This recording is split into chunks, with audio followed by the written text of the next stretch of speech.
Keep pitching on your chair.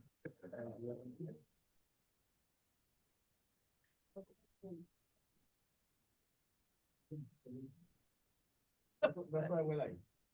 I don't know. Right, jump up, jump.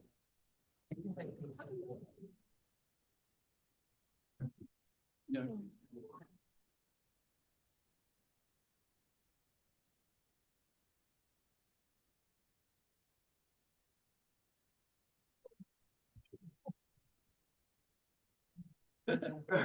Test. No.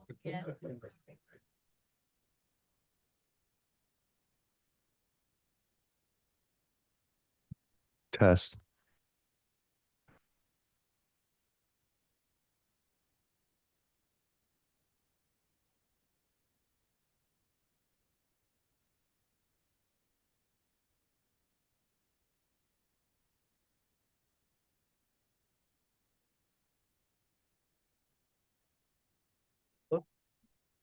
Elward.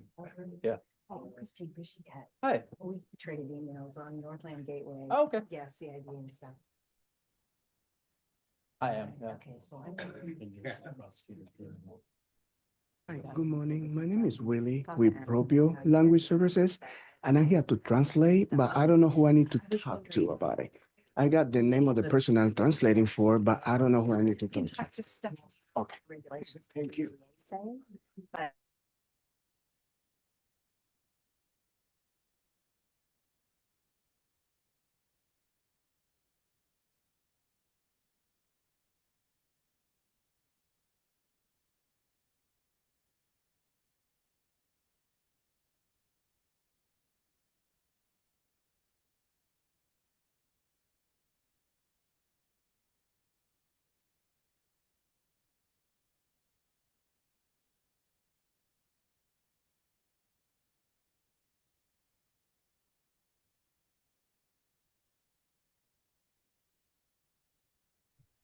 You can also.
Welcome, everyone, to the February 26th Board of Zoning Adjustment hearing.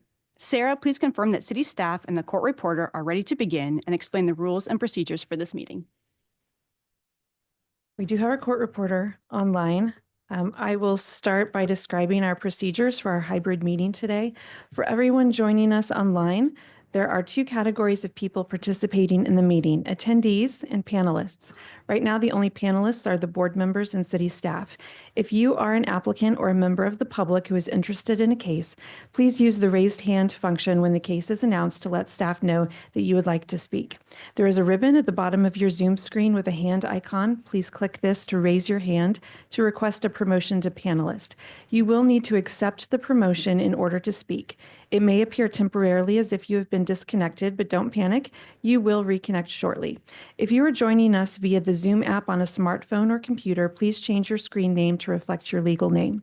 If you are calling in on a phone number, you cannot adjust your screen name. It appears as your phone number, but you can still provide testimony by raising your hand when the case is announced by pressing star followed by the number 9. At the time of promotion, you must turn on your camera and microphone to be sworn in. Your microphone needs to always be on mute unless you're giving testimony at the appropriate time. For everyone who's joining us in person today, please approach the microphone on the podium when it is appropriate to give testimony. Applicants may be seated at the center desk when the case is announced. Everyone planning to testify must sign in on the sign-in sheet on the podium. If you are in person, there is no need for you to be on the Zoom meeting as well, and joining the meeting in both manners causes a lot of unnecessary feedback and audio disruptions. All public testimony, in person or virtual, is subject to the following rules. The BZA secretary or their designated representative will identify you when it is time for you to speak. You must be sworn in under oath to provide testimony. You will need to provide your full name and address when you are sworn in. Applicants will be given 15 minutes for their presentation, and then we will hear from anyone who would like to testify about a case. Everyone needs to speak closely and clearly into the microphone.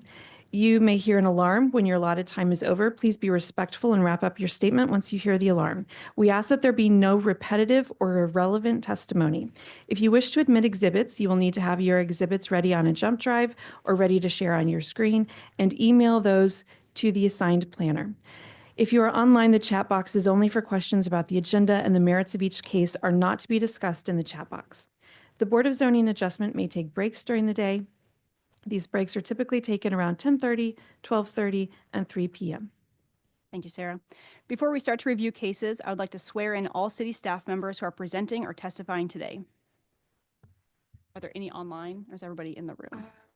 If you're online, please turn on your camera and microphone.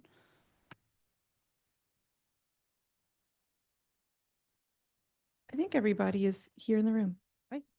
Please raise your right hand as I administer the oath. Do you solemnly swear or affirm to tell the truth and nothing but the truth during this meeting today? Sarah Copeland, I do. James Duddy, I do. Stephanie Saldari, I do. Connor Tomlin, I do. Anna Naniski, I do. Alec Gustafson, I do. Thank you. This is just a reminder to everybody in the audience. Board members are volunteers. This is a volunteer position, so thank you for your patience as we work through our hearing today.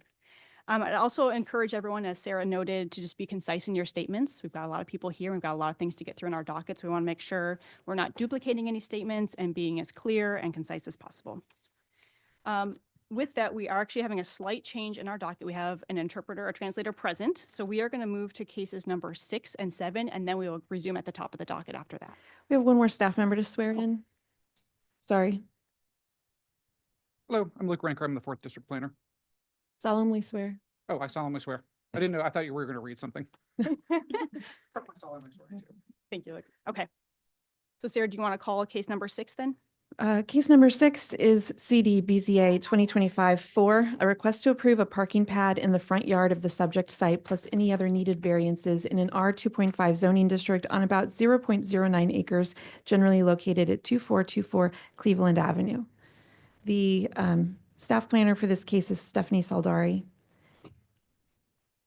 If you are the applicant or a member of the public who would like to speak on this case, if you please raise your hand online or approach the podium. The applicant should be Pablo Castillo.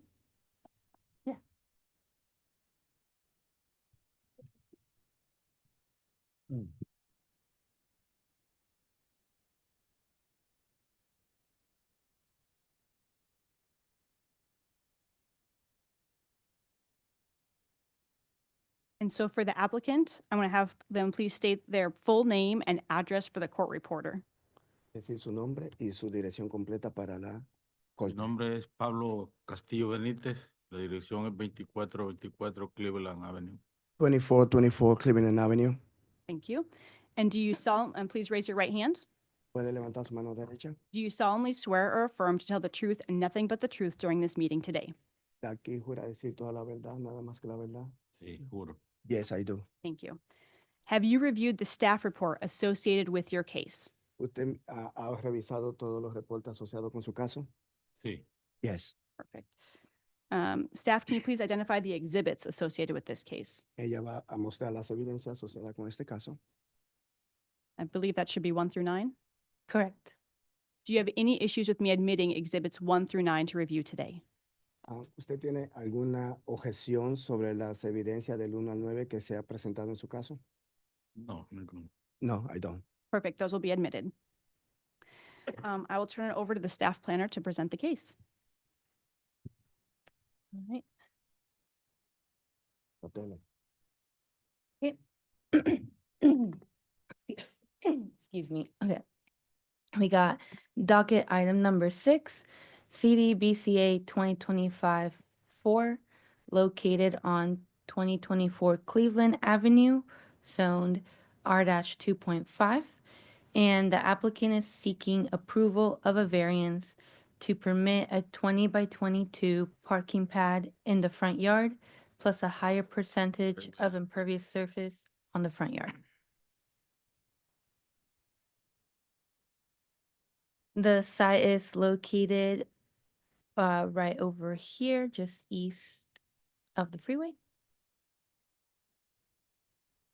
Highlighted in yellow is the subject site.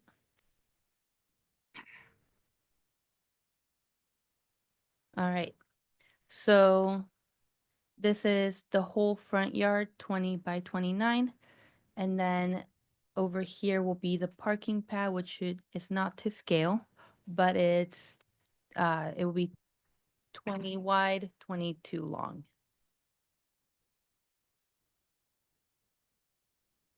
So we got two variances, sorry.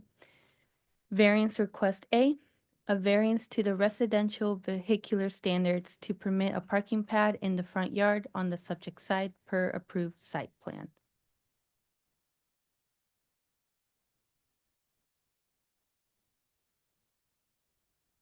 Quiero hacer un parqueo para 2 vehículos o uno si es posible. I want to make a parking space for 2 vehicles or 1 vehicle if it's possible. So this is a complete deviation. The requirement is a 20-foot setback from the front property line.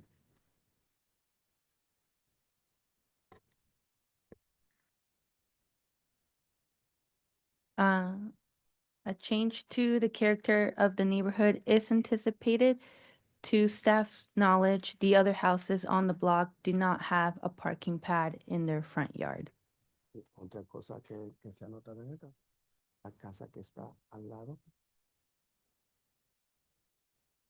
And then, so the existing house is set back 20 feet from the front property line, not allowing enough room for a parking space to meet the setback standards. Also, the lot is too narrow to pave a driveway along the side of the house. Can I ask a clarification question? Mhm. How many feet you say? 20 feet? 20 feet? Mhm. La casa que está al lado tiene, No, es su casa. su casa, tiene el espacio de 20 pies con la otra casa y no se permite la construcción del garaje bajo esas circunstancias. Okay, go ahead. So variance request B, a variance of 25% to the residential vehicular standards to permit 75% of impervious surface in the front yard on the subject side per approved site plan. Can you repeat that one more time? Yes. A variance of 25% to the residential vehicular standards to permit 75% of impervious surface in the front yard on the subject site per Can you elaborate on that? What's the meaning? impervious surface, like pavement. Okay, hay un 75% de lo que usted quiere hacer es pavimentar el frente, ¿correcto? Para construir el garaje, No 100%. voy a construir un garaje, solo quiero un parqueo como el que tiene el vecino del right side. Ese tiene un parqueo. Okay, I want to make a driveway like the neighbor next door that he has a driveway in front of his house. I just want to make something similar to that, if that's possible. Okay. So this is an 89% increase. The requirement is 40% of impervious surface in the front yard. Sería un crédito de un 80.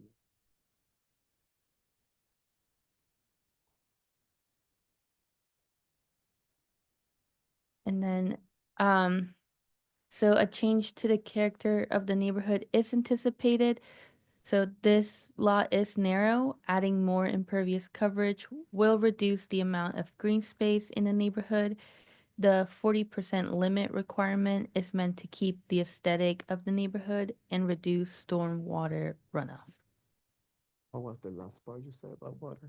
Reduce stormwater. Okay. La,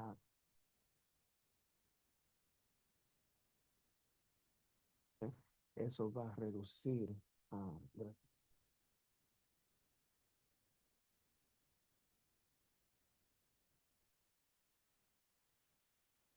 The width of the parking space can be reduced to 11.5 feet to meet the 40% requirement. para tener el 40% necesario, tendría que reducir.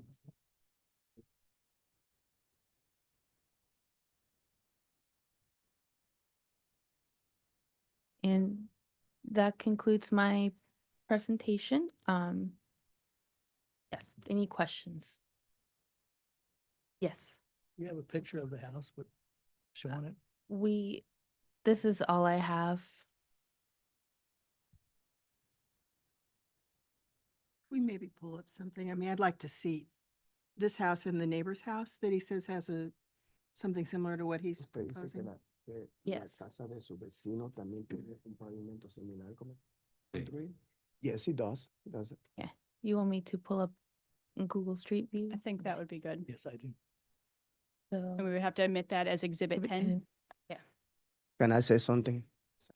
La razón de quererlo hacer el driveway enfrente es porque no tengo una alley para parquear en la parte de atrás y no hay otro espacio donde parquearme y en la Cleveland, en la Avenue, no hay cómo parquear en la orilla. The reason why I want to build this driveway is because I don't have any room in the back, like an alley where I can park in the back. And on Cleveland Avenues, it's really difficult to park on the sideway. Thank you. That's it.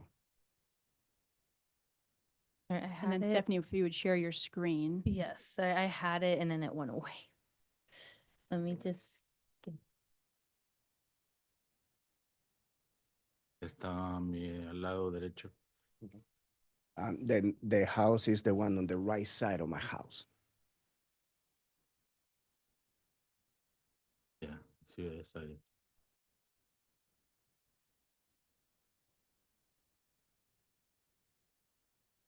All right. So this is from 2014. That's not updated. This your home? Esa es su casa? La de en medio, sí. Yeah, Okay. the one in the middle is my home. And then Grass. the neighbors with the parking pad is this one? La de ¿Y la este que está lado al lado, no, la que está? esa no tiene parking. Okay. No, that one doesn't have any driveway. Solo or la del actual otro lado. parking. That one does. Okay. I can go up a little bit.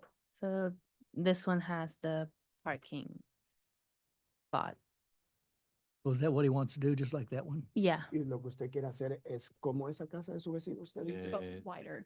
Sí, es casi como ese, porque Yes, it's more like that one. Siga, continúa. No hay forma de entrar por a la parte de atrás porque las casas están muy pegadas. O sea, Yes, just like that, because there's no really a passage between the houses for me to park in the back. Right. And that's why I wanna do it just like my neighbor, pretty much. About that same width? No. Más o menos la mismo ángulo, el mismo ancho que la del vecino.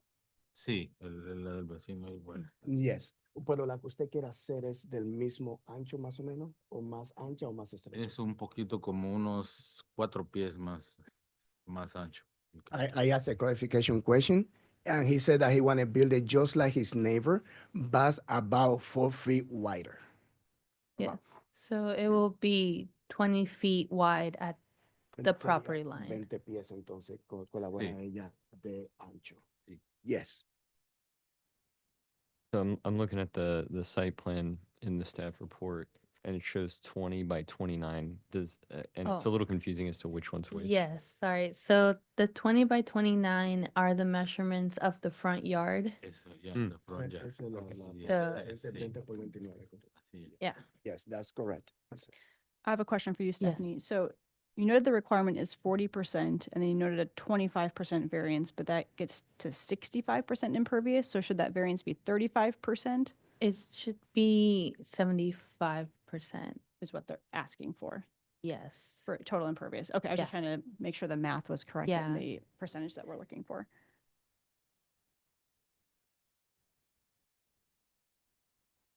Board members, other questions for city staff? Do we have questions for the applicant?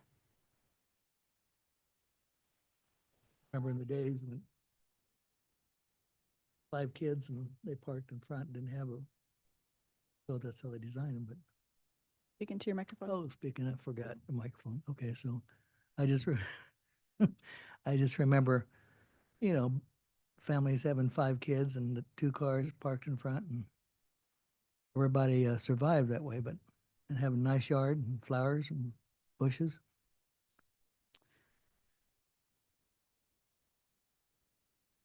Una familia que tenga 5 personas viven.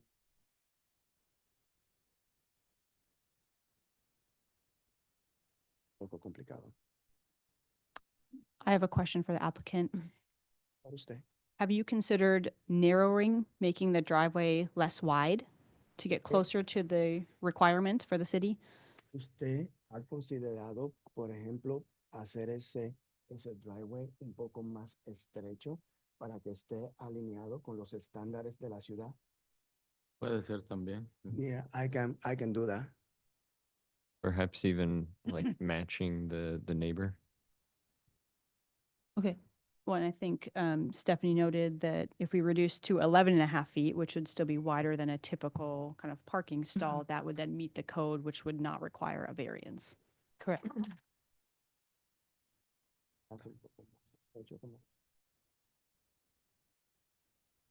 Parking allowed on Cleveland?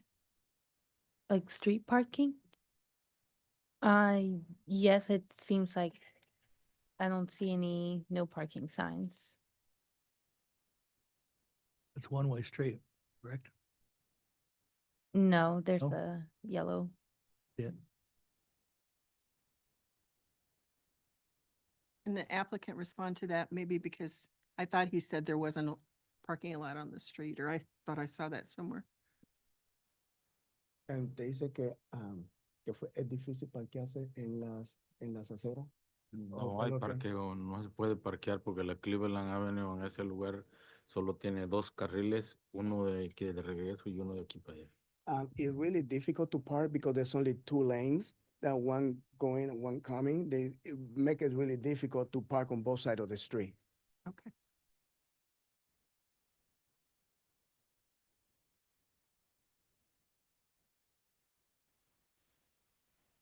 So narrowing the drive would reduce the variance B, Hmm. but variance A would still need to exist. Correct. And we think the neighbor's drive is 14 feet wide? 16, because he says his it- proposed 4 is feet 4 long. feet. Es angostos, es el espacio de su vecino. Él parquea dos vehículos, uno bien pegado a su casa y uno más atrás del otro, pero es como de 12, algo así, para hacia adentro, largo, y como de 11 o 10, porque ese mismo le sirve para entrar a la casa porque en mi caso el driveway también sería para yo entrar a la casa cuando me bajo del vehículo, o para entrar como el sidewalk para entrar a la casa. I believe that his driveway is about 12 long and about 10 wide. He can put two vehicles in there, one really close to his house and the other one right back behind it. And it also allows him to like a walk path from his vehicle to his house. And that pretty much something like what I want also.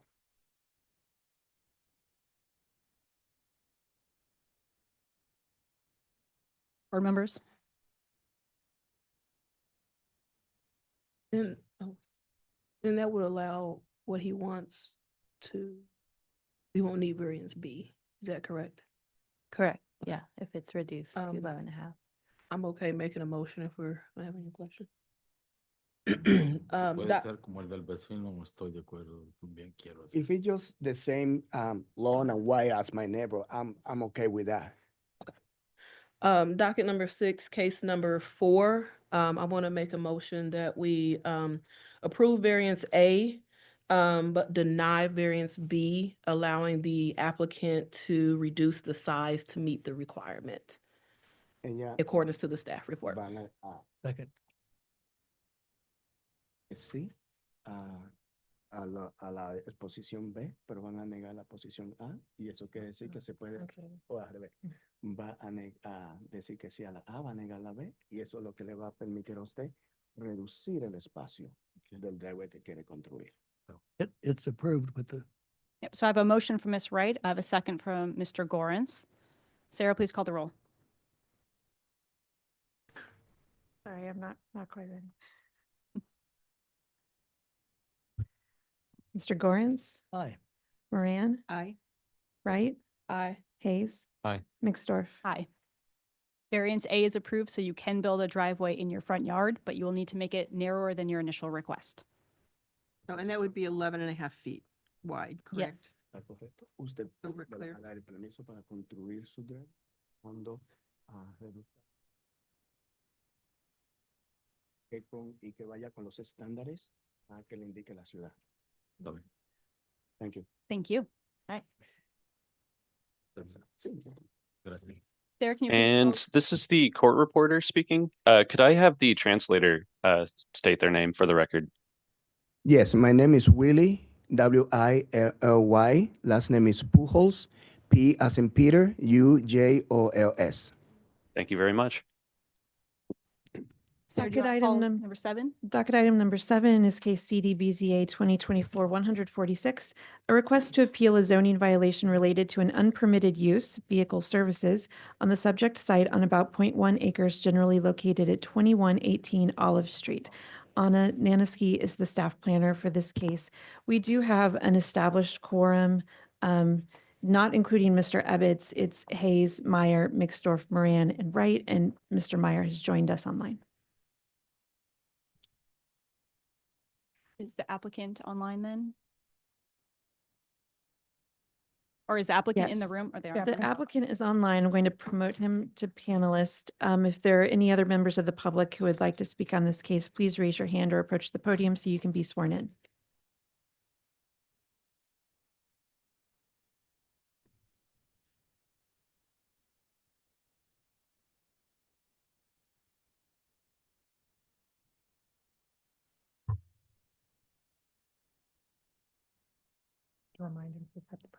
Yes, Mr. Barnoya, you do need to accept the promotion to panelist in order to speak.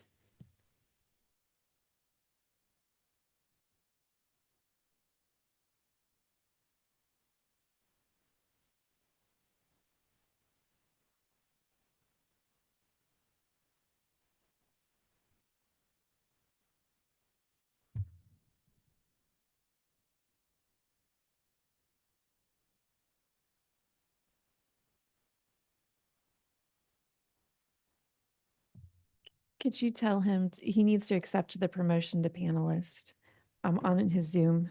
Louis, Louis. Luis, tiene que estar de acuerdo con lo que se está diciendo y tiene que ponerlo en la computadora que usted está de acuerdo.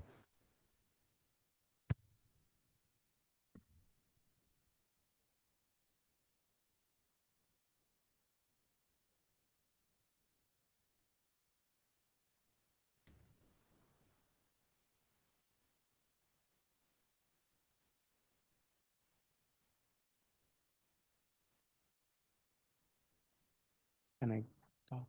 Yes, yeah. Luis, ¿me puede escuchar? I asked him if he can hear me. Mhm. He's not, yeah, he's Well, not he connected won't be yet. able to speak until he accepts the promotion to panelist, and Oh. that's what we're waiting for.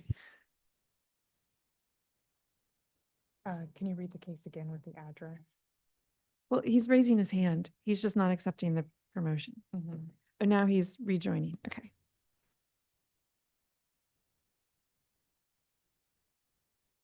He's online now. So he accepted? Hello. Yeah. Perfect. Luis, ¿cómo está? Mi nombre es Willy. Yo voy a ser su traductor el día de hoy. Sí, muchas gracias. Perdón, es que no encontraba cómo activar la cámara y el micrófono. I'm sorry, but I have difficulties on my computer trying to accept it. Oh, okay. We should be good now. All right.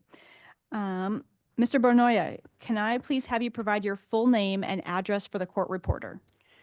Luis, ¿puede decir su nombre completo y su dirección para los récords de la corte, por favor? Sí, mi nombre es Luis Barnoya y mi dirección es 2118 Olive Street, Kansas City, Missouri. Thank you. Gracias. And can you please raise your right hand? ¿Y puede levantar su mano derecha? And do Sí. you solemnly swear or affirm to tell the truth and nothing but the truth during this meeting today? ¿Y usted jura decir toda la verdad y nada más que la verdad durante todo el proceso de esta reunión hoy? Sí. Yes. And have you reviewed the staff report associated with your case? ¿Y usted ha evaluado, ha revisado el reporte que se le facilitó en concierne a su caso? Sí, lo he revisado. Yes, I did. And do you have any issues with me admitting exhibits 1 through 11 for us to review today? Y durante las exhibiciones del 1 al 11 que se van a mostrar el día de hoy, ¿usted tiene alguna objeción? Del 1 al 11. No entendí la pregunta. I didn't understand the question, so I'm going to clarify. In the city staff report, we have a list of exhibits 1 through 11. Can we admit those to review today? En el reporte que se le dio, que se va a presentar hoy, hay unas fotos que están marcadas desde el 1 al 11. Ellos le llaman las exhibiciones del 1 al 11. ¿Usted tiene alguna objeción de que se vayan a presentar esas fotos? No. No. No, is it no No, issues no to it? objection. Okay. No those are tiene admitted. objeción, ¿correcto? No. And we said there is nobody here in support or opposition, either online or in person for this case. There are no hands raised online. Perfect. We'll turn it over to the staff planner to present it. I'll just give a quick update. So at the November 13th Board of Zoning Adjustment meeting, we discussed the case. Después de la reunión que tuvimos en noviembre 13, nosotros estuvimos discutiendo el caso. At the conclusion of that discussion, the case was continued 6 months. So the property, so the applicant could obtain a building permit to build a garage. Y después de esta discusión se permaneció el caso unos 6 meses más y luego usted recibió como una notificación de que va a tener el edificio, va a construir. So I'll turn it over to Luis to provide an update on that process. Y solamente quería proveerle una actualización de lo que ha estado pasando. Okay. Luis, do you have an update on where you're at in the building permit process? Luis, ¿usted tiene alguna actualización de que alguna tipo de construcción o algo que le ha hecho recientemente a la propiedad que usted quiera discutir el día de hoy? No he modificado nada, así como habían visto que estaba el garage, sigue igual. No, I haven't made any modification to it. The same way that it was then is still now, so there's any update. In order to proceed, we would still need a building permit to allow the construction of the garage. ¿Usted tiene algún permiso de que puede construir el garaje? ¿Todavía lo tiene? No, estoy en ese proceso todavía, pero la razón por la que estoy el día de hoy aquí es porque, bueno, he cambiado por cuestiones económicas, no he podido hacer nada porque me piden casi $5,000 para hacerme no sé cómo le llaman eso de construcción, para hacerme un diseño eh, ar- por un arquitecto me cobran muy caro.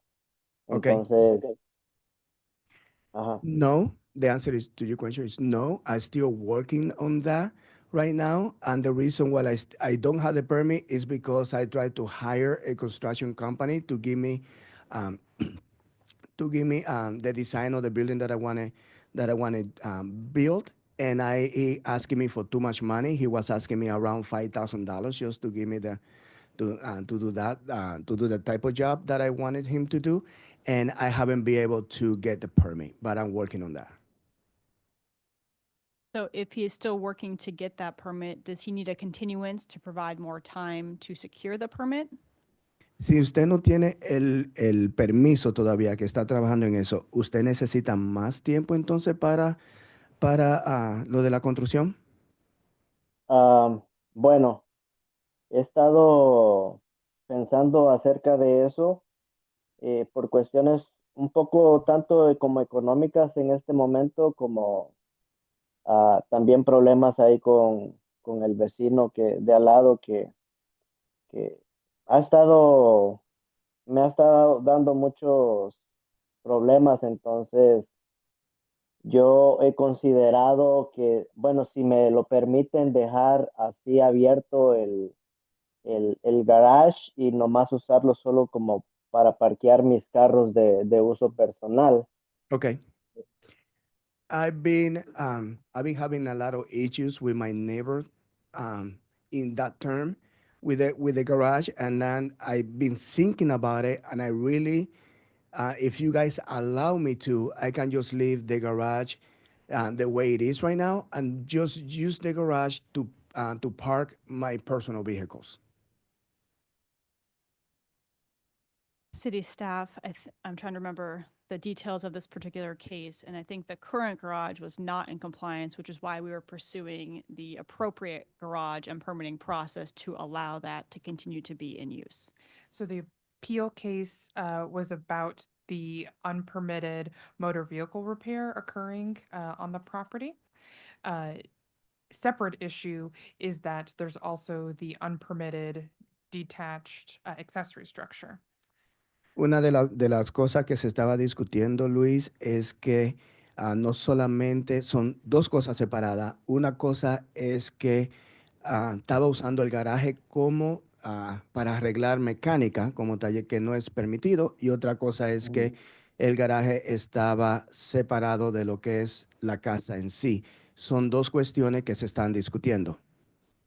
So if the structure and the use of the motor vehicle repair isn't occurring on the site, yes, that addresses the appeal attached to the property, but that does not resolve the issue of the unpermitted structure.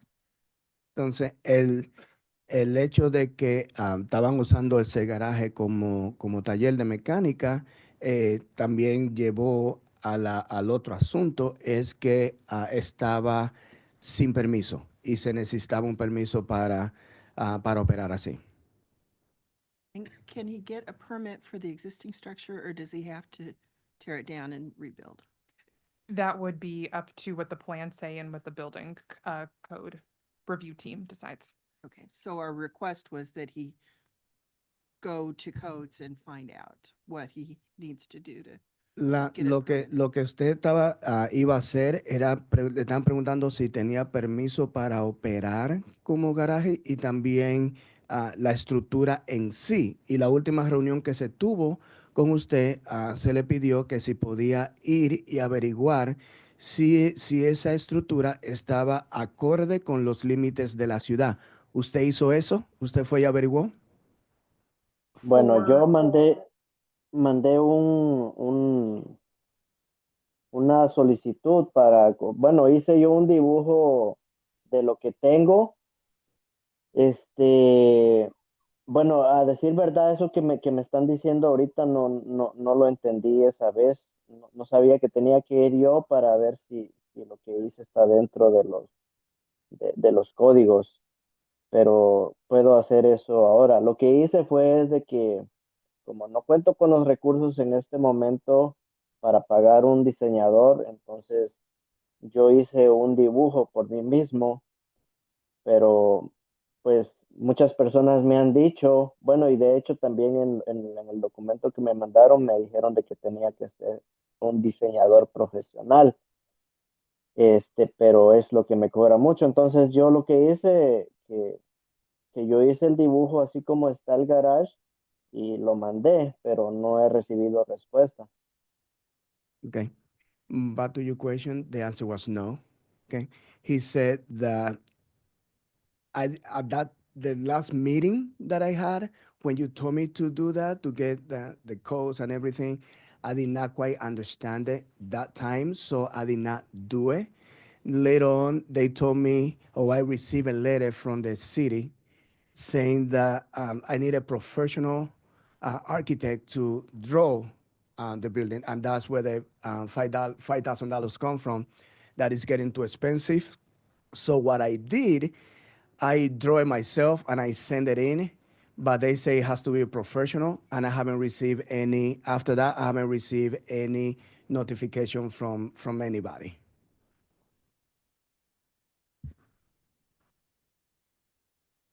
On submitting plans that he had drawn himself, that would be a rebuttal from the plans division stating that he needs to resubmit.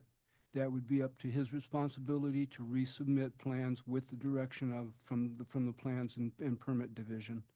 So the ball would be in his court.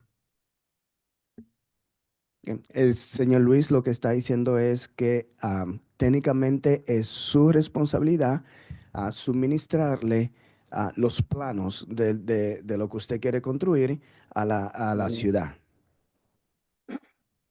Sí, sí, entiendo, I understand. entiendo eso, pero como digo, ahorita no he tenido yo los recursos económicos para pagar a alguien quien me haga algo profesional y podérselos llevar. Una, porque no, el clima ha sido inclemente y no he estado trabajando y mi trabajo es afuera. Entonces, eh, pues de alguna manera, pues este clima me ha dejado sin recursos económicos.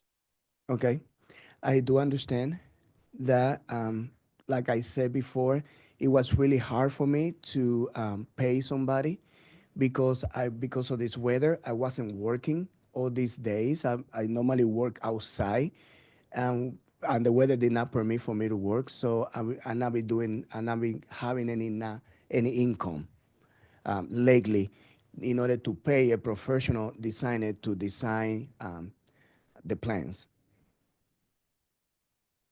I have a question for staff.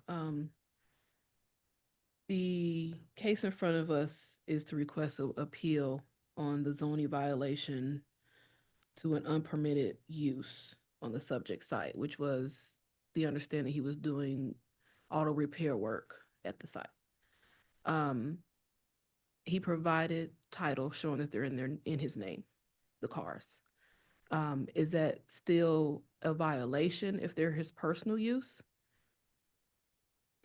Luis, la pregunta que ella le está haciendo, no a usted, está haciendo a la otra señorita, es que una de las razones por la cual estamos aquí en esta reunión es porque usted estaba arreglando vehículos que después usted presentó los documentos y los títulos de que esos vehículos son de su propiedad y usted realmente está arreglando los vehículos de su propiedad, el cual lo que constituía una violación si no fueran de su propiedad. Pero como usted mostró los documentos de que sí son de su propiedad, ella le preguntó a la otra señorita, que es la que va a contestar, no usted, que si todavía es una violación el hecho de que usted esté arreglando sus propios vehículos afuera de su casa. Yes. Okay. At the last public hearing, and that was 6 months ago. So if you want me to go over the case again, I can.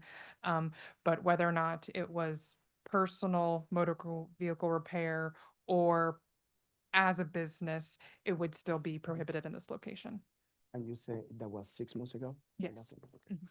La respuesta de la señorita fue es que sí es una violación, todavía es una violación el hecho de que se esté reparando más de un vehículo afuera de su propiedad, ya sea de modo personal o como negocio.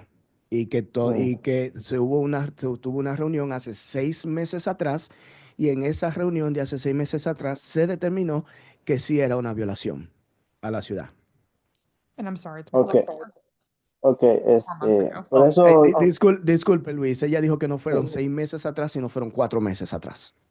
So Okay. if I don't understand that, what you said, because if he's working on his own vehicles, how can that be a commercial? I think we might need to bring up the imagery, but I believe it was more of a carport and not a garage. I think, if I remember correctly, so you could see the work that Están was being teniendo una done. discusión aquí, Luis, lo voy a actualizar, es que otra de las señoras de la miembro dice que no entiende mucho si los vehículos son suyos, cómo es una violación de la ciudad. Y eso es lo que la otra señorita va a explicar en este momento de lo que se habló hace 4 meses atrás, ¿ok? Okay. The violation was written for premises being used commercially for impermissible vehicle repair. So it was said commercially. I think last time we established that the commercial component was the personal vehicle repair, and I think it was more open structure, which did not allow, it still needed a permit to then be enclosed to do the work that he was wanting to do, and the enclosure then required the building permit. so that would That's be not my what he was cited for. correct. That would be my question is, should there be a separate violation then?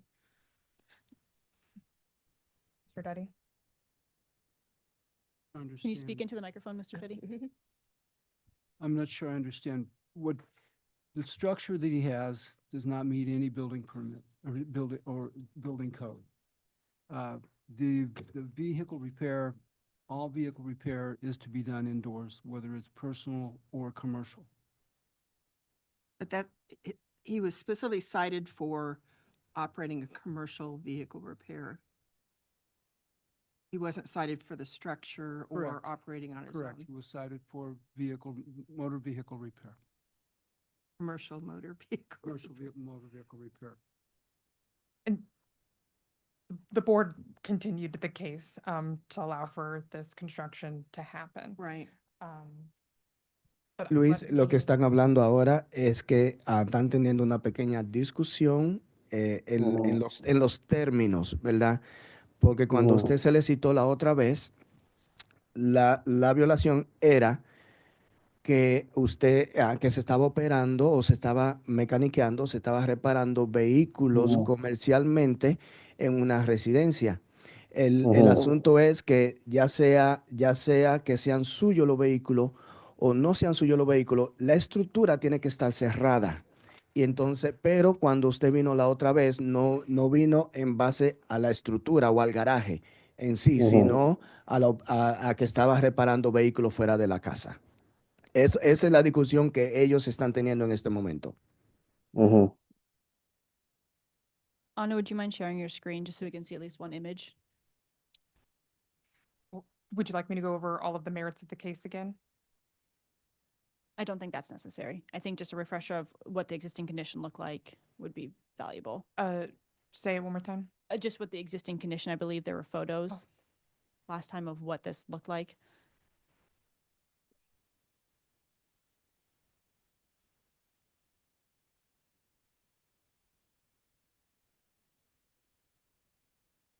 This is the home from the front. and Yes, This is the back. it was the open structure, not an enclosed garage. Yep, okay.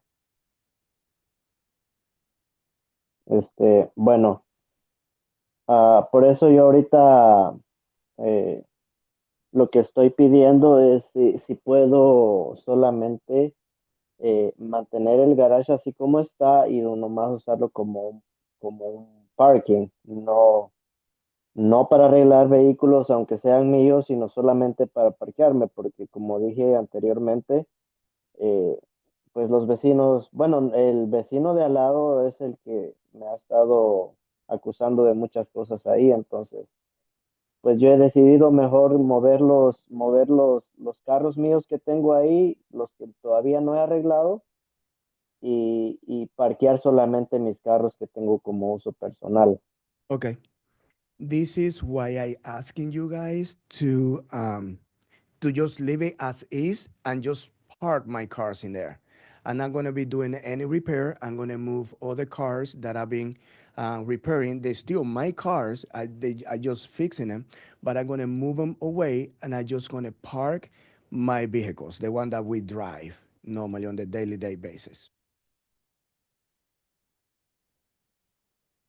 So for my own clarification, if he is stating that he will no longer repair vehicles at this location, would that remove this violation?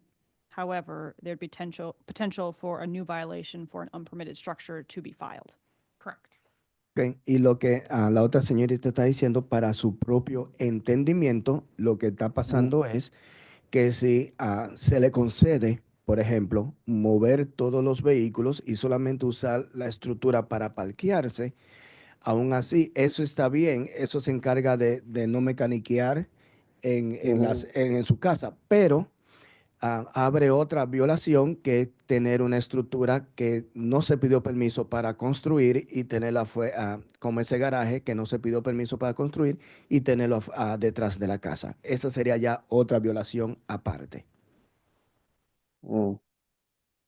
Sí, entiendo esa parte y es por eso de que estoy viendo si me permiten mantener eso así o realmente tengo que seguir aplicando para, para si me dan un permiso de mantener la estructura que está actualmente. Okay. Yes, I understand that part, and that's why I'm asking you if I can just leave it as is, like that, and just use it for parking, or if I need to pursue and try to get a permit in order to um, have it like that, if I need a permit for it. City staff, do you want to respond to that? So there are two options moving forward. One, that the motor vehicle repair, personal or for commercial, ceases to occur on the property. Or two, for those uses to occur, it has to be confined within a permitted structure. And from staff's perspective, I think that's why the BZA directed the continuance to allow for the permit to be obtained. Can I ask clarification question? So he will still need a permit? If for that structure to stay the way it is, yes, you would need a permit. Even if he's just Luis. parking in there and not doing repair. Correct. Luis, la respuesta a eso es que la respuesta sería un sí. Por ejemplo, si usted saca todos los carros que está arreglando y lo usa solamente para parquear sus vehículos personales de la casa, igual va a necesitar el permiso para tener esa estructura porque no se pidió permiso para empezar, para construirla. Okay. Okay. So with that in mind, from the board's perspective, we could either dismiss this case essentially if they're not doing that permitted use. There could potentially be another violation then, or we could continue it to give him the opportunity to get the building permit. And move the vehicles or And what yeah, have you. right. Entonces, lo que se va a decidir ahora, Luis, es que a ver si ellos le van a dar permiso para que usted se quede con la estructura así como está, pero aunque ellos le den permiso, tiene que ir a buscar un permiso de la ciudad. Ellos van a Ok. decidir si lo aceptan o no, lo que usted está pidiendo. Pero mi pregunta es, independientemente de lo que se decida aquí, si me aprueban aquí, pero en la ciudad me dicen que no, entonces no sé cómo manejaría eso. Si aquí me dicen que sí, pero en la ciudad me dicen que no, o viceversa. Okay, my question is, what happened if you guys here agrees for me to keep my garage the way it is, but I still go to get the permit, and then the city said no? Then you would have to either revise the drawings or remove the structure. Entonces, si ese es el caso, Luis, que ellos le dieran permiso aquí para ir a buscar ese permiso a la ciudad y la ciudad le dice de que no se puede, simplemente tendría que quitarlo o buscar otro permiso para hacer otro tipo de construcción. Okay. Okay. If he, sorry, Anna, were you going to say something? And I will note that an appeal case is, did city staff err at the time of investigation? Okay. Thank you for that reminder. Can you repeat that one more Yeah. time? The review criteria associated with an appeal case, similar to one we have now, is did city staff err at applying the zoning and development code at the time of inspection? Luis, ella estaba haciendo una aclaración de que, y usted lo sabe, de que cuando se estaba revisando el caso de parte de la ciudad, hubo un error cuando estaban poniendo los códigos en cuanto a la estructura. Ujú. So board members, Sarah, did you have something to say? I look for a motion. What's the date for 2 meetings from now? Meetings from now would be March 26th. I would note if you are going to continue it, it will need to be with fee. On docket item 7, case 146, I move that we continue the case till our March 26th meeting with fee. I have a motion. Do I have a second? Second. I have a second for Mr. Gorens. Sarah, please call the roll. I'm sorry, Mr. Gorns, you're not part of the quorum Oh, on this case? Sorry. Thank you for that Second. reminder. Second from Ms. Moran. Moran, Aye. Mixdorf? Right. Aye. Hayes, Aye. Meyer. Aye. Mixdorf. Opposed. This will be continued until the end of March. Can you clarification so I can clarify better? So that means This, the case is not over? the case is not over. It will be postponed and we'll hear from him again on March 26th. And then between now and March 26th, what he needs to do? He needs to prove that there's no longer the motor vehicle repair occurring on the site or start the permitting process. March 26th. March 26th. And he's gonna get a letter, right? I can email him this information with fee. Luis, With fee. Ujú. lo que se ha decidido acá es que el caso va a continuar, se va a revisar el 26 de marzo. Usted va a recibir una notificación otra vez y el 26 de marzo usted tiene que probar que ninguno de los vehículos ya están en la propiedad, excepto solamente lo que usted maneja.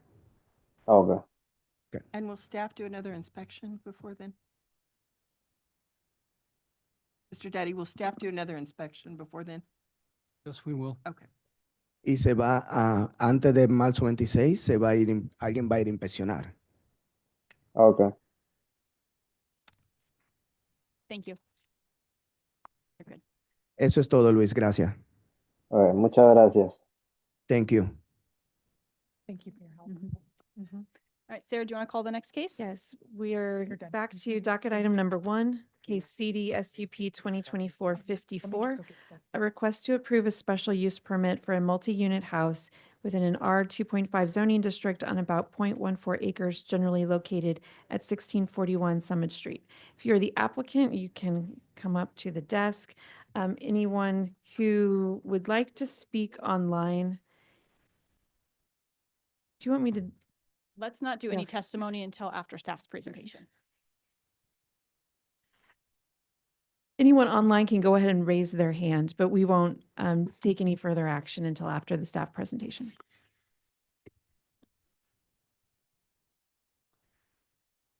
The staff planner for this case is Anna Nanaski.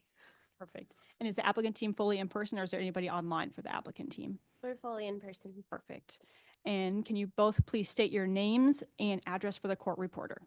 I'm Grace Broder with Chem Studio. Our business address is 1515 Genesee Street, Suite 11, Kansas City, Missouri. Thank you.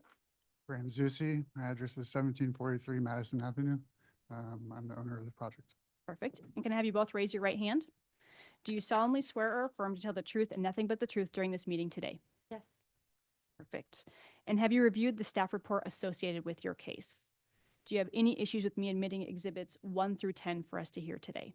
No, there is one typo I think Anna is going to note on the staff report. Perfect. Exhibits 1 through 10 are admitted, and we'll turn over to Anna to present the case.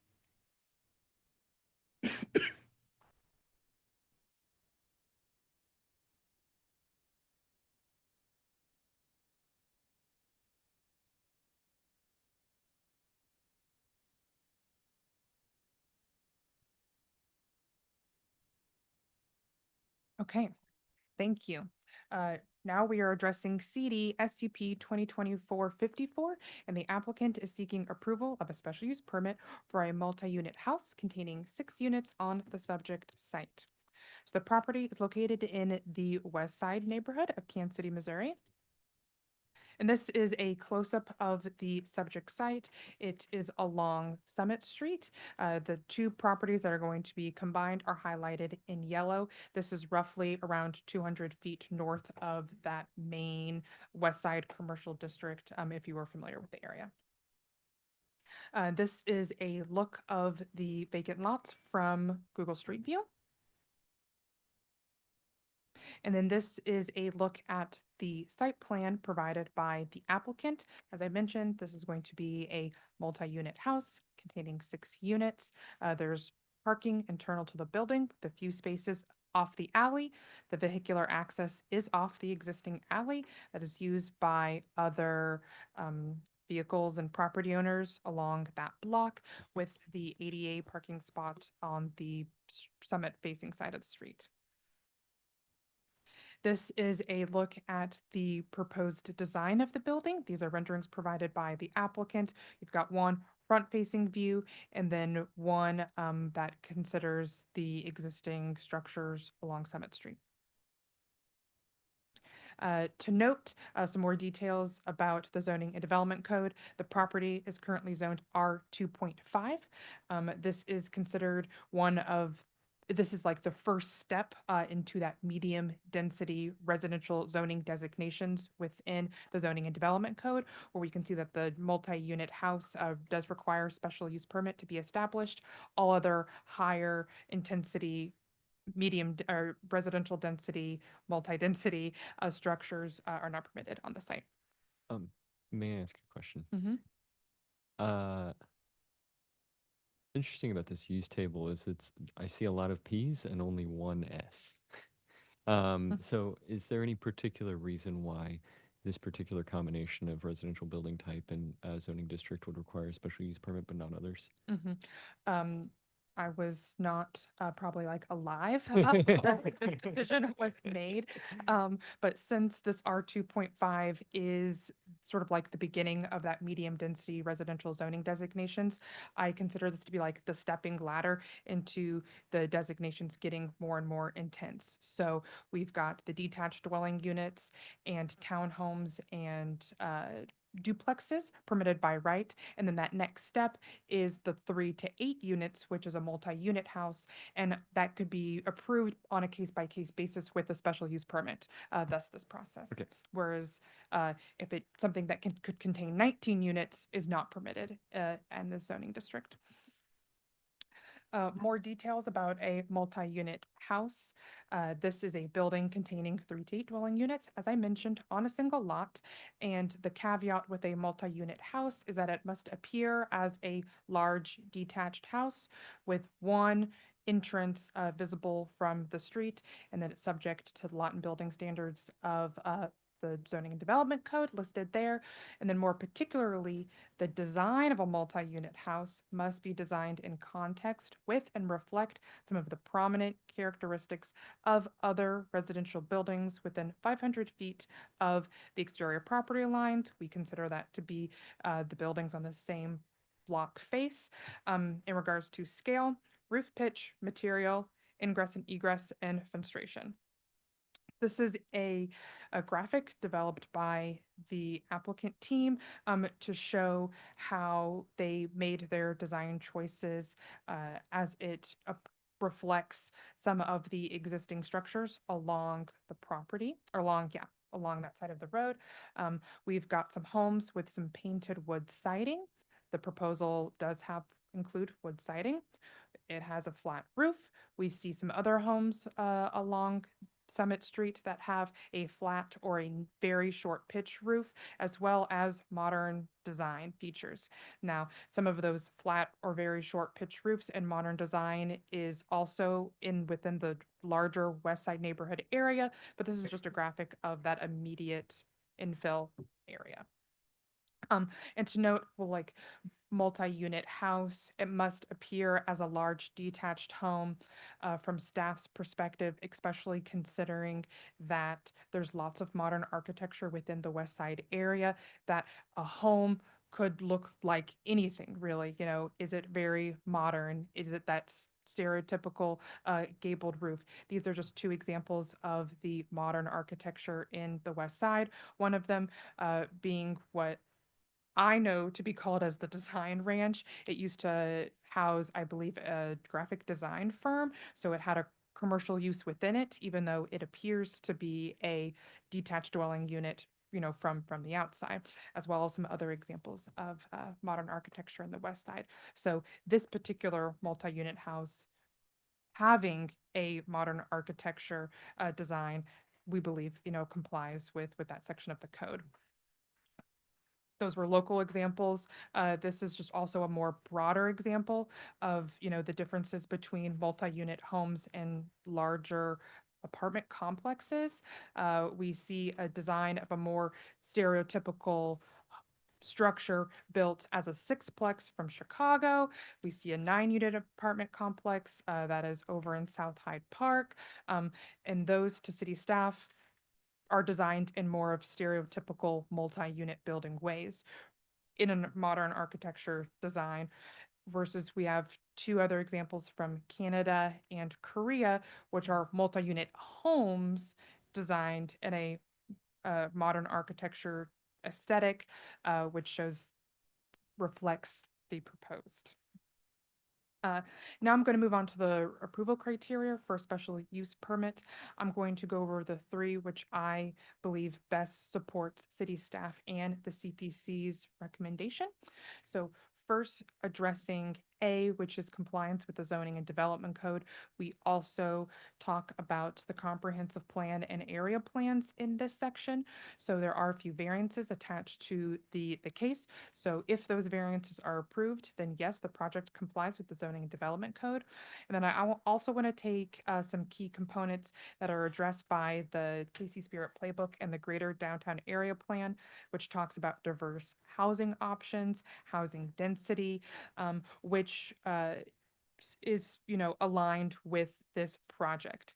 The long-range planner is also here to provide more clarity on those points if the Board of Zoning Adjustment so chooses. The variances, there's 2.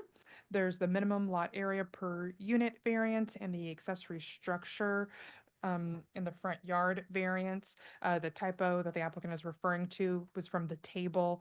When we reviewed this project at CPC, there's the potential for there being a lighting variance as well, but between CPC and BZA, they did revise this plan, so there is no need for for that lighting variance. So I would have removed all of that from the staff report, except for one little note in the table where I said no instead of yes. So I just want to clarify that, yes, it does comply with the lighting standards.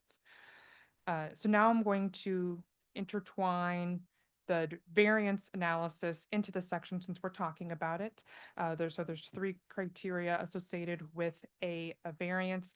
That deals with the hardship, and is if there's a unique hardship for this lot that there's not for others within the zoning district. So the 6 units proposed could not be constructed on this lot with these 2 lots without the variance.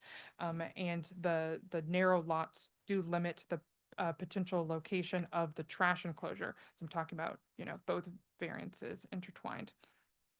B is what is the purpose of these portions of the code? Why do they exist? So the unit per acre requirement exists to ensure that there's an adequate amount of land space for each unit. But I will also clarify that the adequacy or the safety of the units is determined by the building code. And accessory structures being in the front yard. Why does this portion of the code exist? And that is to protect sight lines, whether if you're a pedestrian or a vehicle, in front of the building, and to avoid clutter in the front yard. And then review criteria C for a variance, what substantial justice is being done considering both the public benefits secured by the zoning and development code versus that hardship imposed on the property owner. So the public benefits secured by the code, of course, that's going to influence density, what's allowed on the property, and the pedestrian and vehicle experience from the right-of-way versus the hardship, which that the proposal could not be developed without these variances.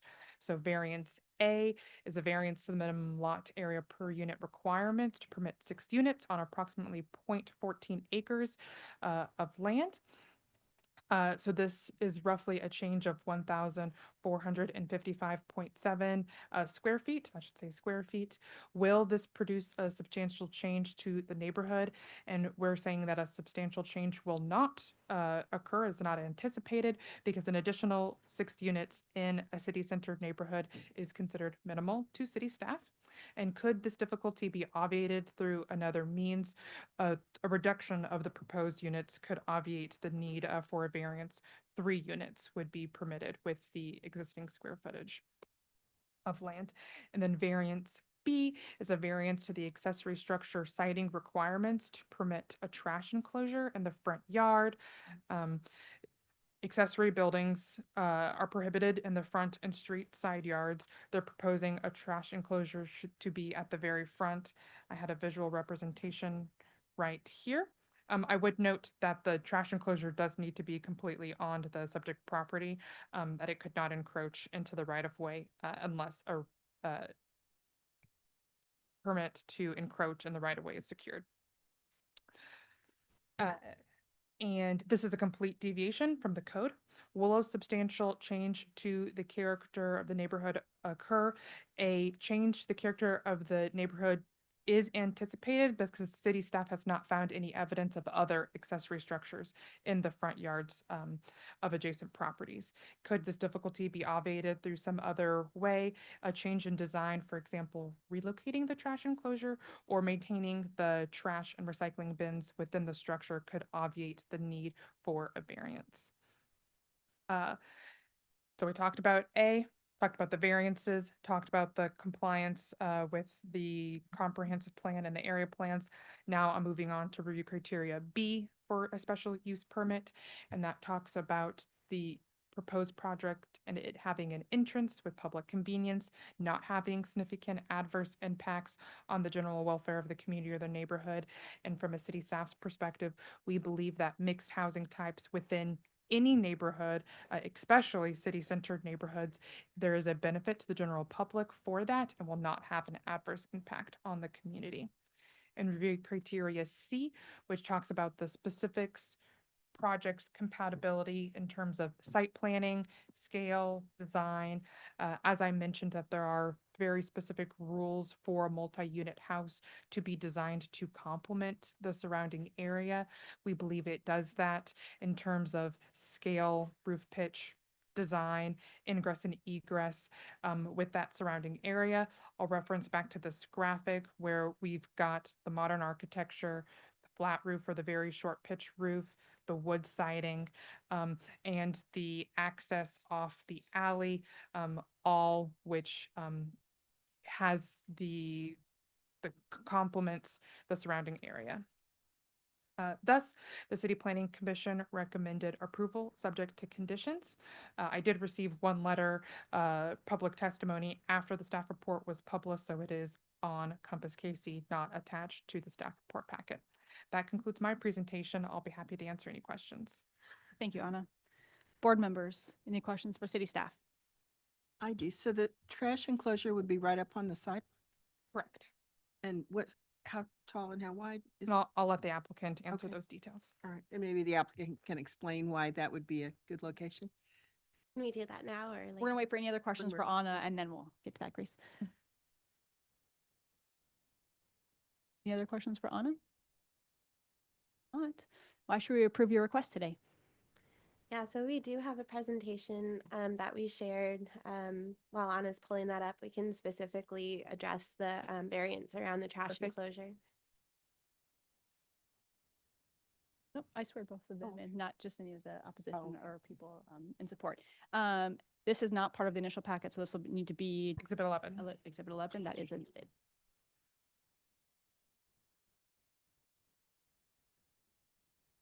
Well, specific to the trash enclosure, it was something that we thought would be a benefit to the neighborhood, knowing that the site, as we'll show, is quite dramatic slope from front to back. So Summit Street, at the entry, the street entrance, it's 16 feet to the alleyway.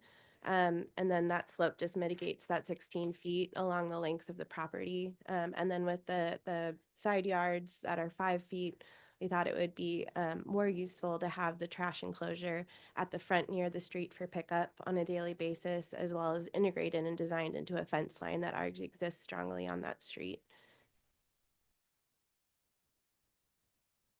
Anna did a great job explaining the project. I think you all are aware from the staff report. Essentially, the program is 6 two-bedroom rental units. We do have private parking included in the project. So there are 6 stalls and an interior basement level off the alleyway and 3 stalls exterior off of a drive that connects to the alleyway. So 9 stalls total. The context, as Anna stated, we're right at 17th and Summit. There's a kind of commercial node there. At the top of the block on Summit, there's a 3-story condo complex. We're basically mid-block. There's a series of 5 undeveloped lots. We're developing 2 of them. Across the street are a pair of 2 fourplex residential units, and then single-family homes surrounding. Exactly to the south is a building that was a 6-plex, and within the last few years has been converted into a single-family home. And again, just like mentioned in the staff report, we're just noting here the Casey Spirit Plan Book alignment. As Anna already showed, this is an image. We created this, through the development review process, both for the neighborhood as well as for city staff to better explain the context along Summit Street. Here you can see that building that used to be a 6-plex. It's now a single-family home with the addition of a penthouse. To the north, there are those single-family homes. And then at the very end of the street is that condo complex of 3 stories. You can kind of also see in this view that strong fence line that exists. We have more kind of photos on site to explain what that looks like today. We are following the infill zoning standards. If this were the conventional zoning standards, we'd be allowed 40 feet in height. With the infill residential standards, we're utilizing 36 foot in height, pulling 3 feet from this converted 6-plex. I'm sorry, 3 stories from this converted sixplex and 12 foot per story. Just some view of the site context, a little bit expanded beyond what Anna has shared as well along Summit Street. There's the 4 plexes that are kind of catty-cornered across the street here, single-family homes, commercial corridor all along that street on Summit. You know, it's really important for us as designers to be contextual. And so, you know, the West Side has a strong history of both kind of older turn of the century homes as well as modern architecture.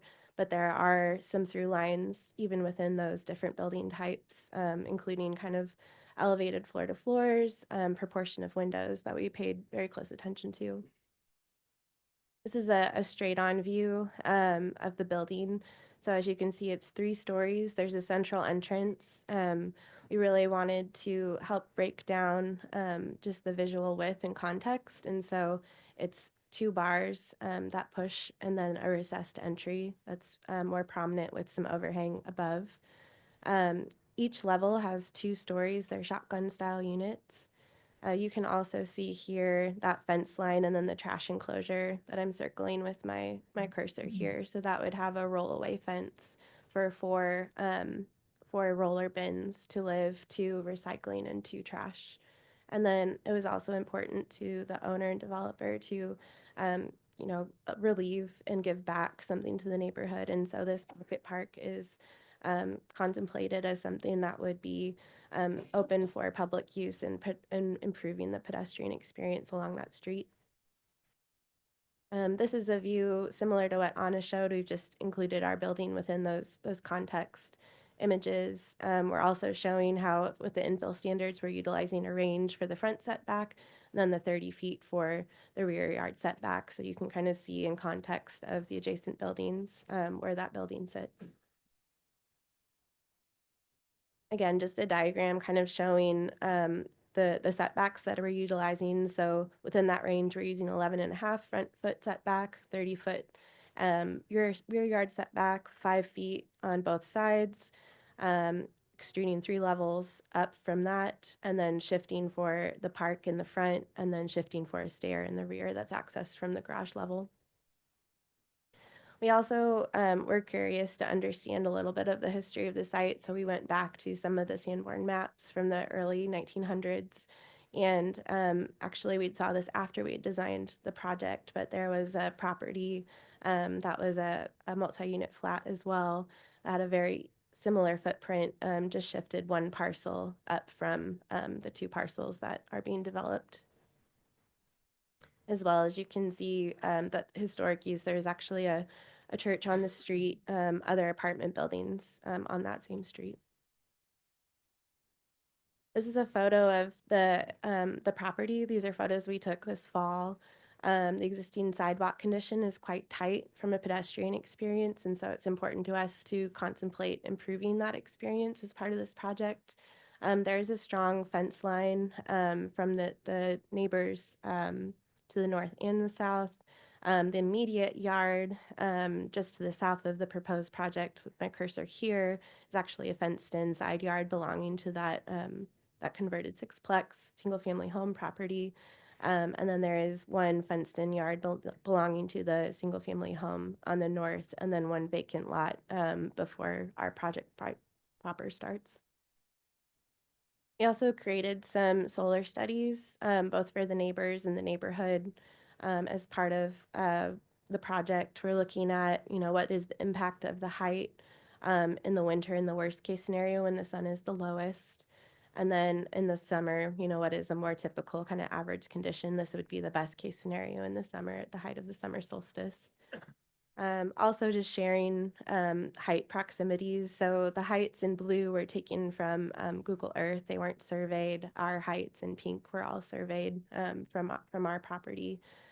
We took the median curb elevation at our property site and then measured to the top of our roof truss for that to be within the code of 36 feet with a 6-inch request for administrative approval. This is a site plan, landscape plan showing the site. So we are developing within the 50% coverage maximum for the infill standards, and then the 75% impervious maximum for the infill standards. We're also providing a detention as required for any multi-unit homes that would not be required for a single family home or a duplex. So runoff from this site is being collected both from the roof and any of the hardscape into these detention systems before and held for the required amount of time before leaching into the existing sanitary sewer in the alleyway. These are exterior elevations, again, just showing that kind of dramatic slope of the site. So on Summit Street, the building presents itself as the 3 levels. And then when you're looking from the alleyway, the garage and basement is buried into that lower level. We are also requesting and have applied for a public ADA stall with Public Works on Summit Street and improving that curbway with a curb ramp that would be accessible. So that would make the project accessible to those 2 lowest units of the project. And this is a floor plan of the lowest level. Again, it's 6 indoor stalls and 3 outdoor stalls. And a stair, outdoor stair that gets you up to the main lobby level. Just showing the detention system. And then we do have a linear drain across the length of the driveway before it would hit the alleyway to catch any water that would run off before it would enter the right of way. And this is an image from the rear looking at the project. And just an image of the roof. There were some concerns from the neighbors about the impact of the air handling units. There will be 6, 1 per unit. They will be on the roof and screened with the parapet. Again, the roof drains catch all of that storm drainage area and collect it directly into the detention system. And then as Anna explained, we have revised the lighting, but in general, the strategy has been to do only downlights and low downlights near your footfall. So we're really highlighting places needed for task lighting or safe exiting, as well as what the police department have asked us to make sure we appropriately light in the parking lot in the rear. So we do have one overhead sconce that's a downlight just above the garage door in the back, as well as overhead lighting that's under a soffit over the exterior stair. Otherwise, we are complying with the maximum light levels at each of the property lines. And that concludes our testimony. Thank you. Board members, questions for the applicant team?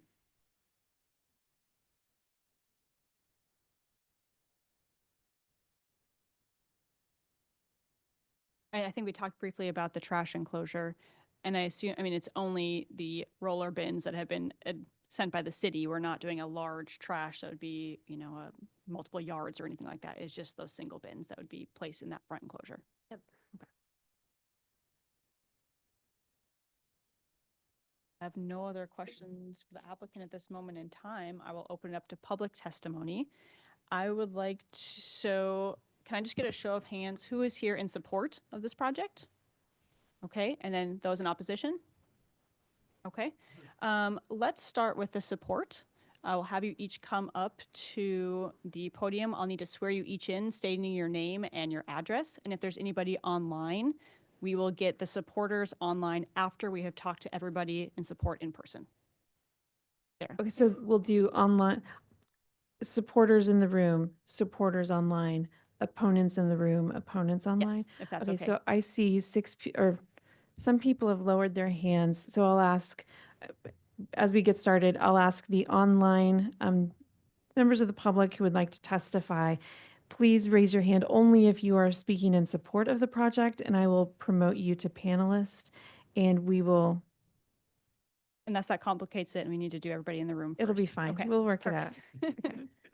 Okay, so those in support, if you want to either all come up to the microphone, we'll need to record your name and swear you in. So those in support, please come up to the mic at this moment in time. Name and address. Yes, please.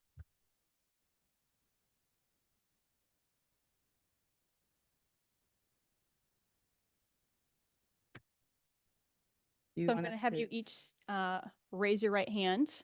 And when you come to the mic, if you agree, say I do, your name and the address for the court reporter. So do you solemnly swear or affirm to tell the truth and nothing but the truth during this meeting today? Name and address. Carolyn Campbell Schwartz, 1816 Jefferson Street, Kansas City, Missouri, 64108. Perfect. Do you want me to? Yeah, we're just going to get everybody at first, and then we'll bring you back up to the podium. Hi. Yes, I do. My name is Janet Breitenbach. We're at 1700 Madison, and we also own a lot at 1700 Jefferson. Thank you. I'm the other half of the weir. I am Ryan, 1700 Jefferson. Thank you. I do. My name is Haley Costas. I'm at 1743 Summit. Thank you. Madison, sorry, it's on my brain. I do. My name is Stephen Smith. I'm at 1656 Jefferson Street. Perfect. Thank you. So for those in support, I don't know if we want to go the order that we just went through, if that's sufficient, or however you want to come to the podium. I just ask, again, we've got a lot of people here, and being concise in your statements and not duplicate statements. I think we want to hear new and different facts to make sure we're getting a well-rounded assessment of the situation and the case and the thoughts, but we don't need duplication. You will need to state your name again for the court reporter. Carolyn Campbell Schwartz. I've lived in the West Side for 11 and a half years. I live next door to an apartment block, actually two of them. And I really, one of the things I love about the West Side is that we're downtown and we are an urban area, and we need to encourage more urban growth in our neighborhood because that's where we live, and that's what I like about living in the West Side. This, from my understanding, the volume of this building would be approved if it was just a single family residence. I'd much rather have 6 apartments than a single family residence that people can afford instead of another giant house in our neighborhood. Thank you very much. Janet Breitenbach. Yes, I think the West Side is a very special place. I'm very happy to be a part of it. What I love about it is the community, and I do like the supporting all the small businesses on 17th.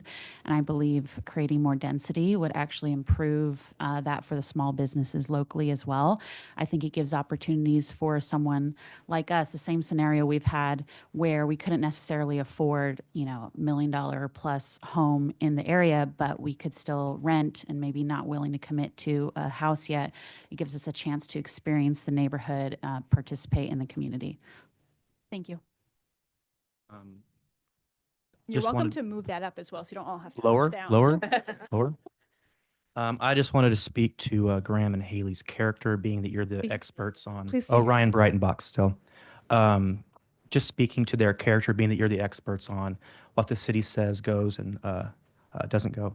But Graham and Haley live in the neighborhood. We have coffee a lot of mornings there. And it's a unique situation where someone who has lived in Kansas City so long, lives in the neighborhood, reads to kids at the school in the neighborhood, wants to create space for more people to be in the neighborhood. And I think there's already been people reaching out to inquiring about can they get in line to see, or they're interested in a space there, including people that already exist in the neighborhood. So I'm just very excited and love to see the growth in the West Side. So thank you. Thank you. Haley Costas. I'm just going to read a quick little bit. But I've been a renter on the West Side for 10 years before living in my house. And I'm an artist. I'm a student. I'm fully in support of this project. This multi-unit offers a more affordable housing option other than single-family homes.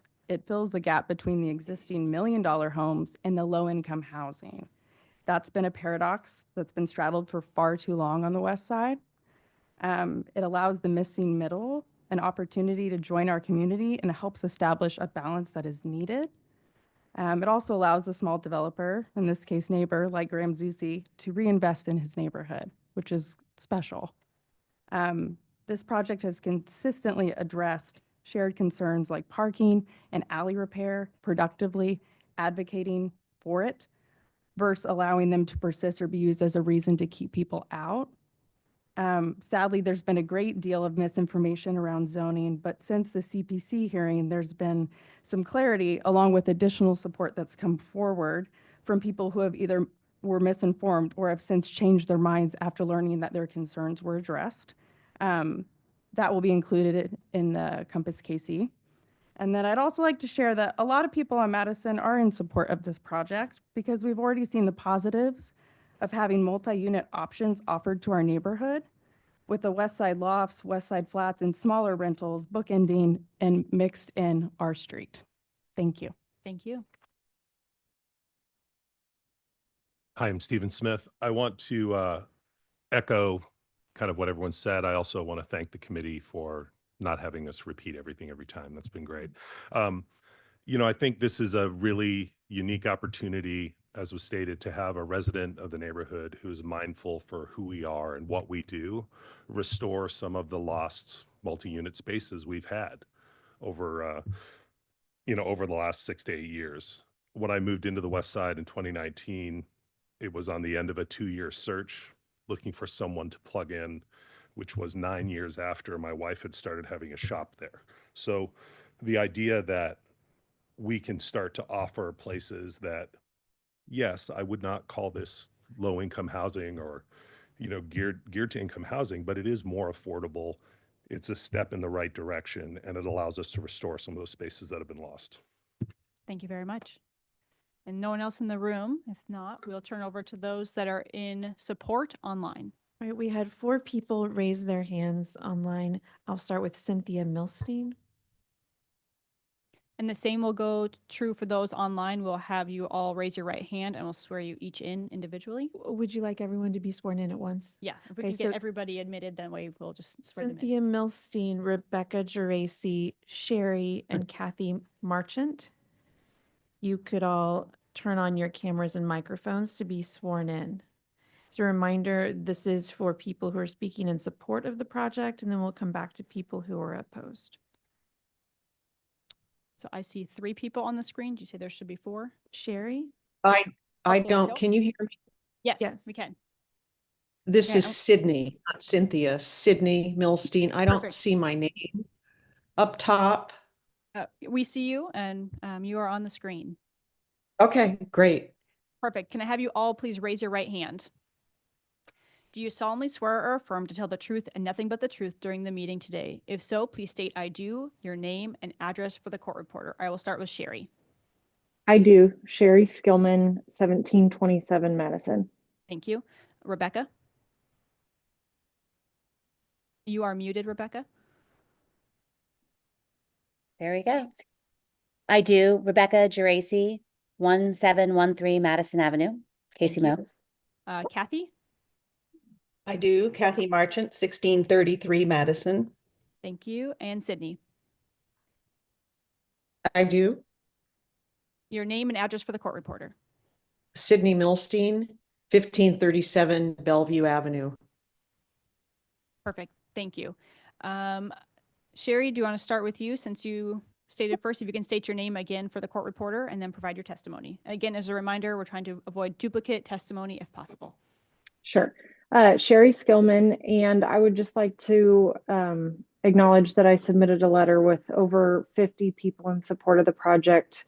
We, a few years ago, went through a big apartment and townhome expansion across the street. While the construction might have been a minor inconvenience for a little bit, we thoroughly enjoy having the diversity of all the different people in the area. And I also firmly believe that Graham is not a large developer. He has the neighborhood's interests at heart, and he will do his best to do a nice project. And I think that's already evident, in all the things that he has put into this project. Thank you. Rebecca, please state your name again for the court reporter. My name is Rebecca Geraci. For the sake of purposes of time, I just want to say I am in support of this project on Summit, and I want to echo everybody else's sentiment. I live directly across the street from the rental units and the rental townhouses, and part of living in the urban core is having a diverse living environment. So I just wanted to support this project and thank you for your time. Thank you. Kathy? You are muted, Kathy. If you could unmute and please state your name again for the court reporter. Excuse me. All right, can you hear me now? Yes. Okay, I live on Madison, block away from this project, and I'm in full support. Kathy, can you state your name again one more time for the Oh, court Kathy reporter? Marchant. Thank you. Kathy Marchant, 1633 Madison. I'm in full support of this project. I think that the fact that it's being built by a neighbor who is committed to the neighborhood, lives in the neighborhood, is really an asset to our neighborhood. I think that we need smaller places for people to live in our neighborhood versus the larger single family homes that seem to be the trend here, the $1 million homes. I think that this does supply a place for neighbors that actually already live here to maybe move to. The first one of my neighbors instantly in hearing about it said, an older person said, "Oh, I could sell my house and I could live in a small apartment. I'm so excited." That's a benefit for the older people to be able to stay in the neighborhood, and the same thing for younger people to be able to come to the neighborhood and live in an apartment, and maybe sometime they can buy a house and keep being a part of our community. I think it's an asset for our neighborhood to have small multifamily homes in our neighborhood. And I'm in support of it because of that. Thank you very much. And Sydney, please state your name again for the court reporter. Sydney Milstein. You can see, oh, you can see me. Okay. Yep. As a nationally recognized architectural historian and longtime resident of the West Side neighborhood, I am testifying today to voice my complete and total support of the proposed plan for 1639-1641 Summit Street. The three-story sixplex is of a contemporary multifamily residence cladded in smooth western red cedar, with the southernmost section of the west facade slightly set back from the north section, thereby creating an interesting geometry to the main or summit facing elevation. Although there are design details included in the proposed plans, which everyone has seen, it is important to emphasize that the project includes underground parking, access from the public alley to the east, which will all but eliminate the necessity of parking on Summit Street. Chem Studio's proposed development is in keeping with the architectural fabric and legacy of the West Side, which includes many renovated 19th century historic residences and the more recent contemporary designs of the 21st century. To the immediate south of the proposed sixplex stands a recently converted single-family residence of an historic three-story sixplex, while a contemporary example at 1653 Summit parallels the architecture scale and materials of Chem Studio's design. In summary, I strongly encourage the BZA to approve this thoughtful and appropriate plan, which incorporates sensitively scaled architecture with compliant landscaping and amenities. Thank you. Thank you very much. All right, we will turn it over to those that are opposed. Since there are quite a few of you here, I'd like you to come up one by one. We will swear you each in individually, have you give your testimony, and then you can sit back down if that is all right. So if there's a specific order you want, please get in that order now, and we'll call the first person up.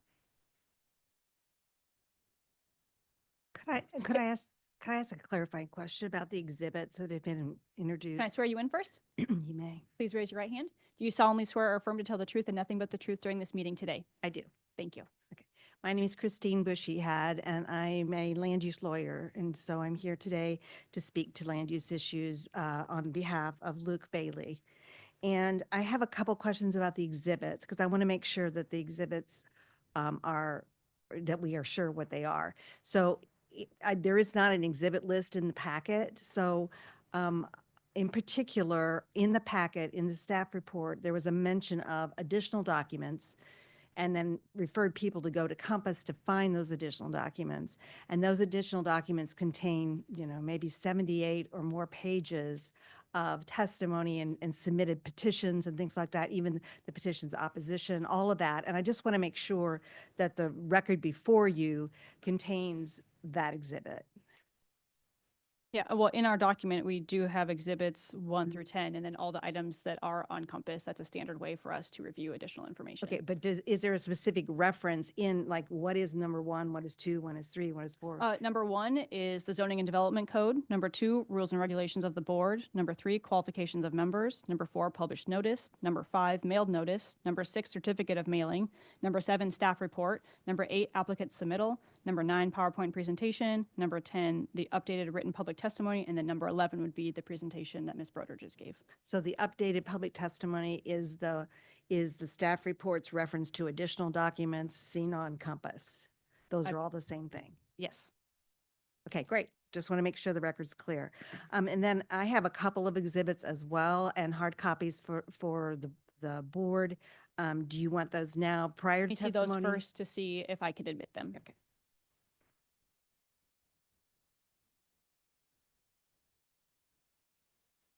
Yes. We're not that official. So this is an additional letter from the block, the context block, because the context area under the infill ordinance.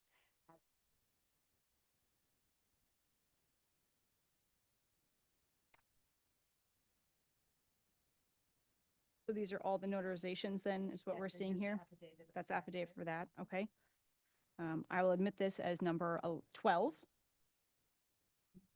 And Ms. Mixdorf, everything that is a part of this individual's exhibit, we'll do 112. If there's multiple things in 12, then I want to do like Oh. 12.1, 12.2. Okay, perfect. Mhm. So this would be 12.1 if you've got something else. And this is just Concise, I appreciate that. But I want you to have. This is just a written version of part of what I'm going to present. I'm going to mostly focus criteria. I would prefer that you just give your testimony then, if we can make it as concise as possible versus reading this. I'm not going to read it. but Correct. I want it in the record. Okay.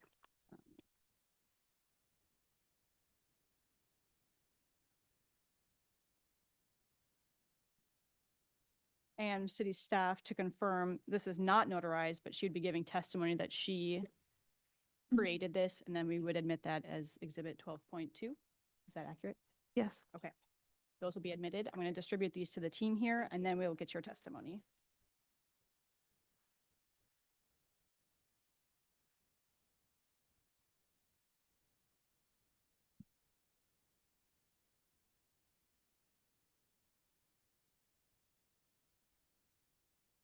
Copies if you just want to take some now.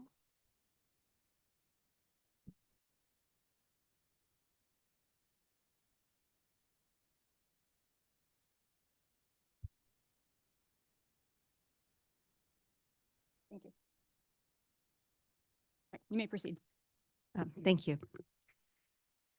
Urban growth in housing is positive if it is done in compliance with the existing zoning ordinances and actually balances not only the new investment that's going to happen, but the existing investment that has happened in a neighborhood by those who are still living there and are committed there.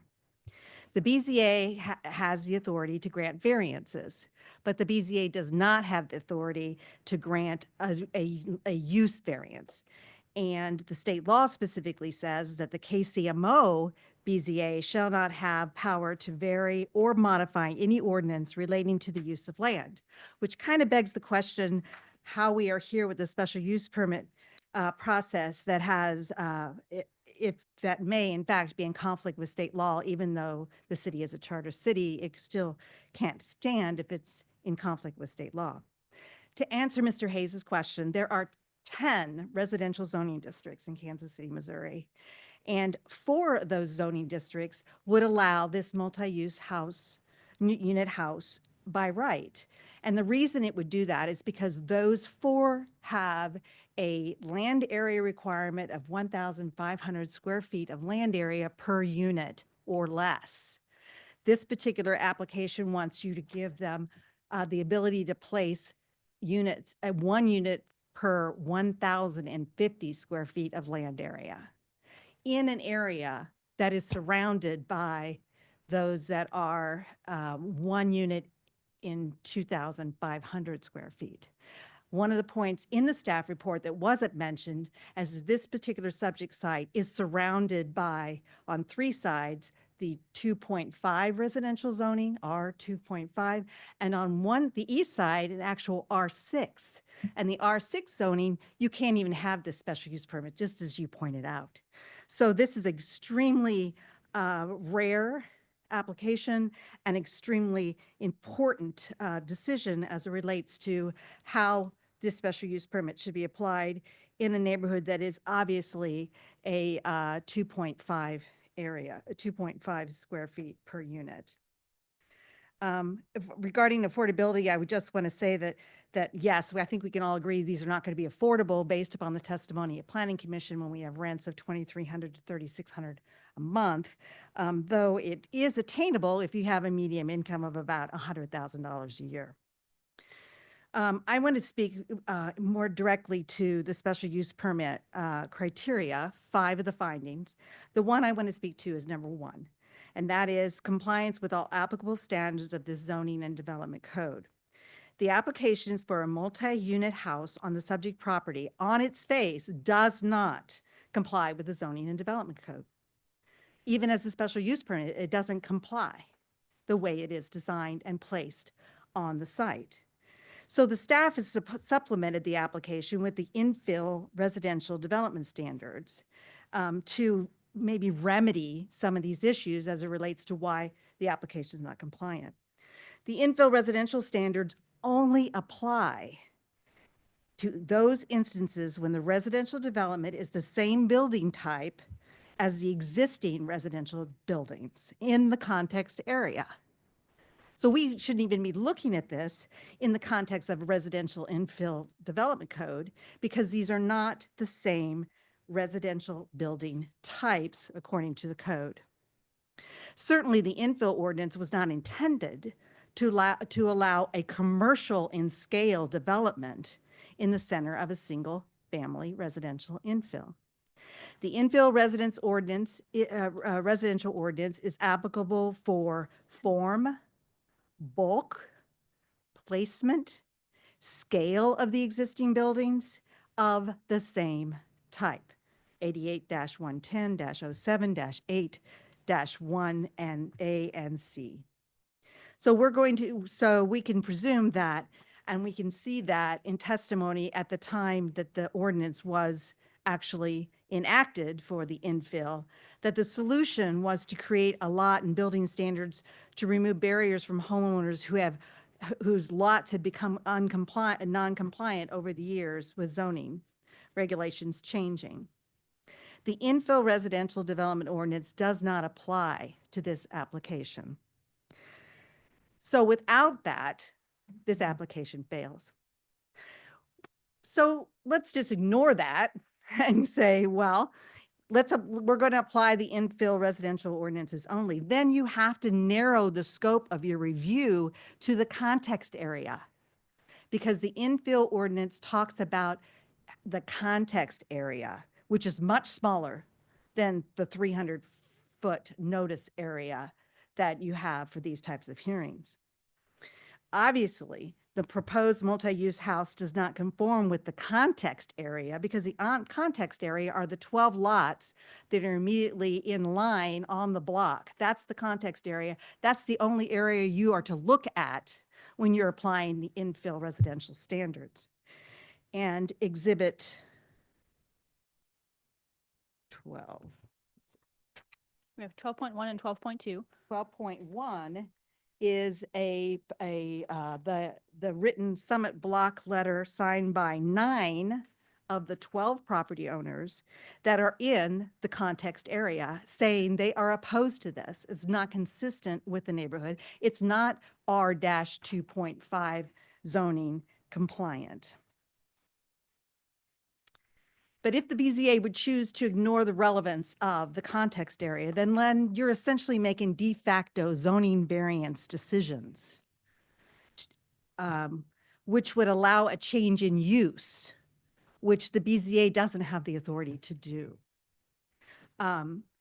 The record on the Planning Commission and the record here today has no testimony, direct testimony by the applicant, which is required by law and case law, to the practical difficulties and the unnecessary hardships that actually exist for this land use permission to be granted for a variance. Again, a variance that we arguably say you don't have the authority to grant in this instance because the variance would cause a change in land use, which you don't have the authority to do. The director, under the residential code, has discretion in applying the infill residential development standards, but the director doesn't have the authority to allow a building type variance in the context area under that ordinance. The director can exercise discretion in varying standards, which, if approved by the BZA, in attempt for the application to comply with all applicable zoning and development codes, does not change the reality that the BZA is granting a variance to allow in change in use from the detached house building type to the multi-unit house building type, guised as a special use permit. This particular application fails in compliance, and you can't bootstrap that compliance by trying to apply an infill ordinance that doesn't apply to comparing apples to oranges. It only applies if you are applying apples to apples. So there are other testimonies that is going to come that will support, and I kind of summarized those, but that's the point that I would like to make today. Thank you very much.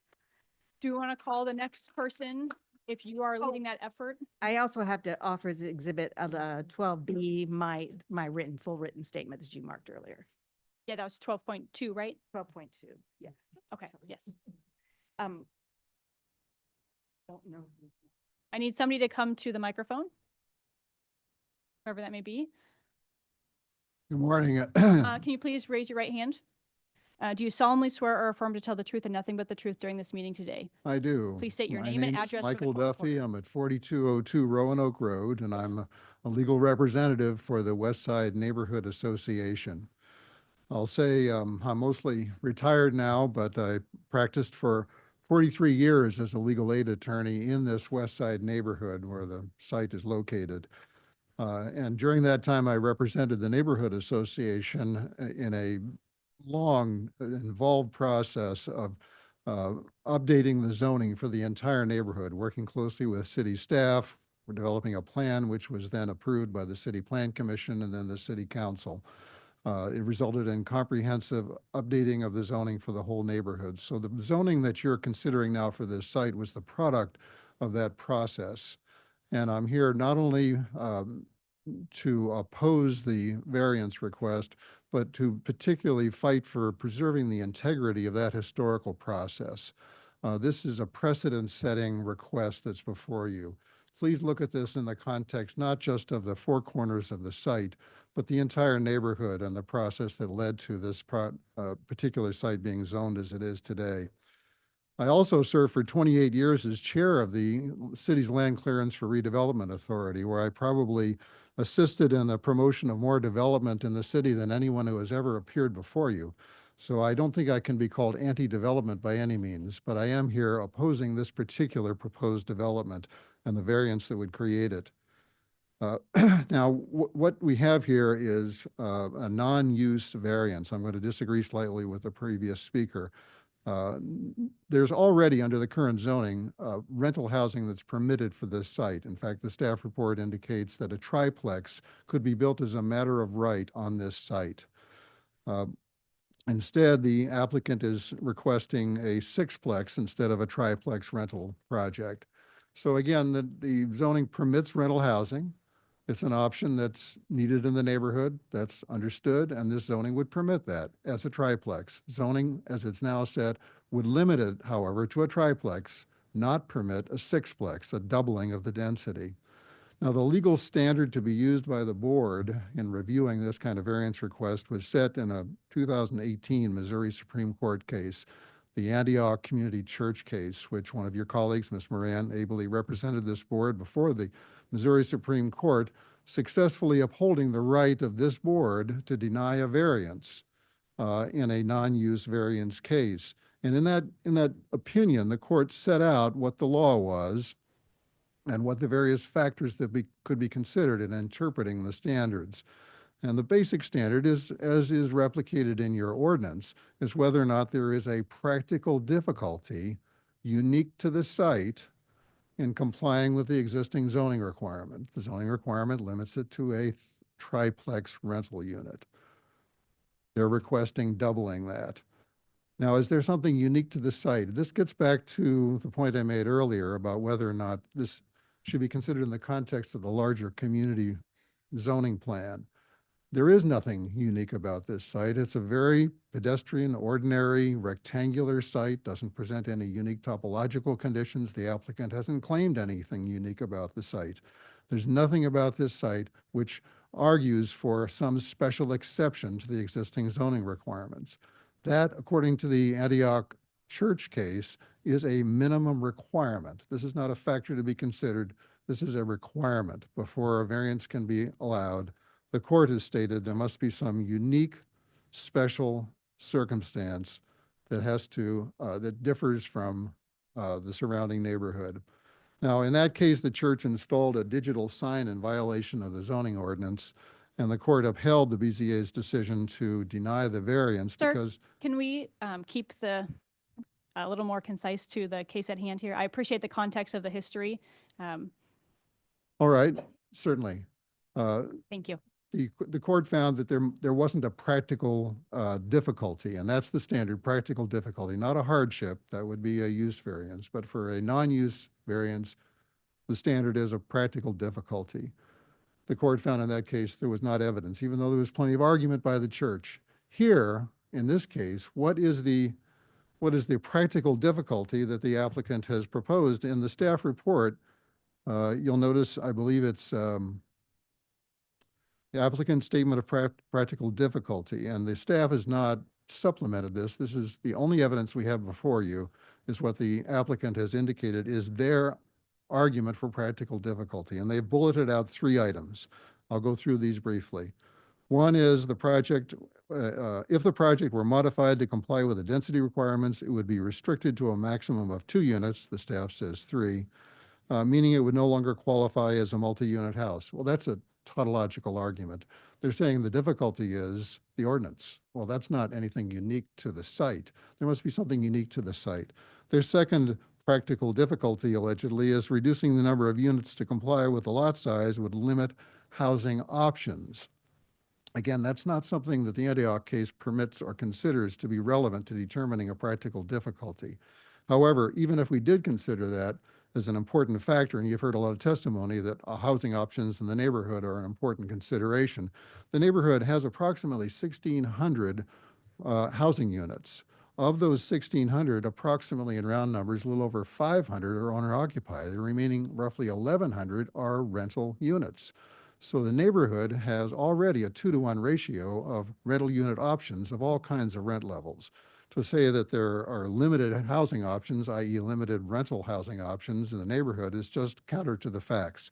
In fact, within 4 blocks of the site, there are 387 rental units, again, of multiple rent levels.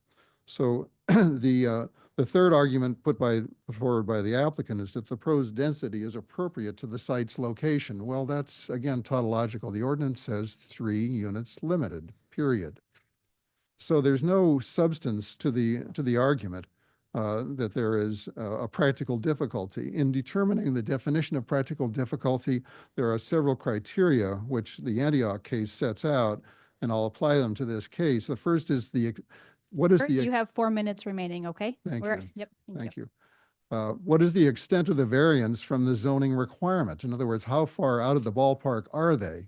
Well, they're more than twice. The zoning permits 3, they're seeking 6. So the extent of the variance from the zoning requirement.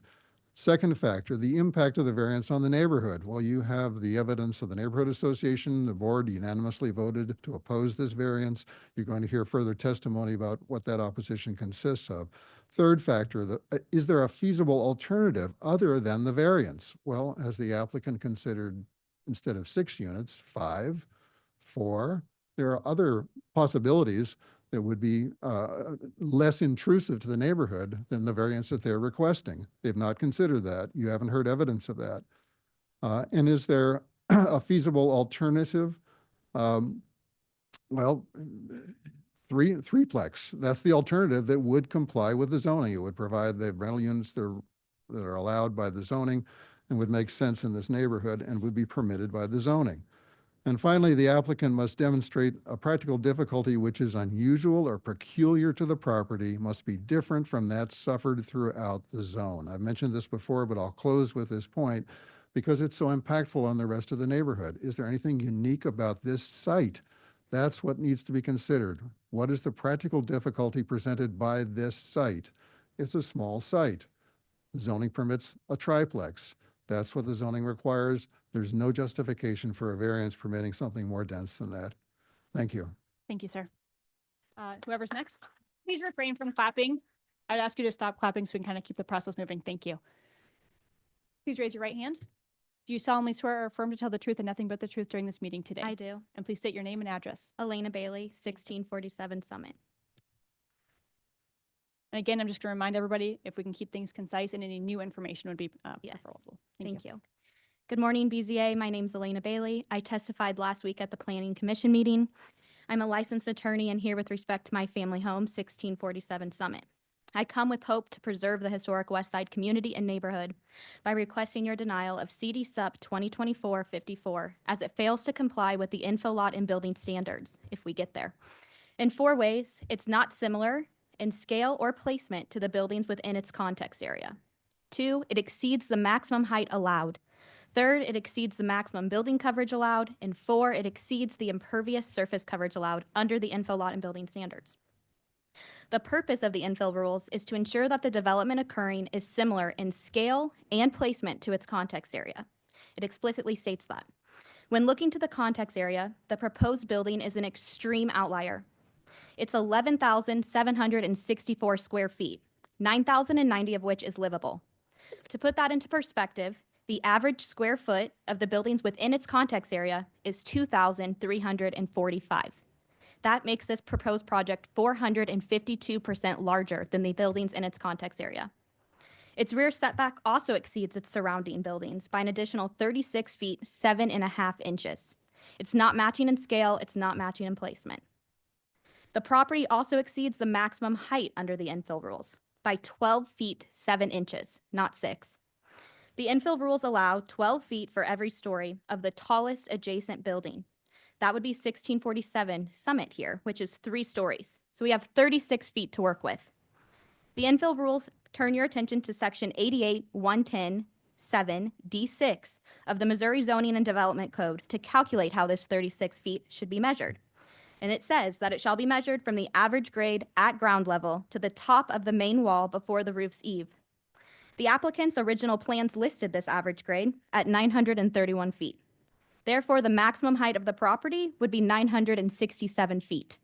The property currently rises to 979 feet, 7 inches, making it 12 feet, 7 inches too tall. The property exceeds the maximum building coverage allowed under the infill lot rules, with 51.15% of the lot area being covered. A maximum of 50 is allowed.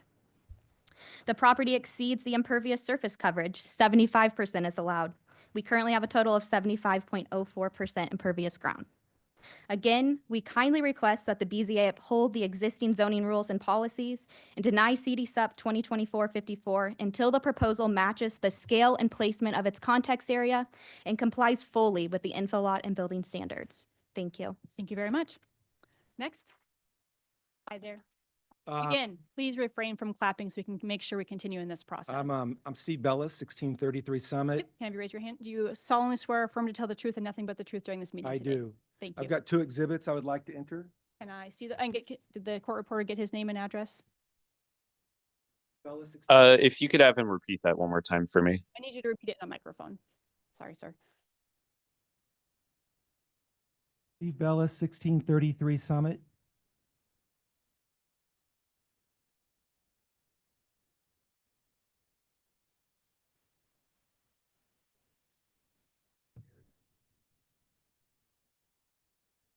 Okay.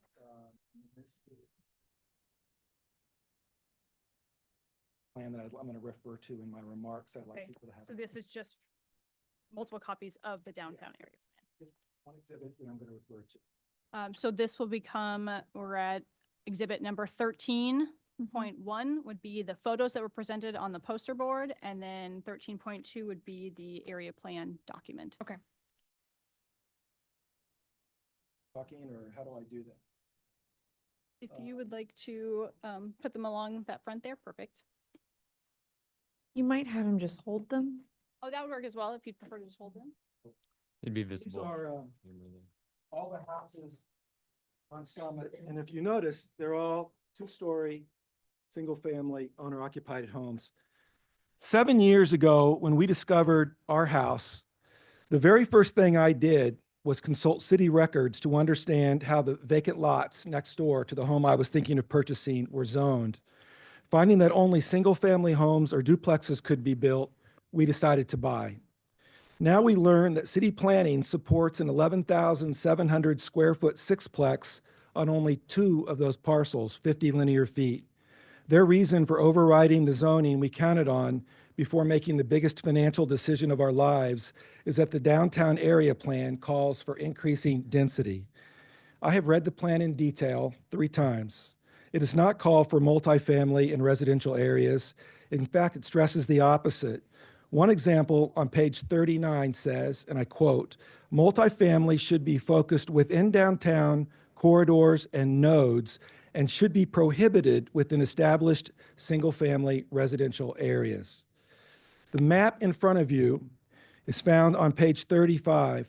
It places circles on the areas targeted for multifamily and higher density.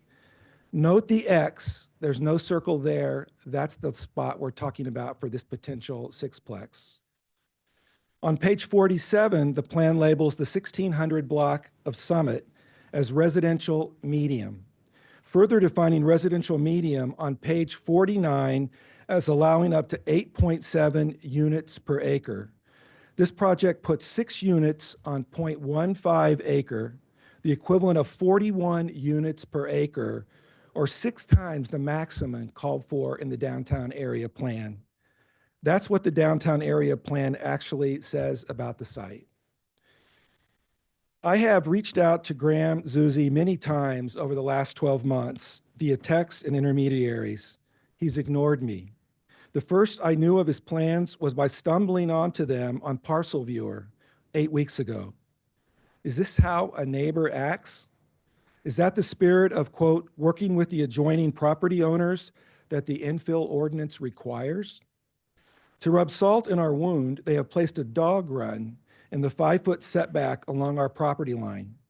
So where the city code that we trusted says a single-family home or a duplex should be built, the dogs of 6 different apartment units will be let out to run and bark next to our house every morning before their owners go to work. That does not seem respectful. That does not seem how a good neighbor does things. Thank you for your attention. Thank you very much. Next.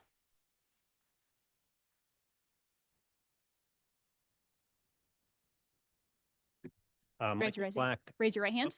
Do you solemnly swear or affirm to tell the truth and nothing but the truth during this meeting today? I do. Please state your name and address for the court reporter. Michael Flack, 1603 Summit Street. 4 years ago, my wife and I bought a house on Summit Street on the same block that the proposed apartment building is being built. We were drawn to the west side specifically because it was a neighborhood of homes, not built up like the Crossroads, filled with people who were just passing through. While the Crossroads has its charms, if we wanted to live amongst a bunch of apartment buildings, we bought a home in the Crossroads. We did not. We bought a home in the west side.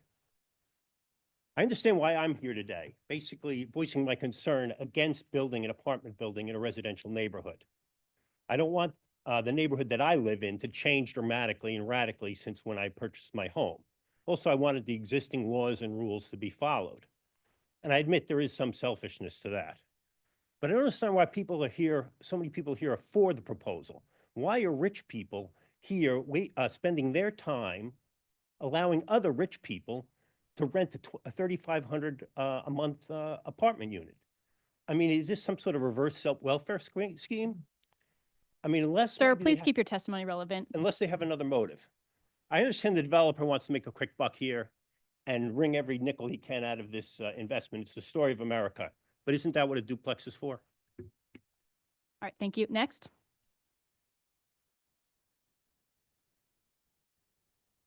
Colleen Hernandez, 2121 Jarbo. And do you solemnly swear or affirm to tell the truth and nothing but the truth during this meeting today? I do. Thank you. My name is Colleen Hernandez, 2121 Jarbo. I've lived in the neighborhood for 23 years.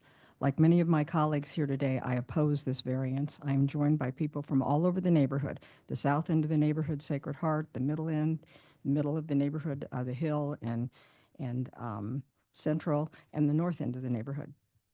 I have 3 points today. Single-family, low-density contributes to a high quality of life. Some of us were born here in the West Side 80 years ago. Some moved here recently, but what we all value is the clean, safe, quiet environment that comes from having many homeowners who know each other, trust each other, take pride in their homes. This is a neighborhood that was built and platted over 100 years ago on 25-foot lots before there were cars. So the streets are narrow. There's not off-street parking. Within 2 blocks of this site, there are 18 vacant lots. If each of those is developed as multifamily, we will have too many people, too many cars, too much congestion, and it will destroy the quality of our life. On the west side, my second point is on the west side, we plan for ourselves and we take zoning seriously. So the R25 designation that you see today is no accident. It was a result of hard work by 200 of us in the community. In 2005, we worked an entire year because we saw that high density was a danger to our quality of life. We worked hard, and in response, Mayor Cleaver and the City Council downzoned the entire neighborhood. So the RT25 designation means that that represents the quality of life that we want. We trusted the city to enforce that zoning and protect us then, and we trust the city now to do that. The action, as you've heard, the action that you take today is a precedent. So within 2 blocks of this site, there are 18 vacant lots, and the speculators are watching and hoping for a green light for the city to develop into higher density. Altogether on the west side, there are more than 100 vacant lots. Many are buildable. If the majority of those lots are redeveloped into high density, we lose what we value and what we've worked so hard for. So I respectfully request that you deny this variance. Thank Thank you very much. Next.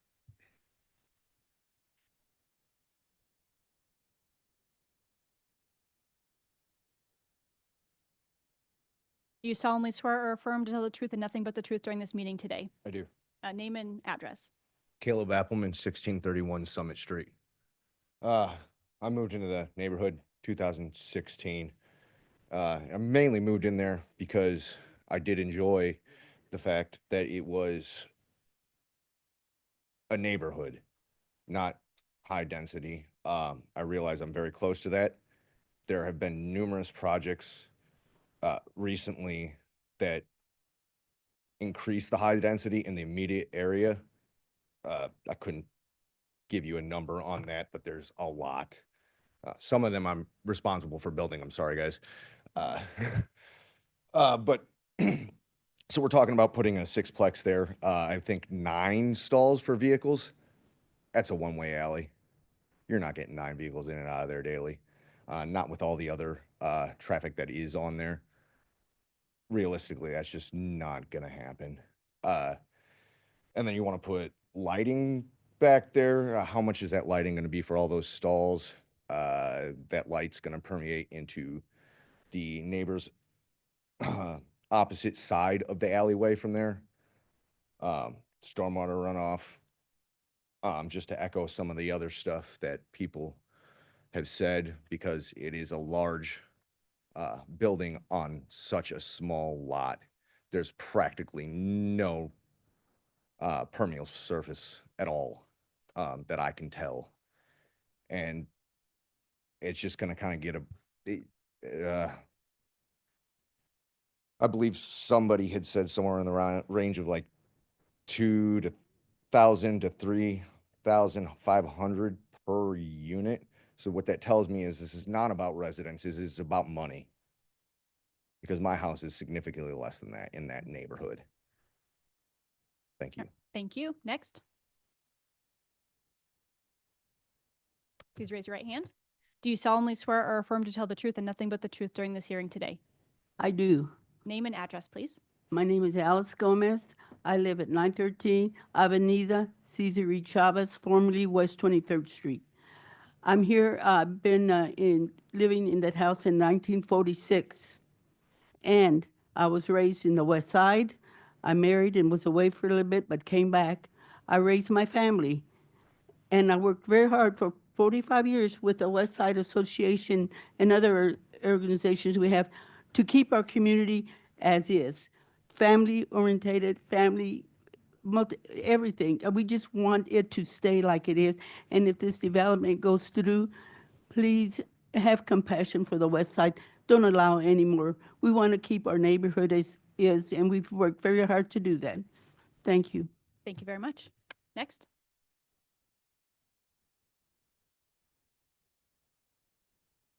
Again, as a reminder, we're looking for any new testimony or new facts that you'd like to bring forth. Robert Hernandez. Thank you. And do you solemnly swear or affirm to tell the truth and nothing but the truth during this meeting today? I do. And state your name again and the address for the court reporter. Robert Hernandez, 2121 Jarbo. Excuse me, I'm getting old. I've lived on the west side, born and raised there, almost 80 years. My family's been there 100 and something years. I'll start off with a brief history of our community in terms Please of. keep it brief, sir. I think we've gotten ethnic some good thing. history already, so thank you. So back in the 1900s, 120 years ago, the railroads went to Texas to pick up Mexicans to come and work on the railroads, Santa Fe and Kansas City Southern. They brought them up and they actually housed them in boxcars, and then they moved into the community, not without strife. There's also always racial prejudice, but we grew. We had churches and schools and all the stuff we need to keep a culture alive, and that was very important to us. Through those struggles, housing was a difficulty. My dad was a decorated World War II veteran. He came in, he couldn't buy houses on the top of the hill because they were whites only. He was a decorated veteran and had the veteran benefits, so they sold him a house.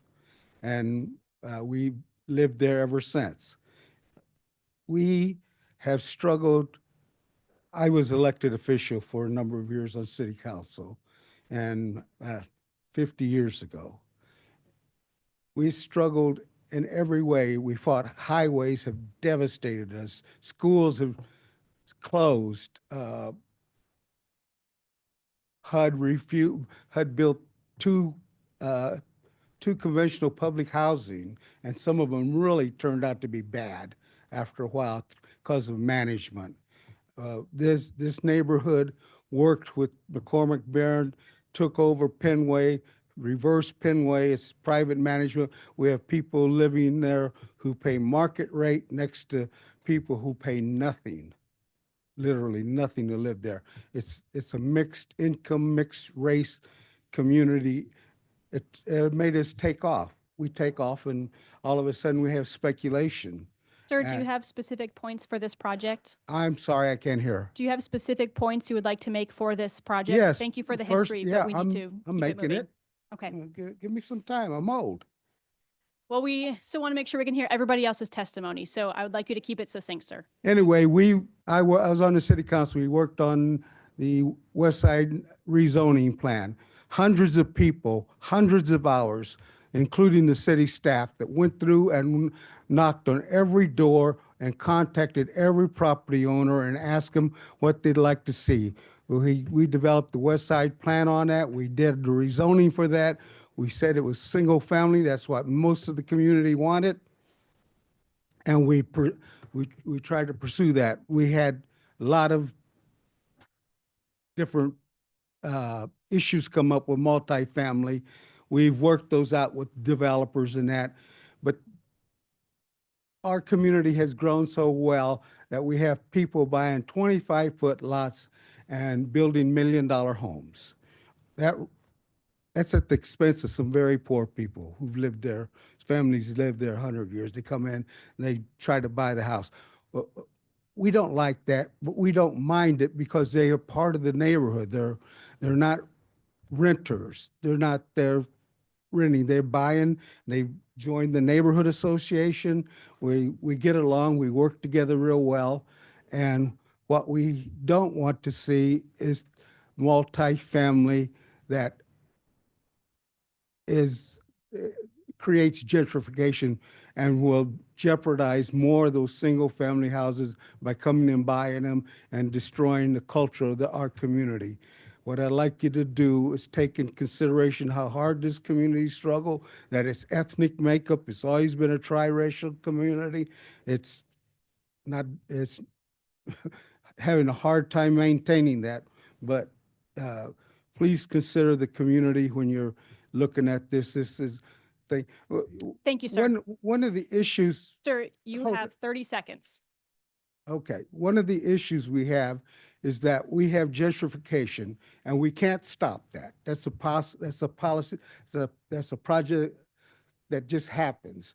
But what we need is help to maintain gentrification and make sure that it's restricted. Instead, we have the staff going out and helping Thank you, sir. change gentrification. Thank you, sir. Next.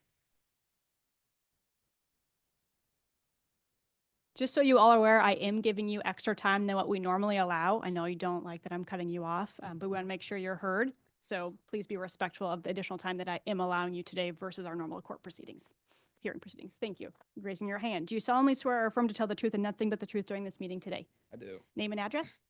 Luke Bailey Jr., 1647 Summit Street. And any new or relevant testimony that you would like to provide? Yes, I am actually speaking on behalf of my mom, Alicia Bailey. Our home is the house directly to the south of this site. I would like to make it clear that at no time have we said we do not welcome multifamily living. At no point have we not wanted something to be placed on that empty lot. At no point have we wanted fights to take place over who is right and who is wrong. All we want is for a building to be of the same scale as the surrounding homes. This building is massive when compared to our own home, a former sixplex itself. We feel if this project is allowed, then it should follow the residential zoning orders. Or if Graham is unwilling to scale down according to the zoning, then he should place the building on the available lots within Westside that are zoned appropriately. Please understand that this is our home, our privacy, and our neighborhood just as much as it is the developers. We moved our family of 6 to the west side because of the neighborhood, the heritage, and the culture, as well as the proximity to the city. We decided to renovate and restore a crumbling property from 1909. We were well aware of the empty lots in our vicinity, however, felt protected by the zoning. Our restoration began and took years to finish, financial strain, and a lot of hard work. It was important for us to preserve as much of the history as we could versus a total teardown. Once completed, we were in love with our final project. Happy to have had invested into Kansas City, we were so proud to call this our forever home and be a part of the West Side neighborhood. I hope the BZA does not make us regret our decision. Thank you, sir. Next.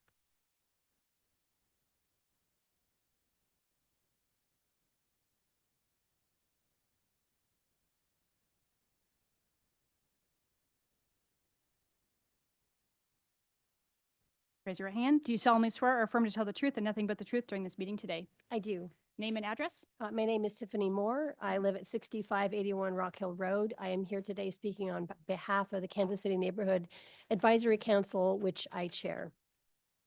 I had a number of points. I will also leave this letter, which is encompassed as an additional exhibit. Many of the points detailed. Do I need to, if it's already encompassed, I don't need to admit it. Okay, perfect.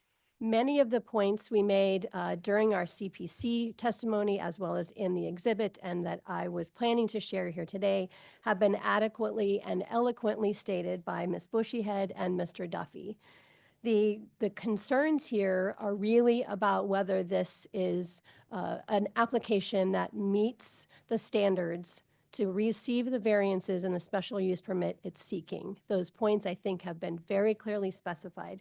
What's important from the Neighborhood Advisory Council's perspective is that this kind of deviation from what should be considered by BZA not only has the potential to impact the additional lots that have been identified by the West Side, but every single neighborhood in the city of Kansas City.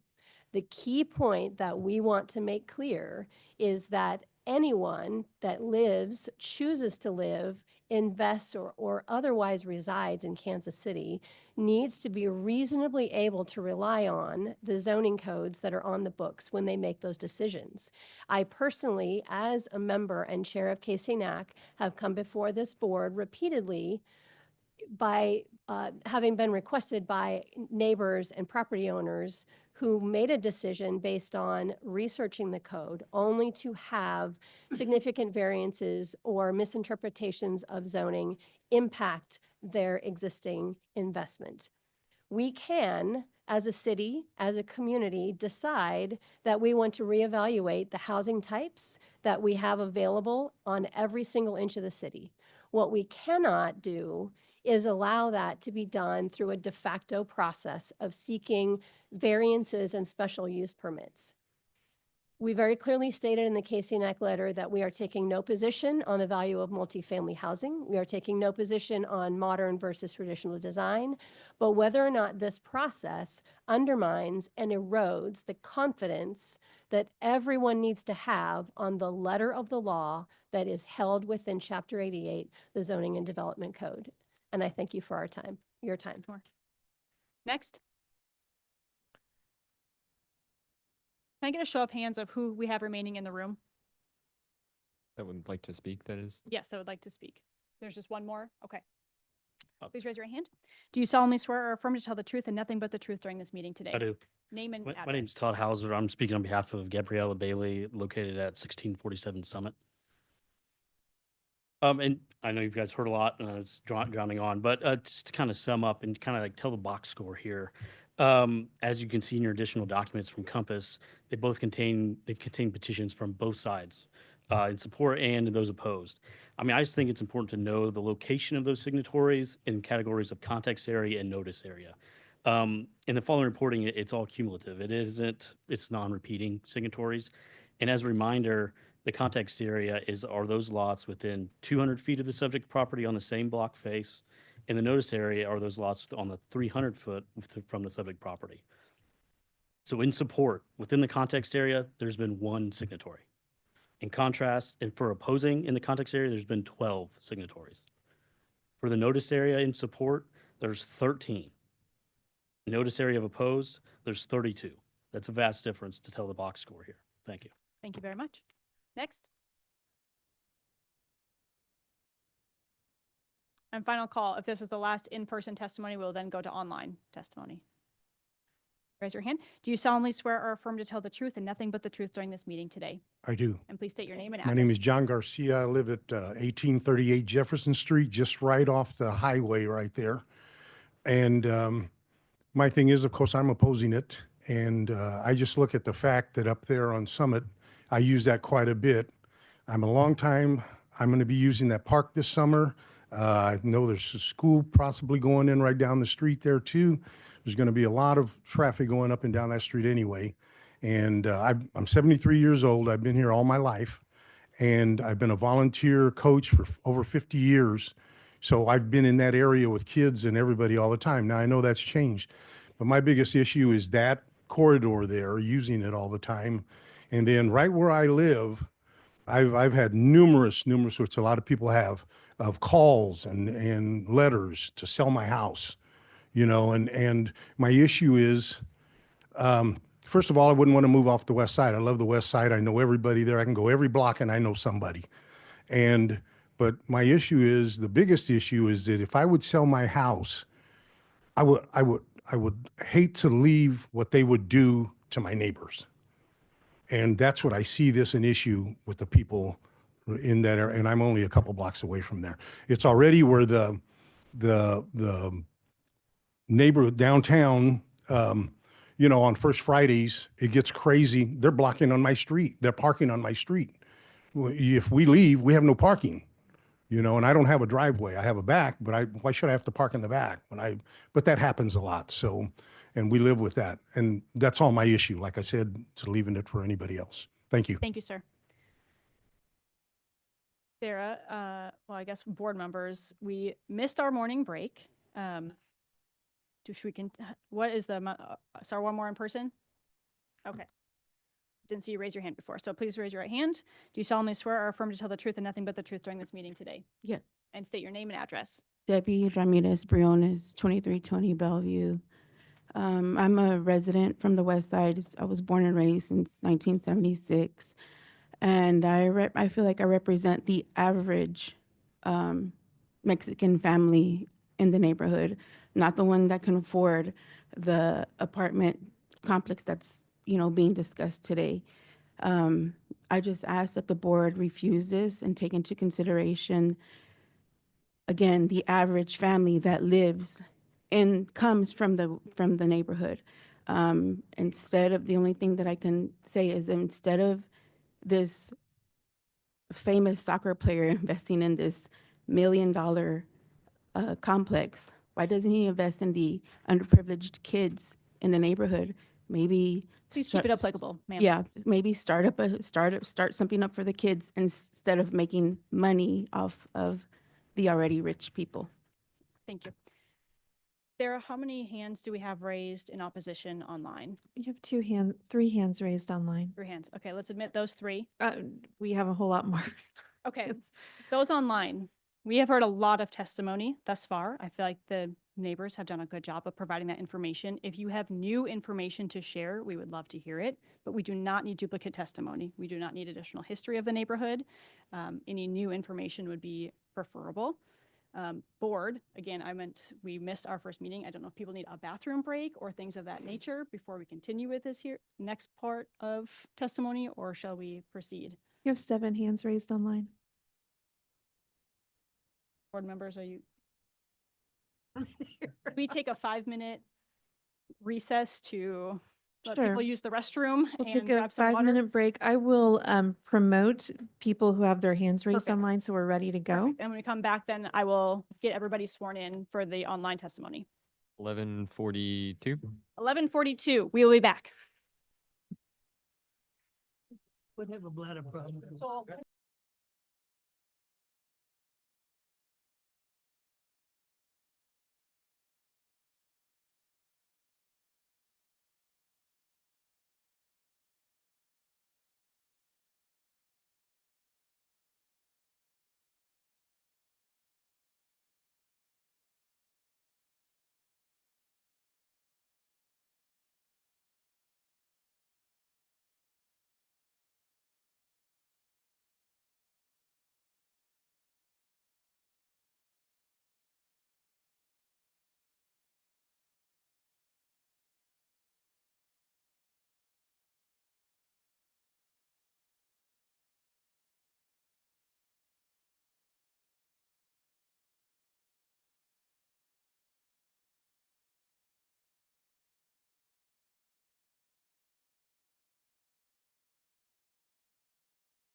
Anna, if you wouldn't mind unsharing the screen as well, the message that's on there. Thank you.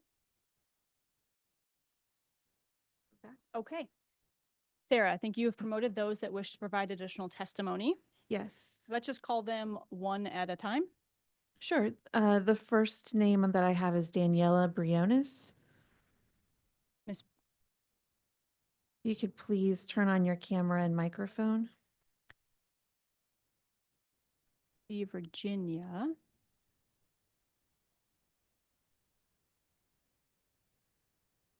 Okay, Brian Clitheroe. Thank you, Brian. I'm here. Please, raise your right hand. Do you solemnly swear or affirm to tell the truth and nothing but the truth during this meeting today? I do. Please state your name and address. Brian Clitheroe, 1649 Summit Street, Kansas City, Missouri, 64108. Thank you. I would like to do a presentation to discuss the alley that abuts to the proposed project. Is that okay? Do you have a single image? We do not need a full presentation at this time, sir. It does require multiple images because the alley is quite lengthy and there are multiple issues. Sir, I will permit one image. We will add that as an exhibit. So Yeah. select the image that you are willing to share and we will talk about that one. I have it in a presentation format, so Yes, it'll be one slide and that will be exhibit 14. 14. Correct. Is this the image you wish to share, sir?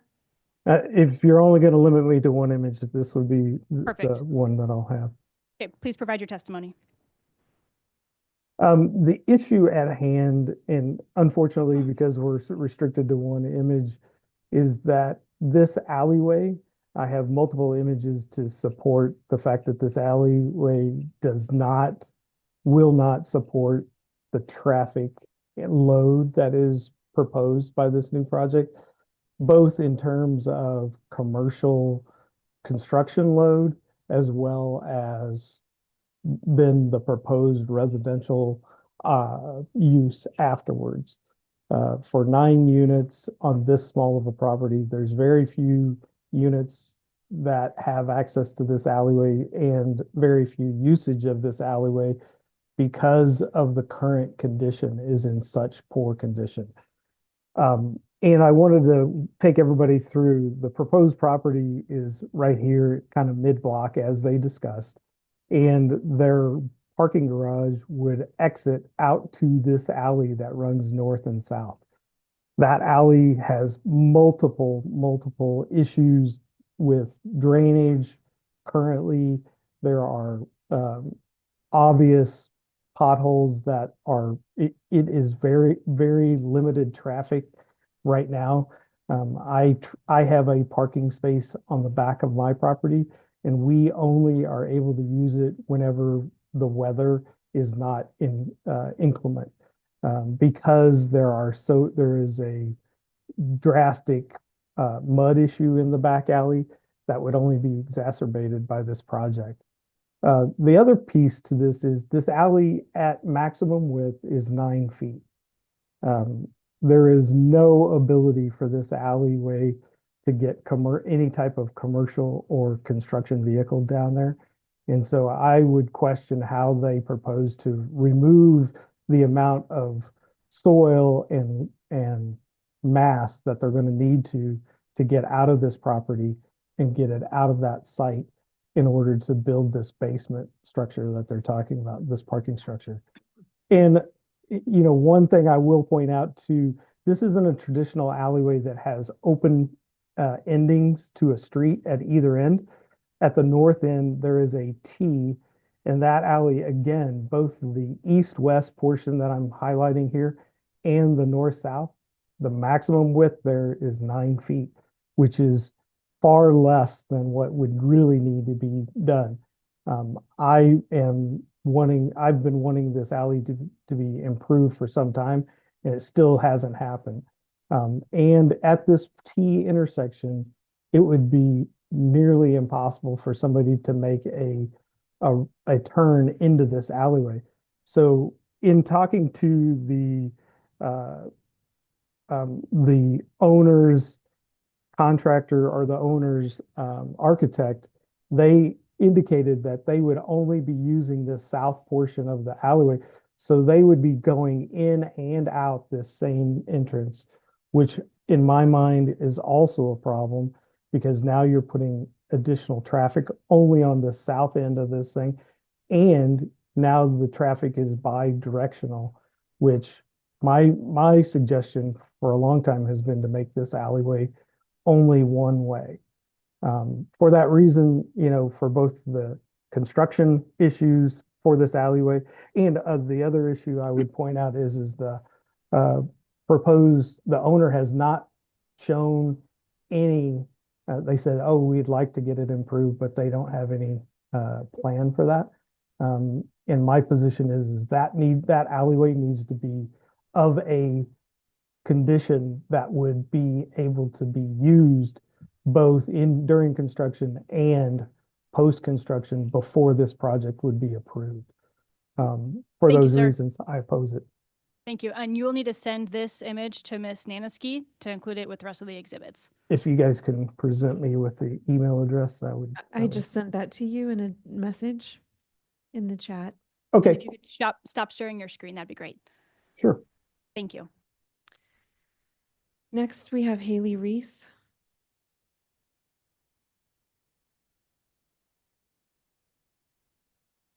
Hello, I see. my name is Haley Reese. Please raise your right hand. Do you solemnly swear or affirm to tell the truth and nothing but the truth during this meeting today? Yes, I do. And state your name and address. Haley Reese, 1618 Summit. I have lived on the west side for 30 years, restored a house, had 3 lots, sold 1. So I'm not opposed to new development, but I'm opposed to the special use. We had to use the current zoning rules, and we worked to keep those zoning rules for our neighborhood. And for someone to come in and just disregard them or ask for the special use, which is in violation of what we've set up for our neighborhood, is very offensive. So I'm against this. Thank you. Sarah, please call the next person. Monique Arellano.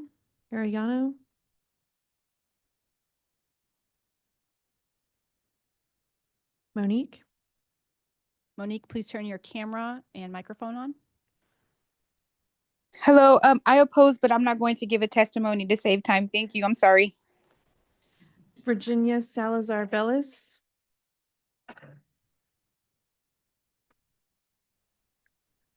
Perfect. Virginia, can you please raise your right hand? Yep. Do you solemnly swear or affirm to tell the truth and nothing but the truth during this meeting today? Yes. And please state your name and address. My name is Virginia Salazar Bellis, and I live at 1633 Summit.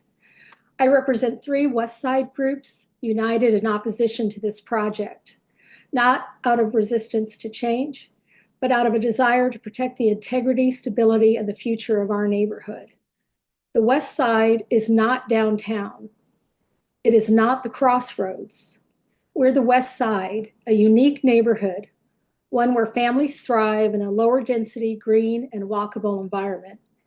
It's an alternative to the dense multifamily and commercial scale in the nearby downtown and crossroads districts.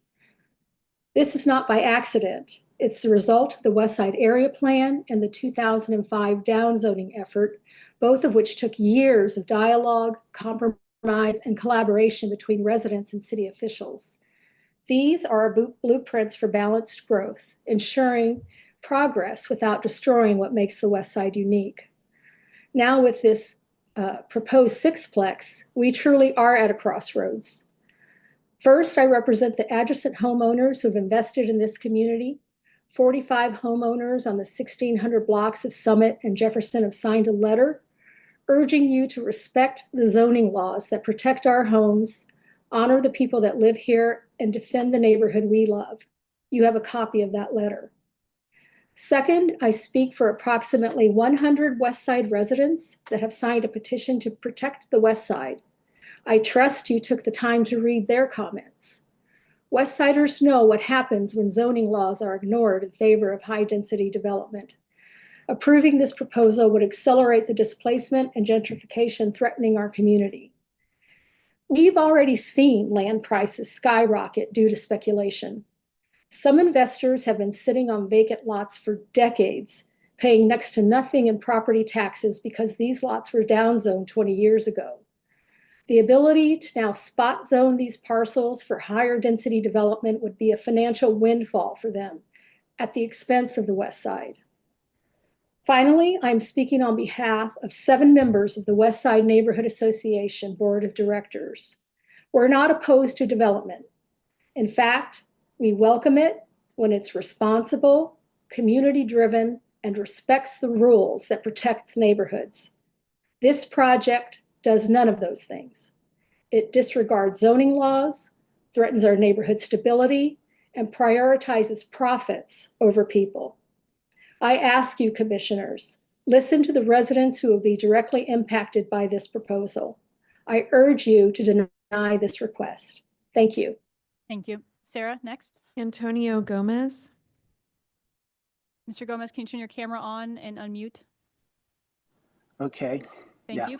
Please raise your right hand. Yes. Do you solemnly swear or affirm to tell the truth and nothing but the truth during this meeting today? Yes, I swear. And state your name and address. My name is Antonio Gomez. I live in 1653 Summit Street. We, and my wife, we moved to the west side 10 years ago. We actually bought a pair of lots and we built a house. That is our house and our office. So we basically stay here 24 hours a day. For the last 10 years, we kind of know learn the neighborhood slowly. When we were building it, we talked to our architect about having 10-foot ceilings in all the levels. He came back a day later and he said, well, you cannot do that. There's some neighborhood laws and already established sizes and heights and all these things. So we say, okay, well, let's follow those and get our house done. So we did that. Then a couple of years later, and I would like to share a little bit, one image, if possible. Can you describe what this image would be? Yeah, it's the West Side Flats that people have been talking a lot about before. So And we don't have any imagery of that in our staff report. Okay, well, we can admit that. If you're ready to show the screen, that would be exhibit 15. It just to show you. I don't want to really admit. Well, anything you're showing has to be admitted. That is part of our process. So if you'd like to show something, it has to be admitted. Okay, so then it's just I want to say what happened. A couple of years after we moved. Please keep it brief, sir. Yes, a couple of years after we moved, the West Side Flats have the same problem to have this meeting. And again, we went with the neighborhood got together. They presented their proposal, and at that time it was 4 levels and 48 apartments or units they called it. And of course, everybody flipped over this, and the same thing happened. And if you go now and drive by it, there's only 3 levels and 30 apartments. So again, like everybody else, we're not against building apartments. Just like everybody that comes here, even if you're a neighbor or not, just follow the rules, and then things will be easier, I think. And also I want to talk about the alley. When we built our house, we have a whole neighborhood uproar, I guess, because according to them, we ruined the alley. And we have a petition for some of the neighbors. This is a tough neighbor when you're trying to build stuff. But anyways, they came and they talked to my wife. At that time, we have a little baby. And we rebuilt that alley. We pay our contractor, and from our house all the way to the south, that was flat and perfect, and all the bricks were put back, and it was nice for until the next person down the road started having a project and brought bigger trucks and things like that. So I wish the city considered this every time they have to issue a permit about construction, and this zone, this alley is not ready for construction. So hopefully they do something about it. Thank you. Thank you, sir. Sarah? Adam Atar. Please turn on your camera and microphone.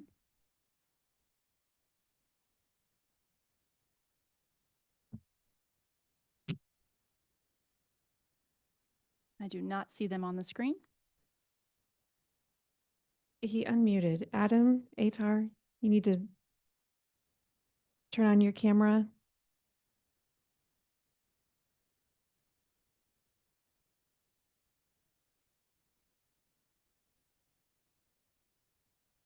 Okay. I'll go back to Daniela Briones. Ms. Briones, if you would like to testify, please turn on your camera and microphone.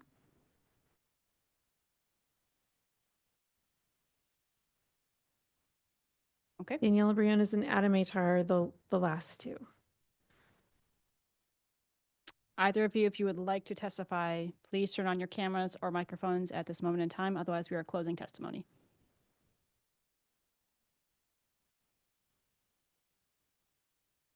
Okay, I think that is it for public testimony.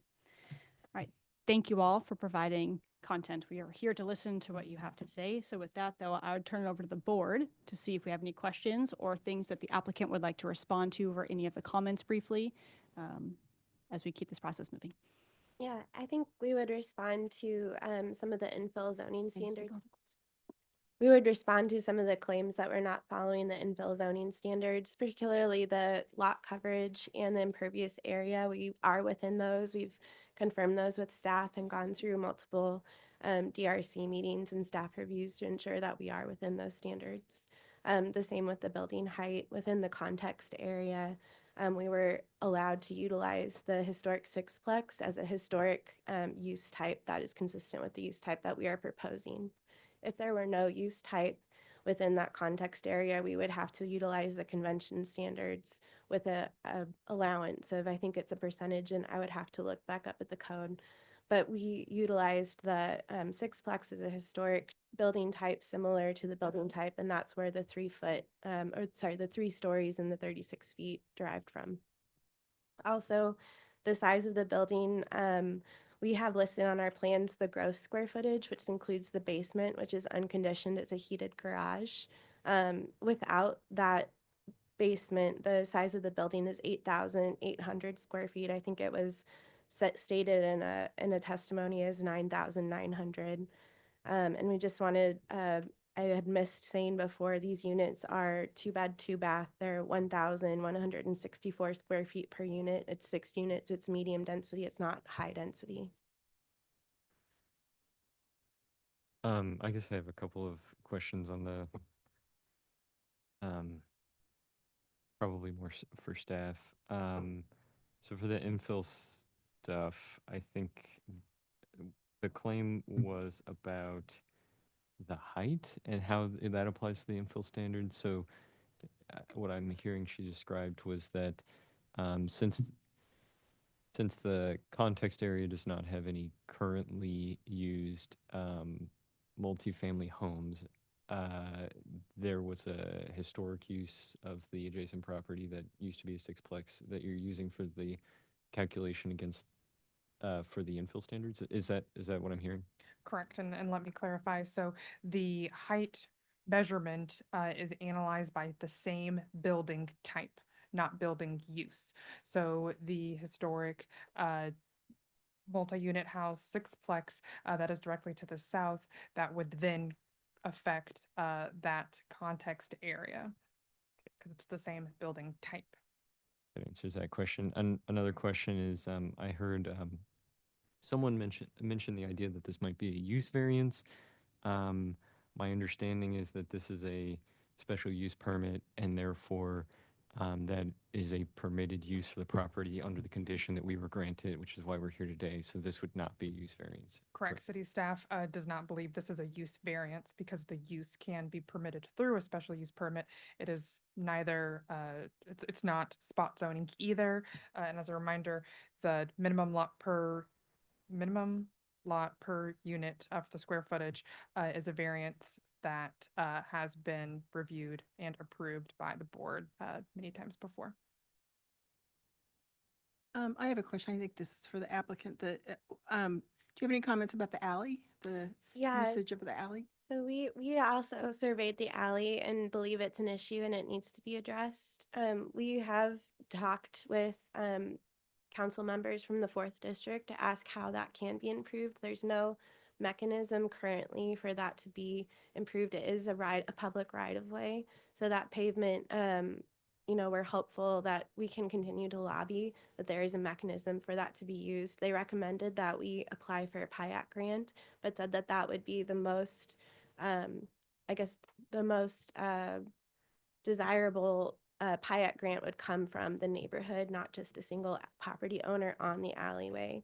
And so we did put together all of the application materials. It's a form-based application. So we just put together a Google Doc with, the step-by-step what those forms would be, as well as a draft petition that could be circulated around the neighborhood, and shared that with a neighbor that's directly behind the property who had brought his attention of the alleyway concerns the most to us. We've also been trying to follow up with city staff regarding the sewer pipe. That is a very old sewer pipe that all of those homes utilize. Again, where we have a detention system for the storm water before it leached in, but it's a combined sewer. From our surveying records, that's a 1890s sewer pipe. And so we would also want that to be, replaced if possible. So, but your client, the applicant, doesn't have any plans to contribute to that? We do. Yes, when I spoke with neighbors early on, we're speaking with Grace in the city. This is going to be a group effort in order to get that alleyway done. We have, through our contractor, he has put together estimates for not only my section to the south, but the entire alleyway as well. I'm more than happy because it will benefit my tenants and the neighbors to do my part in getting the alleyway up to enough. Okay, thank you. I'm just one board member, but I see both sides of the story. $3,500 a unit is going to get somebody who can afford it, not be your lousy tenants there. They're going to be pretty good people. So with that in mind, I see where it could be a plus for the neighborhood, but I also understand I live up north and we have a 52-unit apartment building wanting to go across the street from us, and it was approved a long time ago, so we have nothing to say now, but 52-unit apartment building with one car parking per unit, so we don't know where they're going to park. But I do understand both sides, and I feel for you guys, so.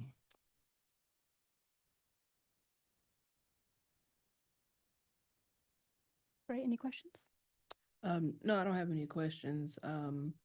Just again, understanding both sides, understanding that the needs of the neighborhood, but also the desires and the goals of the city to bring people to communities and neighborhoods. There are justifications on both sides. Change is hard, but change is inevitable. And it has to happen. We do have a housing issue, affordable as well as missing middle. And we have to be sure that we are supporting the growth of communities, not just now, but for 20 years from now. And the designs of these buildings and these structures are really substantial to ensuring that we have a thriving city 10, 15, 20 years from now. And continuing to keep neighborhoods like West Side sustainable requires more people, whether that's a 3-unit or a 6-unit. You need people. You also need people that will contribute to the economic growth within these neighborhoods and communities. And so it is a significant issue. It's not one that would change now, and it's not one that would change with this project, but it is a stepping stone and a way forward. I also want to commend you as you being the applicant, as someone that's willing to take this on from a personal level, as a neighborhood person. To me, you were the one that brought the solution. If we have no other questions, I would entertain a motion. I do have one comment and / question I want to make, probably more towards staff again. I took notes about various points that were made, and one thing that I heard was about the lack of a hardship for variance. My understanding is that the hardship would be the ability to use the proposed use. So we've had variances before for, say even a single family home where, you can't build a single family home on the lot, and therefore you need variances for setbacks or whatever. And in this case, if we were to approve the special use permit, then we would be approving the use, and then the variances require the hardship, of which include, simply being able to build the proposed use. Am I understanding how that would work correctly? Correct. Okay. But I do have one comment. This is an allowed use. It's allowed with a special use permit. Special use permit allows up to 8 units on this site. Correct. And they're asking for 6. So, I mean, a lot of people testified this is in violation of the zoning code. It's not allowed. It is an allowed use. And that's the city council that put that in place. And the variance is necessary so that they can build the allowed use. If we approve the special use permit because it's compatible with the neighborhood, which it appears to me that it is very compatible in terms of design particularly. And it's only 6 units, so I don't think it's going to greatly increase the traffic. So those are my comments. Any other questions from the board? I just, the second variance regarding the trash, have you guys looked at a different location? We would be willing to look at a different location. It could either be attached to the building or it could be in the rear. We just thought this was the best for the neighborhood, but if that's not seen as the best for the neighborhood, we can definitely find a different solution. Attached to the building, it would probably still need to be in the front yard though, right? So the variance would still need to be there. When it looked like there was a fence, and this is going to be behind the fence, so it's not really going to be visible. Right. Even though That's it the is intent, is that it looks like a fence on every day except for trash day. And it's rolled away and then the trash bins can be pulled to the curb so they can be picked up. Members? I'd entertain a motion.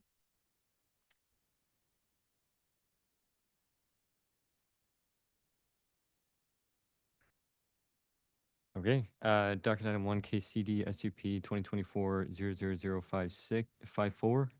I move that we grant the special use permit and the corresponding 2 variances in accordance with site plan and staff report and the conditions therein. I've got a motion. Do I have a second? Second.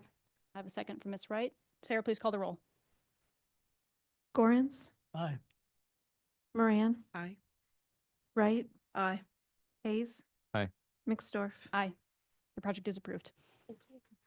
Thank you, everybody, for providing testimony today. Meredith, is lunch here? No? Then should we continue on to the next case? Sure. Called docket item number 2. I would ask our audience to please depart quietly. This case CD ripping it out. BZA 2024-180. A request to appeal a zoning determination related to a window sign on about 0.2 acres generally located at 500 Delaware Street. Anna Naniski is the planner for this case.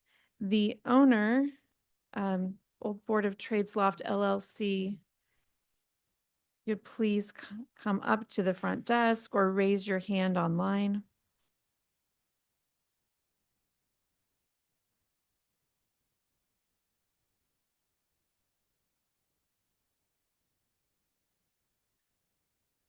Don't have a hand raised online. Yeah, and so for reference, this was continued to this date because of the no-show at the 2nd January meeting, I believe it was. I guess it says on here. Yes, it was the 2nd January meeting. And per the board's rules and regulations, it says that the applicant has 30 days to appear for their appeal case. If for any reason the applicant or appellant or his agent, his or her agent, does not appear, the case may be dismissed.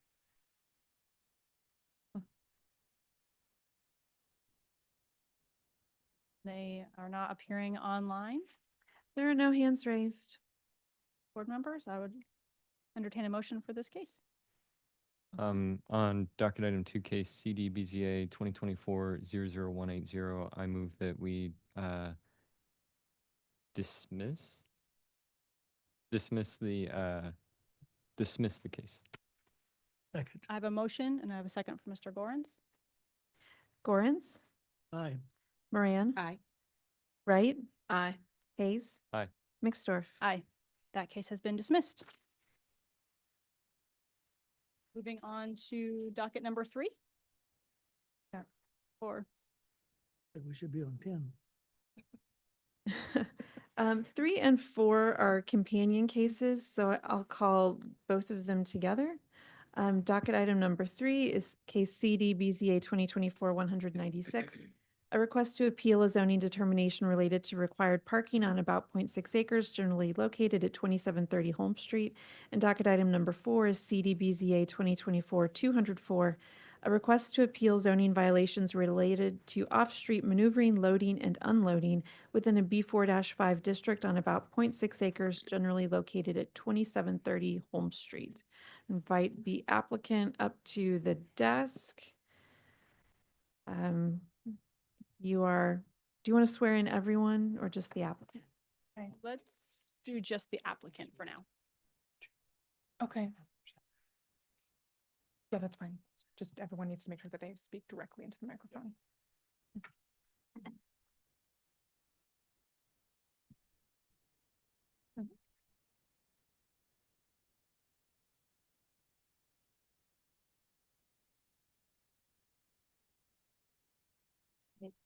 Thank you all. We will need to get you all sweared. We called the case, so we're good on that front. Yes. Okay. Yeah, you're fine. Okay. I'm going to have you all please raise your right hand. Do you solemnly swear or affirm to tell the truth and nothing but the truth during this meeting today? If so, please state I do, your name, and your address for the court reporter. I do. James McClure, was it 900 West 48th place. I do. Roxanne Koch with Pulsinelli, 900 West 48th Place, Kansas City, Missouri. I do. Arun Gokhale, 7511 Brown Avenue, Forest Park, Illinois. I do. Wayne McPherson, 2740 North Spalding, Chicago, Illinois, 60647. Thank you. And have you reviewed the staff report associated with your case? We have. And do you have any objections with me admitting exhibits 1 through 12? We do not. Perfect. Exhibits 1 through 12 will be admitted. We will turn it over to city staff to present the case.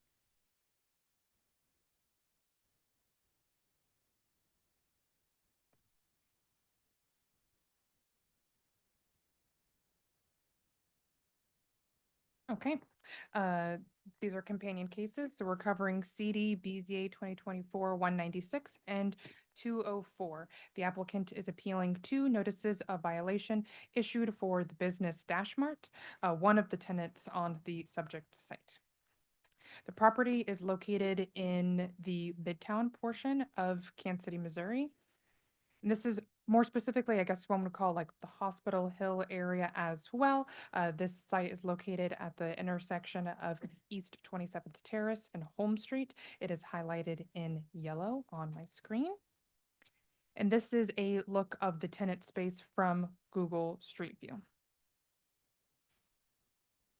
So there are 2 notices of violation. As I mentioned, what I'm going to refer to in the rest of this presentation as Notice of Violation 1, NOV1, which is as the owner did maintain a premises for retail use without the minimum parking spaces required at 2.5 spaces per 1,000 square feet in the district zoned B4-5. This use would be allowed a minimum of 19 parking spaces.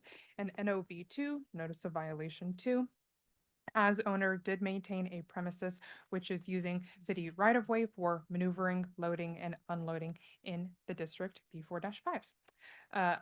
This is a photo from the inspection of the business, as well as a close-up of the door. And I want to know the maximum occupancy for that space. It says 3 on the door. This is also gathered from the inspection. Those were daytime photographs of the use, and this is a nighttime photograph of the use. We can see lots of cars in the parking lot and on the street. Another angle from the inspection. Okay, so now I'm going to go into some details about the zoning and development code.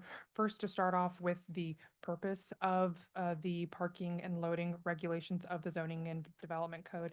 It's, generally this states that it wants to ensure that parking and loading demands for a variety of uses are established. And this is to, of course, ensure that the business has adequate parking and loading space, but also to avoid negative impacts of that spillover parking that could occur for adjacent properties and neighbors. So to go into some details about notice of violation 1, which is specifically about, does the business have enough parking on site? So there are 2 use categories that one could identify for this. The notice of violation, as I mentioned, says retail sales. And per my calculations, this would require 22 spots. The reason why this differs from what is stated in the notice of violation is because the investigator used Parcel Viewer to calculate that number per the measuring tool, whereas I used numbers provided off of building permits. Of course, there's the exemption for what this use would have been established when the building was originally created. That would have been 1 per 4 employees. I don't know the number of employees that would have been there when the business was originally established. Right now, I can only say that that is 0, until that information is provided to me. Versus if you consider this a warehousing use, that parking ratio is 1 per 4 employees. That is 2 spaces that is required if this was established today, which they do have on the subject site.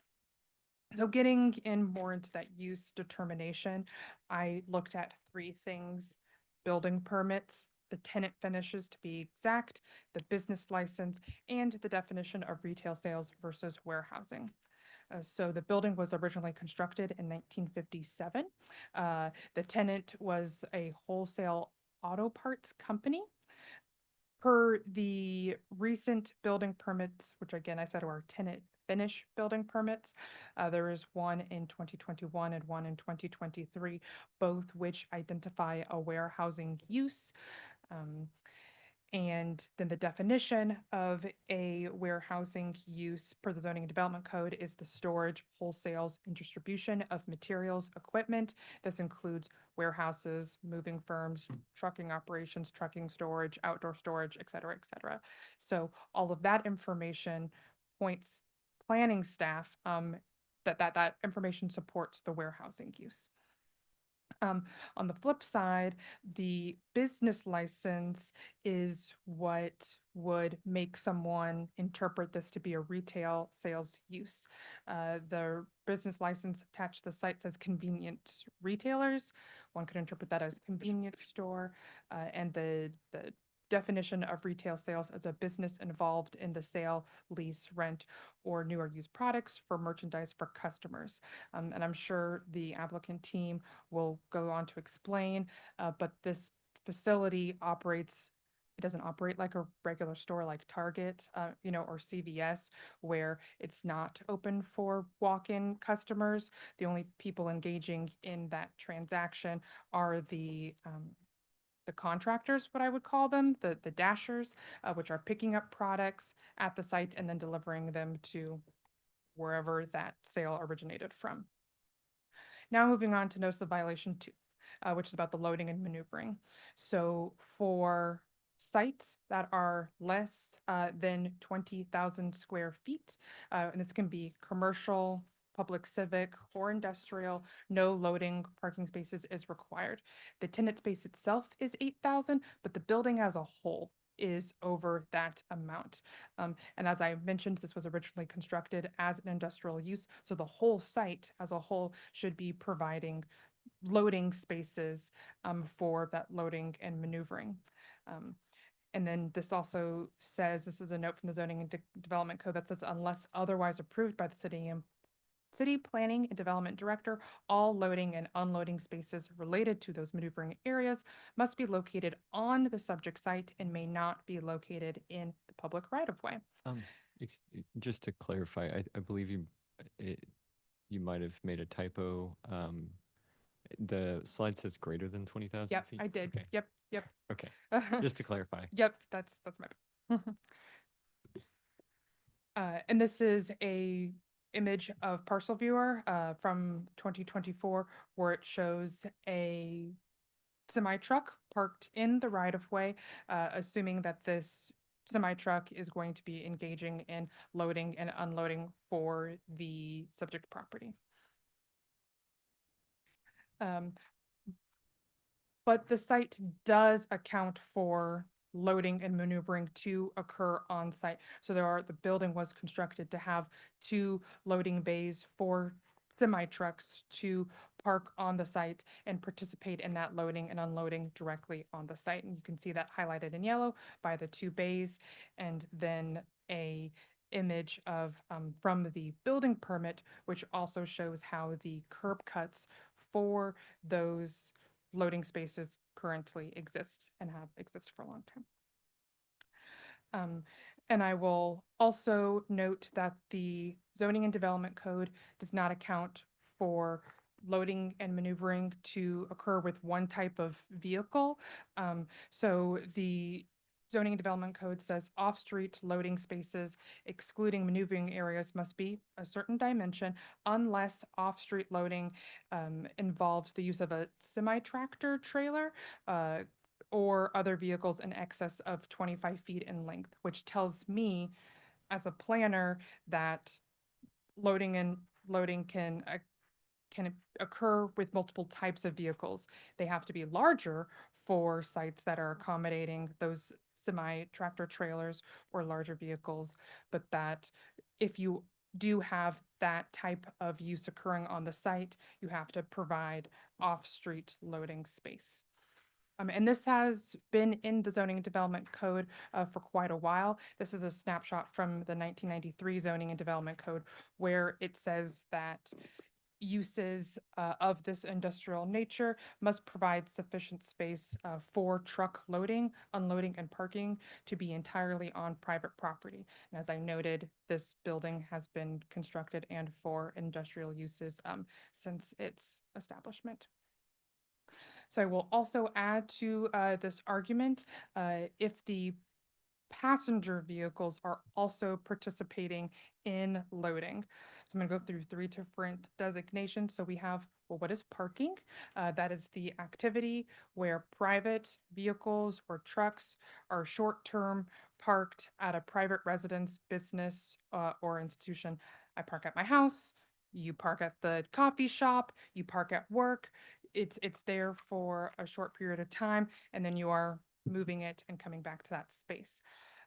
Loading is the short-term commercial or industrial transfer of products or goods into a structure or event. You're delivering a pizza. Coca-Cola is delivering 6-packs, to Target. Things of that nature. There's also a use group category for this type of parking, which I won't get into, but that is completely separate from standard parking or loading use that I'm talking about today. And I will also note that there is no definition of what exactly is parking or what is loading in the zoning and development code. This is my professional perspective.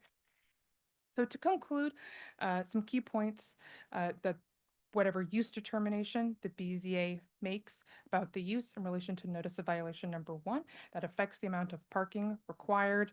Retail use determination, they would need to provide more parking on the site versus if the use determination is warehouse, then that they have the adequate amount of parking on site for that determination. The site was originally constructed to accommodate loading. The dimensions of that are legally non-conforming. Despite the type of motor vehicle is engaging in loading, loading is occurring in the right-of-way as shown by the inspector's photographs. So the next steps can include the use of the alley or the subject property for the loading or getting an alternative compliance plan related to notice of violation number 1. And another reminder that the review criteria associated with an appeal. Says that an appeal may be sustained only if the BZA finds that the administrative official has erred in applying the code on the subject property, and the zoning and development code compliance staff, who's the staff in this case, did not err per photo evidence. We have photo evidence for notice violation number 2. Notice violation number 1, is a use determination by the BZA. And I will note that I want to also admit Exhibit 13, which is written public testimony that was provided to me after the staff report was published. That concludes my presentation. I'll be happy to answer any questions. I will admit Exhibit 13 then. Board members. Questions for city staff? Not at this time. We'll turn over to the applicant. Why should we approve your request today? Good afternoon, Roxanne Koch with Pulcinelli. As indicated earlier, I would like to first just open with a brief opening statement, but just let you know the flow of the presentation and who's speaking today on our behalf. Again, Roxanne Koch, I'll be making a few comments as an opening statement, provide a basic outline of our presentation. And then I'm going to turn it over to both Mr. Goclay and Mr. McPherson, who are here both representing DashMart and DoorDash, to give just some opening remarks that they would like to share with the BZA board. And then I will turn it over to Jim McClure, our associate here with Pulcinelli, to walk through our legal analysis. Point being that the staff did err in making their determination and issuing their violations.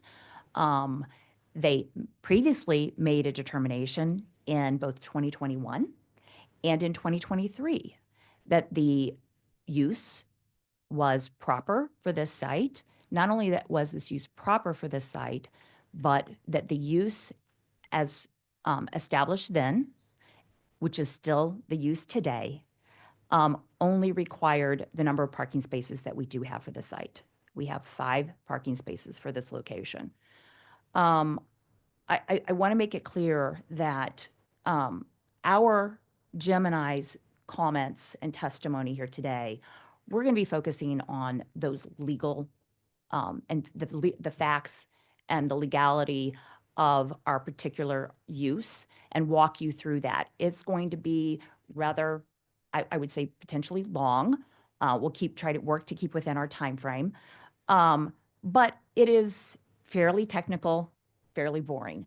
And we'll do everything we can to get through that quickly.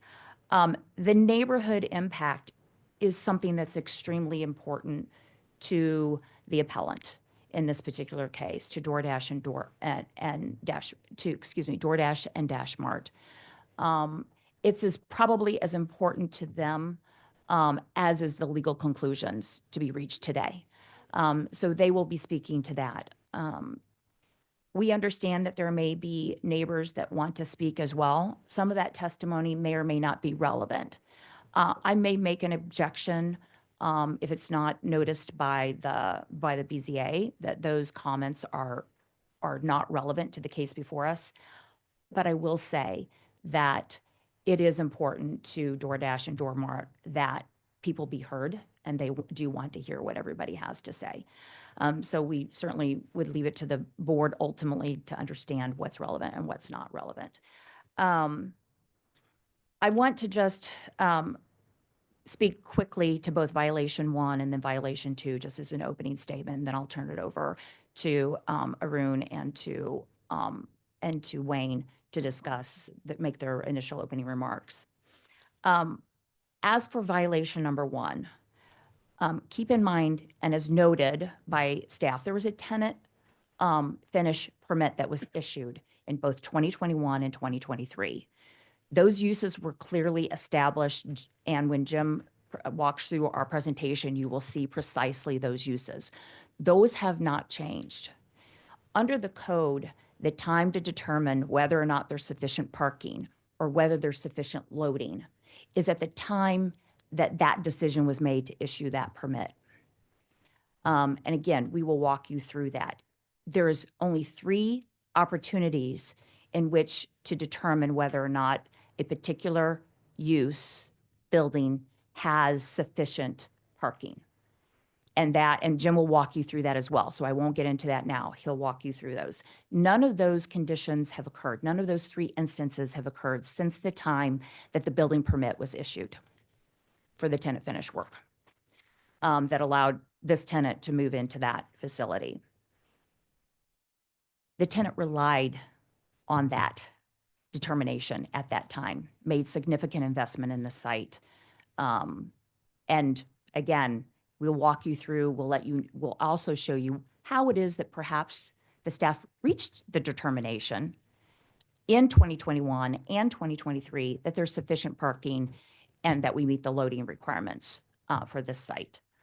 And then I just want to note the business license should not be considered a factor at all in this case, but I will note that the business license that they have today is the same business license that they had in 2021 and that they had in 2023 when the 2023 tenant finish license permit was awarded.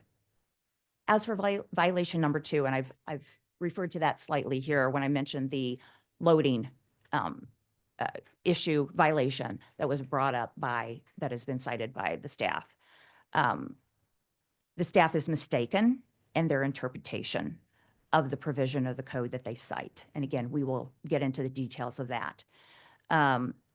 This particular code that they referenced only relates to the areas that needed to be provided offsite.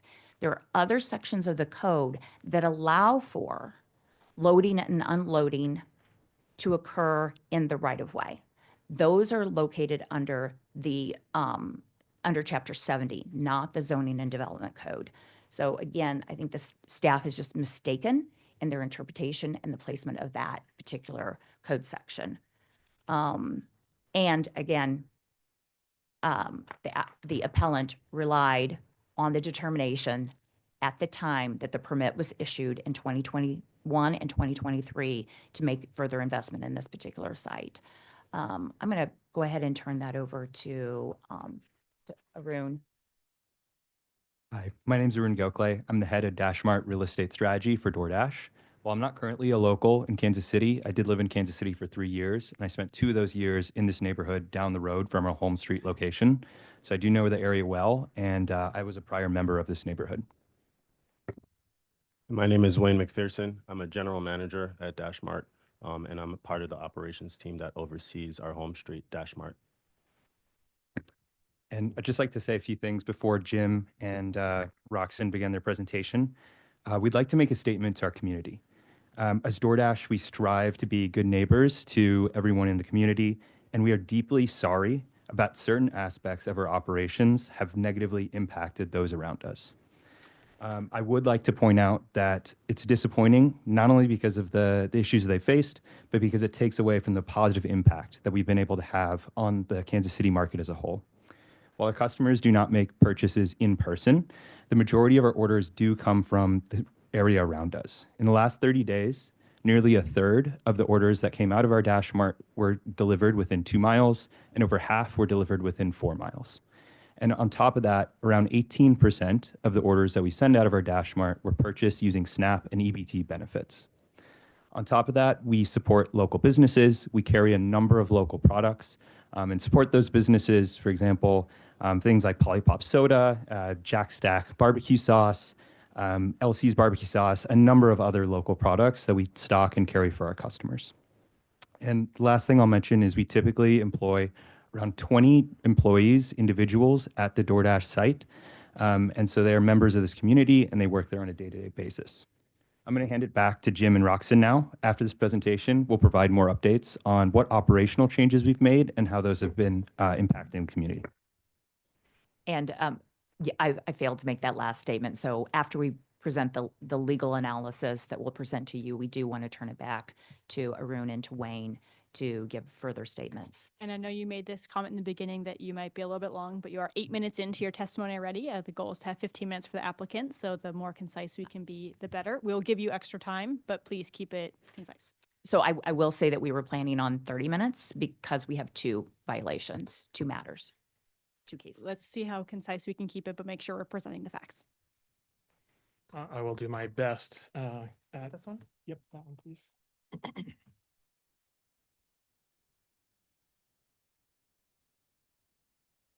Did we already admit this exhibit earlier? I think. Okay, so this is exhibit 13? Okay, exhibit 13 will be admitted. Also, I have 14. 14. Mm-hmm. 13 We and- have a few other exhibits that we would like, we provided to staff earlier today. One is a memo detailing, since we did think we are going to be a little short on time, we did a full legal memo for you to be able to look at if you have any further questions. So when I'm trying not to go through all of the different factors, I can be a little more expedient. So we've got a memo, we've got the 2023 permit plans, and then a redacted copy of the lease, which will help show you what our use is as far as our relationship with the landlord. We'll do exhibit 14 is the PowerPoint presentation, and 15 is this bundle of A through D exhibits. And that was okay, it was sent this morning, so I Sorry. have not attached it to Compass So Casey yet. do we have any way to see? I have copies of Okay. the things if you'd like me to have. Those will be admitted. Yes, okay.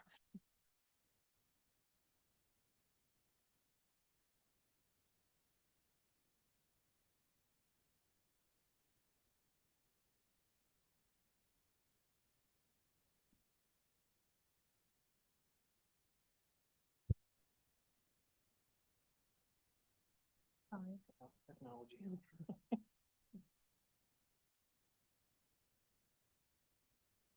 So just to give a quick site, I know this was in staff's presentation as to the site, but I want to go through and take a quick look at it. The property address, we are on Holmes Street, 27th and Holmes. We're 8,366 square feet, zoned B4-5, which allows for both the retail sales, if that's so determined, and the warehousing use. As we stated, it was permitted again in 2021, following again in 2023. And picture by staff. So diving into the code for NOV number 1, so by this, staff has taken the position that they can reevaluate the use and the number of parking spaces as part of this through their recharacterization of the use of this property from a warehouse use to a retail use. So as staff mentioned, the call of the question for us today is whether or not staff erred in making that interpretation that they can reevaluate the property use, and then whether or not they, in the fact they could have, is the retail use actually the proper use to be decided upon. And I will tell you, regardless of whether it is, we would be code compliant based on the parking numbers. Again, here's that. This is a picture of the Dash Mart with the 5 parking spaces that we provide. So we provide 2 on the north end, 3 along the southern edge. We have 5 parking spaces on the site. In between those 2 is the loading area, which Anna pointed out in her presentation. This is what was described in our 2023 permit. States that the Dash Mart's a wholesale items, essentially take it into the facility, store those goods until they're ordered. An employee will then pack those orders and prepare them for delivery. No customers enter this site. The only person who enters the site is third-party delivery drivers and our employees in this property. Oops. Okay. Yeah. So for me, it's really helpful to colorize things. When I start looking at plans, it's hard to kind of track what's where and what's the proportion.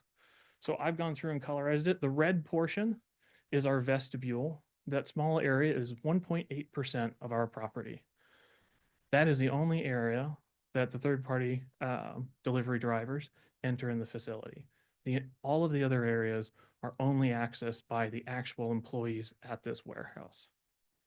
So Again, we've got office space, order packing, the actual warehouse in green to represent 78.6% of this building. There's a small food prep area, which is about 4%. And then there is other restrooms, receivings, and a break room for the warehouse employees.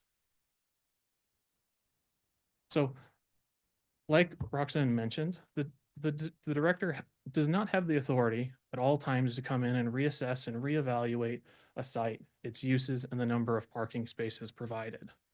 Here, they are given 3. You have the ability to do it at the time a new development is coming forward or a new use is brought forward. So here, our use hasn't changed since 2023. That description of our use in the 2023 permit is accurate today as it was then, and that is how we're using this property. The code allows for number 2 at a point if the building is expanded or the use is expanded or enlarged, that would then require us to provide additional parking spaces. That has not happened. The building has not substantively changed since we became a tenant, and our use is the same as it was in 2023. The third option is the ability for them to come in when there is a use change. So if we change our uses, right? So when we submitted our 2021 permit, we would be under the -A. It's a brand new use of that building. When in 2023 we came forward, it's a change of that use. That would be under the -C. Those were the 2 times where staff had the ability to reevaluate the property, reassess the number of uses and parking spaces that we were required to have, and if need be, recharacterize the use to something other than the warehouse use, which it was. That did not happen. We were not required to provide any additional parking spaces or address any additional issues at that time. So again, to further, under 420-08 says, when are these to happen? So if under A, if we have multiple uses that don't quite fit within one use category, the director at the time they receive the application for the permit, can that time make the determination what use category it falls into. Where it is a existing use and one that's not falling under multiple categories, we're under B, and we're filing for a permit, which is what we did, and that's when the director has the ability to look at it. So again, with the applicability section and this section, those limit when the director has the ability to come in and make that assessment as to what our real use really is, and if we're required to provide more parking. So again, the question here is, did staff err? And the answer to that is yes. They erred in reevaluating the property, our uses upon that property, and determining that we are required to provide additional parking spaces. There's no new building. There's no new use. There's no change in our use. So there is no ability for the director to come in and make a reevaluation of this property and to require additional parking spaces. So with that, staff erred in saying that they had the ability to do the reassessment in and of itself. Now, in the alternative, for argument's sake, let's say the director did have the authority to make that interpretation. I want to tell you a little bit of a slippery slope that interpretation could have, right? Staff's interpretation of this is that it's involved in the sale of goods or businesses, and that is what's requiring this to be considered a retail use. Whereas we're storing and warehousing the goods, and those obviously have different parking ratios established with each. So a few examples of other developments similar in the Kansas City area that, well, they're also involved in the sale of goods to businesses. What are those? Ace Hardware. You have any retail establishment that has a warehouse use that direct ships to customers. Ace Hardware. This is in the Northland, just north of, this is the KCI Industrial Park. It is 1.5 million square feet of a distribution center. Under staff's interpretation, they would be required to provide almost 4,000 parking spaces. They currently provide about 400. So almost 9 times more spaces. Again, another example in the Northland is the CVS Distribution Center off 108th and Congress Avenue. 749,000 square feet, currently provides approximately 400 parking spaces, would be required under this interpretation to provide 1,900 parking spaces. But you might say, well, those aren't as close to what you do. And they may not be as close because they have a physical retail establishment where they're, have in-person sales, which we don't. Well, Amazon's a really great example. And Amazon's going in just down the street from that Ace Hardware. They're proposing a 630,000 square foot distribution or fulfillment center, which functionally operates very similar to ours. They would be required to provide 1,500, almost 1,600 parking spaces. Now, those plans have not been, are not public at this time, so I don't know how many they're providing, but I can almost assure you it is not 1,600 parking spaces. And it's important that when we apply the code, we apply it evenly and equally across to the similar uses, so we don't have a specific use being targeted. Again, another piece to bring into mind is not only a slippery slope as the interpretation, but what is the impacts on the community by that interpretation? To say that our use is a retail use would to say that we'd be able to have this in much lower, less intense zoning districts. Retail uses are allowed in B1 through B4 districts. The warehousing use is only allowed in our B4 district, which is why we're zoned.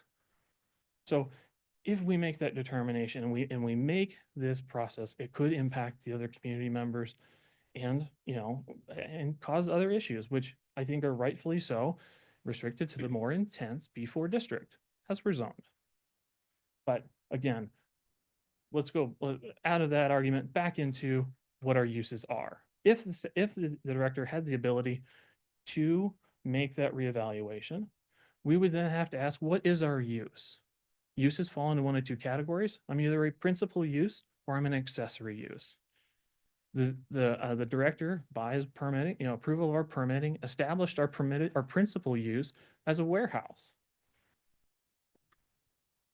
Or the director does have the authority to make a determination that a use is an accessory use and not a principal use, which is what he would have needed to do here in order to make the determination that the warehousing use that we were is now an accessory use to the new permitted use of a retail establishment.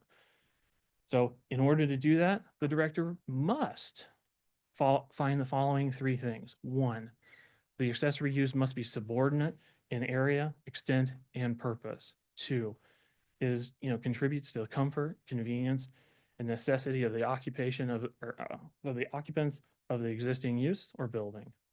And then three, whether or not those are customarily found on that subject. I'm sorry, whether or not those are customarily found in association with each other.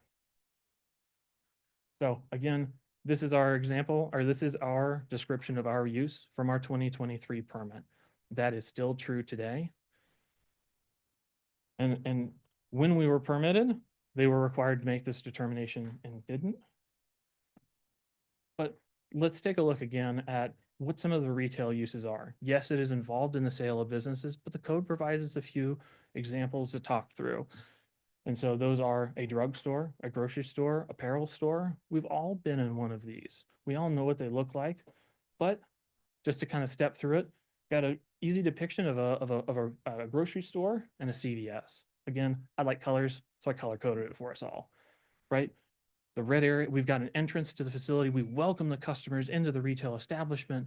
We want them to shop around. Heck, we will strategically place where certain goods are, because I know when my wife gives me a list of grocery items to find, I will inevitably forget one by the time I'm in the milk by the back section, and I have to walk all the way across the store again.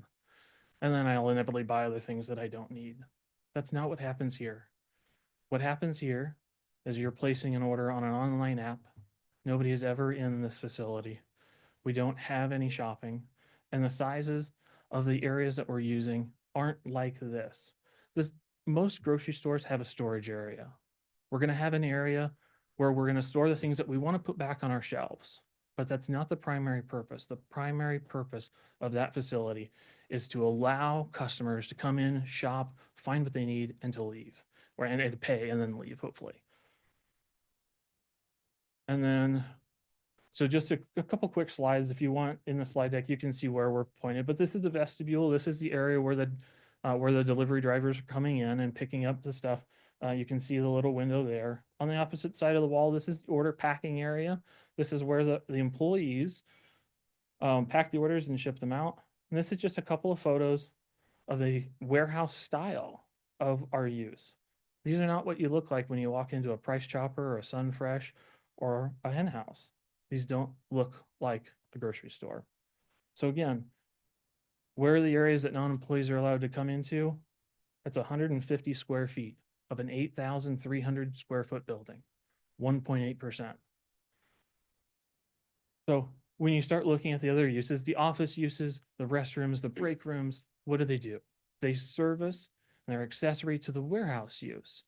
They are not overseeing the delivery drivers, which is what staff is contending is our retail use.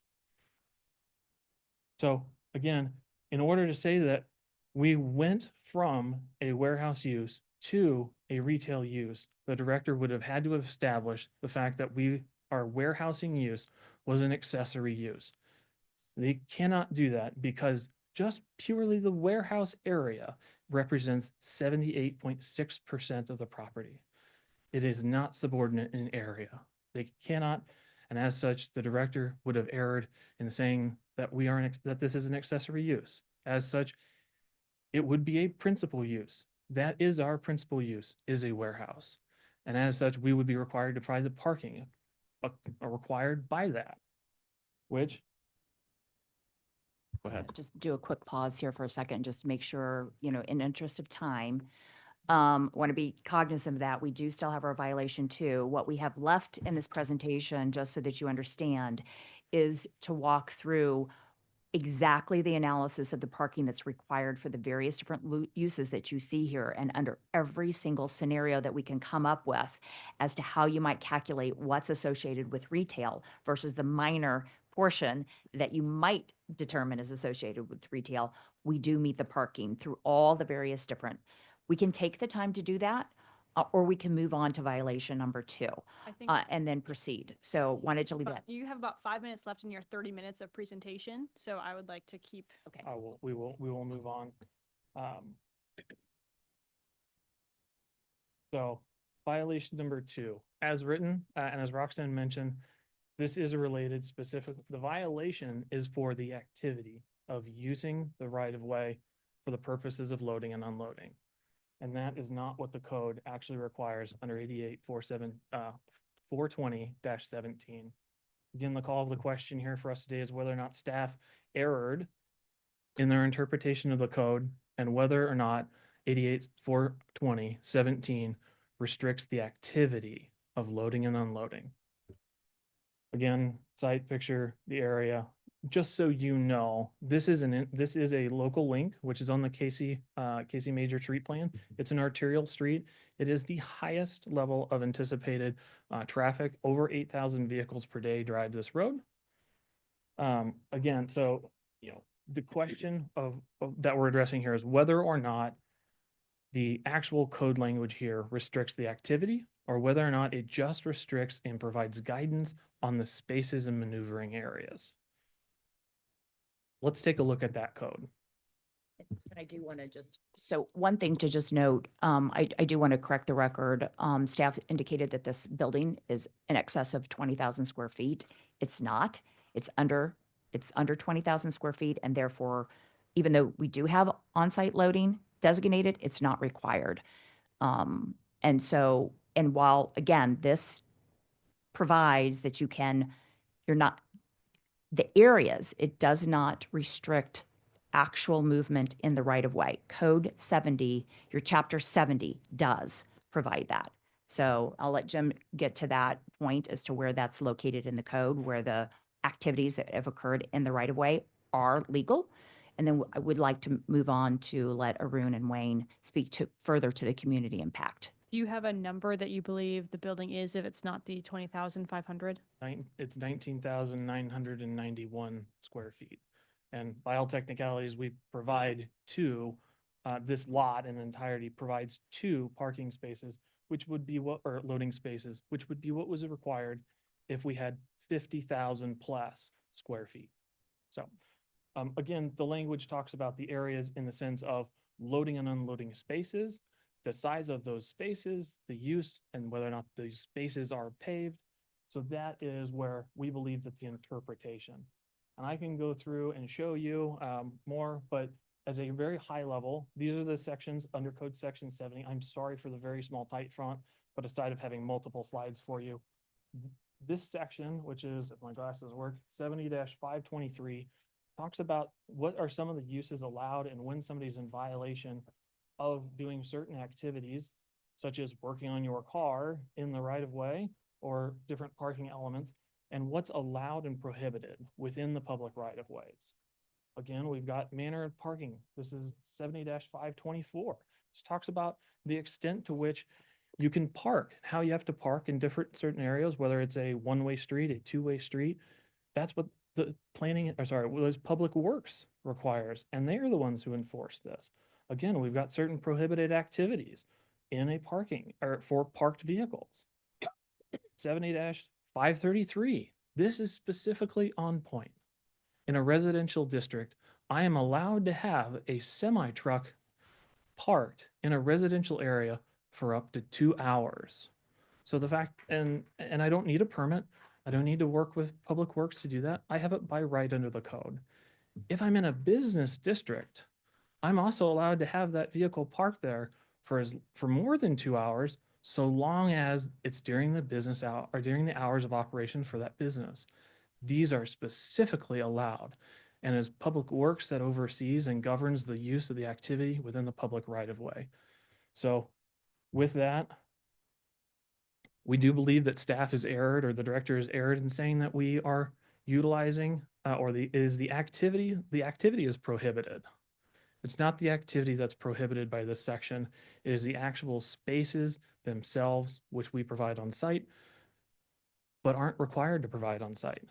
So the director erred in issuing the violation because we're not required, it doesn't govern the activity. So at this time, if we may, I'd like to turn it over to Arun and Wayne to give some comments as to. If we can keep it yes. brief, you are over your 30 minutes. Understood. Thank you. We appreciate it. Thank you. Chair and Commissioners, I'd like to reiterate that we're very, very disappointed to hear some of the recent complaints from the community regarding traffic and dasher conduct.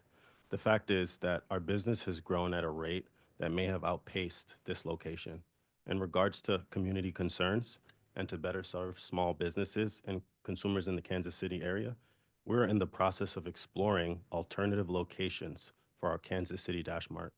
While that process plays out, we're making immediate changes to operations to ensure a better experience for our neighbors. Make no mistake, we have a zero tolerance policy for any illegal conduct, and we've already taken strong action to address these issues. I'll go through 6 key ways. First being exclusion zone. We've created a geofence so that dashers cannot receive an order if they are loitering or idling around the Dash Mart. Additionally, we have capped the number of dashers that can pick up orders within a specific amount of time. Number 2, clear and tough rules. We have directly warned dashers about consequences of not complying with laws regarding loitering, littering, blocking, and speeding on the streets. Make no mistake, if we are provided evidence of dashers breaking laws, we will take action. We will deactivate dashers from the platform who engage in this conduct. Within the last 30 days, we have identified and deactivated 3 dashers for not complying with laws. We have also alerted local law enforcement to this behavior generally, and we will send exterior camera footage of dashers breaking the law if we need to. Number 3, more security and lighting. We've installed additional LED lighting outside and exterior camera systems to help monitor and deter crime or poor conduct outside of this Dash Mart. We have a global safety and security team that has made monitoring the camera systems a top priority. In addition, we've hired a security guard to help ensure orders and cleanliness. 4, more cleaning. We will be conducting weekly power washing of the exterior parking area walkways. We are also increasing portering services to 3 times a week for the exterior. That includes trash removal and cleanup. In regards to trucks, we're working to obtain commitments from our vendors to make deliveries with smaller box trucks or vans that can enter our parking lot without blocking the street. And we are giving verbal warnings to truck drivers who idle or park illegally. The last piece is on loud music. If our team or security sees disturbances from loud music playing from dashers' cars, they will ask dashers to turn the music down to comply with local laws regarding noise restrictions. I'd like to pass it over to Arun. Keep this very brief. I will say, while there's some kinks that we still need to work out, we believe that the actions that we're taking here are sustainable and will give us a bridge as we explore an alternative location in the future. We have proactively reached out to the Longfellow Neighborhood Association. We've tried to establish a direct line of communication. We've provided an email and contact to a response team. It includes myself. That will respond to any issues that pop up so we can react immediately. The last thing that we're doing, apart from all of the operational changes and establishing this line of contact, is we intend to stand up a town hall for folks to join in the next couple months here to provide any feedback, raise issues, converse with us further on any other additional changes we may need to make. So we're making all of those operational changes, and we want to keep the line open for more conversation here. I just want to thank you for allowing us this time today to present on both on the law and the community impact and the changes that the appellant is taking to be a better community neighbor. Thank you. Board members, any questions for the applicant team?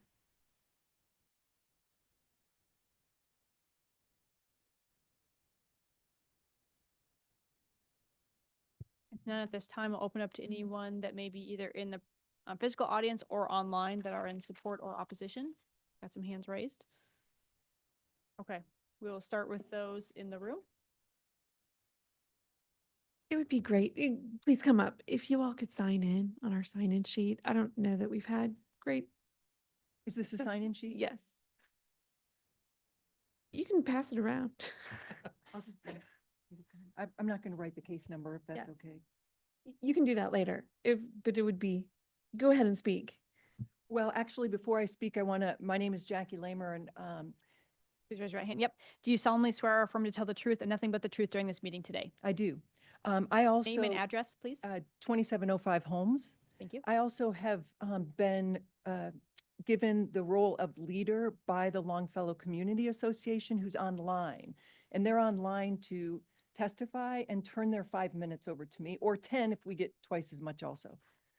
But they're online today. Megan. We would like to talk to everybody in person first, and then we will go to everybody that is online. Does Megan need to turn her 5 minutes over to me? She's with the Longfellow Association. We are not going to give you 10 minutes. We'll give you 5. Okay, that sounds great then. All right. I'll fill this out later. Perfect. Okay, great. I also have copies of the exhibits that we've submitted. Are advised to bring copies so that all of you could look at the pictures that. So are these, There's copies. so these are on Compass? Yes, that would have been Everything that you're presenting? Correct. Everything in my hand is on Compass. Okay, so we do not need to add them as additional exhibit then? Okay. But we just wanted you to be able to see the photos while we were talking. Okay. Because we were under the impression we couldn't put anything up here. Perfect. So Yes. I said videos are hard to show on. we don't have videos. Yep. We turned Yeah. all the videos into still shots. So are these 3 different sets of documents all already on 3 Compass? exhibits and copies of each for all of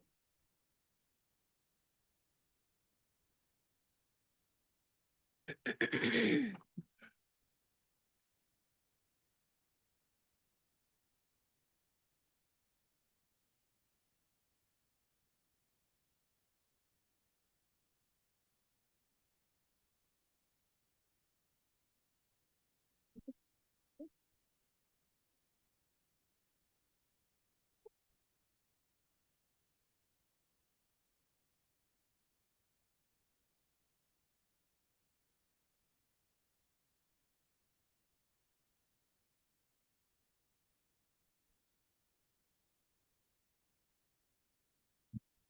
Please proceed with your testimony. Okay, thank you. Again, my name is Jackie Lamer, and I'd like to start by thanking the commissioners for listening to neighbors from the Longfellow neighborhood. as it relates to both violations against Dash Mart. As a representative of the neighborhood, I'll outline what my neighbors will be explaining today. We hope you'll see that Dash Mart's business operations are not appropriate for a residential neighborhood, and the consequences of their business have not only diminished, but in some cases have stripped our right to live peacefully in our homes. Several neighbors are here today, and each of us plans to explain different aspects of the disruption we've experienced for more than 2 years as Dash Mart has continued to grow, bringing more and more traffic and deliveries to our neighborhood each year, and they continue to grow. It's important to first explain that Dash Mart's a grocery store carrying roughly 2,000 products that are delivered to customers by delivery drivers called Dashers. Dash Mart's focus is late night shoppers looking for a basic selection of snacks and groceries delivered fast. The grocery industry refers to Dash Mart as a dark store because it's e-commerce driven and it's not open to the general public, but it is open to the hundreds of DoorDash drivers who deliver orders to customers ordering through the app. Today, we'll explain the traffic-related problems associated with this business structure. We'll be covering these 5 topics. Number 1, there's not enough parking for Dash Mart customers. The property's 5 parking spaces are not sufficient for the dozens of vehicles arriving at the same time to pick up orders, turning Holmes Street and 27th Terrace into parking lots. And we've submitted photos that show double parked vehicles, blocked driveways, and some of the photos show lines of these Dashers out the door to give you an indication of the large numbers of drivers that are coming at peak hours in the night. Number 2, product restocking happens daily. With numerous tractor-trailer rigs parking on Holmes Street when they unload, we've seen up to 4 tractor-trailer rigs at a time lined up on Holmes Street, obstructing traffic, blocking sidewalks, and parking access for residents that live there, and we've submitted photos of that as well. Number 3, late night noise and morning trash along the entire street are a constant fallout for our streets being turned into parking lots. Number 4, residents feel unsafe in many ways, from altercations with Dashers to reduced visibility just as we try to park our vehicles or back out of our driveways. And number 5, Dash Mart has installed some security, but that security has no legal authority to make people park in any place, and they're actually making matters worse. We'd like the board to know that over the past 2 years, neighbors have continually attempted to rectify problems. We've submitted a timeline to give you just a short indication of our attempts for 2 years to do that, and here are some of our attempts. Many of us have attempted to have conversations with employees and managers. We've had managers turn their backs and walk away. Employees have told us that they're just as frustrated as we are and that they report problems to DoorDash, including parking-related problems. Also, in October of 2023, several of us met with DoorDash managers, and some employees flew into the meeting in downtown Kansas City, and several attorneys were there virtually, and they all agreed to rectify problems. They promised, used the word promise, to get back to us within a month, and we never heard from them again. Also, in May of 2024, I had conversations with the property owners at North Holmes Holding Star Development, after which they issued formal warnings to Dash Mart. No changes occurred. Finally, we have, as a group, had conversations with our neighborhood association, City Councilman Eric Bunch, the Neighborhoods Division, the Kansas City Neighborhood Advisory Council, Public Works, Kansas City Parking Division, Kansas City Police Department, our community information officers at the police department. We've attended City Council public sessions, KCNAC meetings, and through all of this, we've learned that the only entity that has authority to rectify these problems is you, Board of Zoning Adjustment. So we're here today to ask that you use that authority to rectify these parking and delivery related problems and help us retrieve our right to live peacefully in our homes. Since you have this authority to fix the problems, we're asking you uphold these zoning violations, to not allow Dash Mart to operate this dark store in a residential neighborhood, and to rectify the zoning of the parcel to ensure no future gig economy business that operates in the shadows of all of the zoning laws attempts to do the same thing. Thank you. Thank you very much. I- Next. I would like to just say, again, we do not want to continuously object to some of the testimony. I do want it on the record that much of what you are hearing is not relevant to the decision before you. There are other ways and people are violating the law for those to be addressed. And this board is not the board to do that. Thank So you. we just wanted to get it on the record. Thank you. I want to swear you in Swear again. me again? Yep. Do you solemnly swear or affirm to tell the truth and nothing but the truth during this hearing today? Yes, I do. Name and address for the court reporter. Tiffany Moore, 6581 Rock Hill Road. I am going to make a couple of key points, but I do also want to mention that previous testimony through the applicant and their representatives addressed impacts to the neighborhood, which I think then make the relevant connections to what's happening, and testimony provided by neighbor and adjacent property owners. So again, I'm here today representing the position of the Kansas City Neighborhood Advisory Council, which was contacted by this neighborhood group, and whom we've spoken with a couple of times. I have an exhibit that is already in Compass. I believe it should have been included in the staff report, and I will provide this singular visual that you can hand around as I speak. And Anna, can you confirm this one is encompassed as well? Perfect.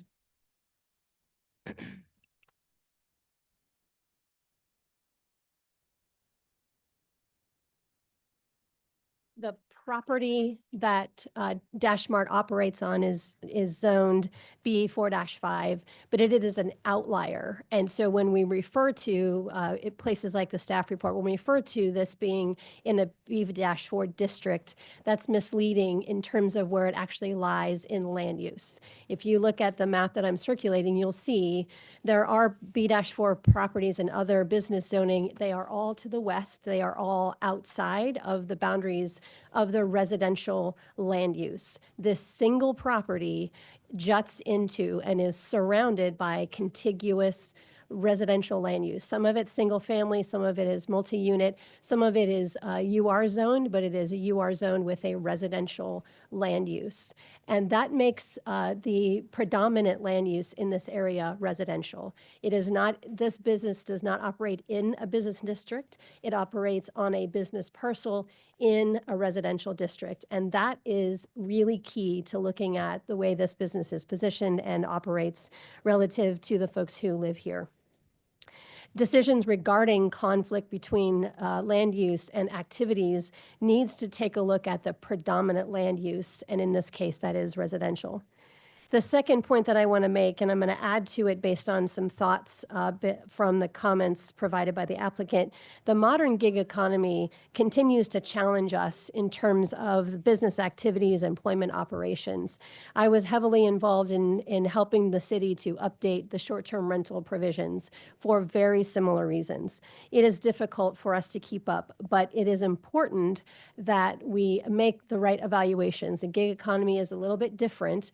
Some of our zoning is there, some of it is not there, but it's important that good questions are asked. And so I'm going to make a couple of points based on prior testimony about staff error and the evaluation of the business permit. We've probably all heard cases, been involved in cases relative to things like liquor laws and other entertainment districts, where it became apparent due to the activities, the visual impact to the community, that something was taking place on the parcel that was different than originally evaluated. And I think that is the parallel here. Can staff reevaluate that use? And I think the question is it impossible for us to look back at this and ask, in terms of presenting transparent and complete information, how did this business permit, these building permits for renovations, expect all of the items within their warehouse to be delivered to their intended recipient? Just because the customer that's paying for the transaction is not on site, there is still a human on site. The comparison to the Ace Hardware, CVS, and Amazon distribution centers are significant. all of those are operating in heavy industrial spaces on very large parcels, and they do not interact in any way, shape, or form with residential communities at all. They also use higher density deliveries, right? Even the Amazon truck is a very large van that is going to the distribution center and picking up many orders, maybe 100 or 200, I don't know, and taking those one at a time to different locations. In the case of DashMart, every order or possibly a small group of orders is being picked up by a separate personal vehicle. And that is a very different scale of operations in terms of in and out and how the actual delivery is taking place to the customer from the distribution center. This does not operate like a distribution center. This operates exactly like Target, except for the fact that someone is handing the order to a third party in the middle, but it never leaves a single individual's hands. Someone packs it, someone delivers it, and someone receives it. And that is not how Amazon works. That is not how Ace Hardware distribution works. So someone packs it and they load it in a very big truck off of a loading dock. They then go to smaller brick and mortar or delivery spaces that go in a truck that drives down the street and delivers hundreds of orders. That is very different impact on the space around them and zero impact on residential neighborhoods. I ask that you uphold these zoning violations, and I ask that you consider that the impact to the Longfellow neighborhood in upholding those violations so they do not continue to be harmed, even if the location will eventually move, the harm is continuing today. Thank you. Thank you. Next. Vice Chair Mixdorf, I want to clarify that this document actually is not a part of that packet because it wasn't notarized. So we'll do this as Exhibit 16. Okay. The map. The document that Casey Neck just The map. Perfect. Okay. distributed. That would be Yes. exhibit then 16. And then a copy will need to be I given. have it. Yeah, Okay. I have a you it. copy Okay. of it. Perfect. Mhm. Hi there. Do you solemnly swear or affirm to tell the truth and nothing but the truth during this meeting today? I do. And your name and address? for My the name is record. Brian Gwynn, 2709 Holmes Street. The issue I'm addressing is loading and unloading. I want to specifically address the unloading of supplies for restocking at this DashMart location. To provide context, I submitted a document for your review, which includes a cover letter and photographic examples of the types of vehicles servicing this location and the ways deliveries are made. This location does not have a loading dock. Instead, deliveries happen either by backing up to an overhead door or more commonly directly from the street. Why? Because the distance between the overhead door and the street is 40 feet, far too short for most delivery vehicles to maneuver and back up properly. Furthermore, since the overhead door is located in the middle of the parking lot, deliveries can only be made by pulling in when the lot is empty or by an exceptionally skilled driver. The alternative, and most common, is large vehicles blocking the street. Deliveries also seem to not be staggered at all. There may be 3, 4, or I have personally witnessed 5 delivery vehicles at this location at once, and not one of them parked off the street. The delivery vehicles themselves range from small vans to massive 53-foot tractor trailers, vehicles that are mostly A, too large to back up to the overhead door, B, too large for a residential street, and C, they block traffic, driveways, and pedestrian access. This creates not only a constant disruption, but also significant safety hazards for drivers, cyclists, and pedestrians in our community. I have one final urgent issue to bring up, which is the emergency vehicle access, specifically ambulances. Our community is home to 2 major hospitals, Children's Mercy and University Health. The emergency entrance for both hospitals are located off Holmes Street, which means ambulances in full emergency mode frequently travel down Holmes directly past this DashMart location. The congestion caused by large delivery vehicles and illegally parked cars does more than inconvenience residences. It poses a real risk to life-saving emergency response times. Any delay, even a few seconds, could mean the difference between life and death for someone in need of critical care. This is not just a neighborhood issue. This is a public safety issue that must be addressed immediately. Thank you. Thank you very much. Next. And is the sign-in sheet circulating to those that are in the audience? Okay, perfect. Do you solemnly swear or affirm to tell the truth and nothing but the truth during this hearing today? I do. And name and address for the court reporter. My name is Sarah Wildman. I live at 2723 Holmes Street. I am directly across from Dash Mart. And during, let's see here. So they've said that there are 5 parking spots on, which is, yeah. There's a dumpster as well. So half of those parking spots are right in front of a dumpster. During peak hours, there are anywhere from 60 to 100 dashers that come through and related vehicles. The drivers can wait as long as an hour for their orders. So they're either waiting in or outside their car, just on the street or in those parking spots. The available parking on Holmes Street is just about what's needed for the residents. There are 5 residential houses and there are 6 apartment units, and there's a 4-plex on the corner that uses street parking as well. Most of these houses are older, so there are no garages or driveways. Mine is the only one with a driveway. That's the older house. And so between, let's see here, there's like 495 feet on the street. So there is roughly about space for 21.5 cars to park. So I mentioned that my house is the only one with the driveway, and it is constantly blocked. So there have been photos submitted for this. Even after security guards have been recently hired in order to prevent this, one of the security guards I'm not good at public speaking. One of the security guards recently told a dasher that he could park in front of my driveway. And so when I went out there to tell him that he could not park there, I was yelled at, not by the security guard, by a dasher. So I have been yelled at or completely ignored, or I have been verbally assaulted telling these people to please not park in front of my driveway. Which is a big problem because my daughter has respiratory issues. And so if I need to get out of the driveway to go to the ER, I may not be able to go. Even though our house is a straight shot to Children's Mercy. There are often, we are on Hospital Hill, so there are often police officers, ambulances, fire trucks that are driving through, and I have on multiple occasions heard them have to honk or slow down or even stop to wait for dashers to move out of the way. So thank you. Thank you very much. Next.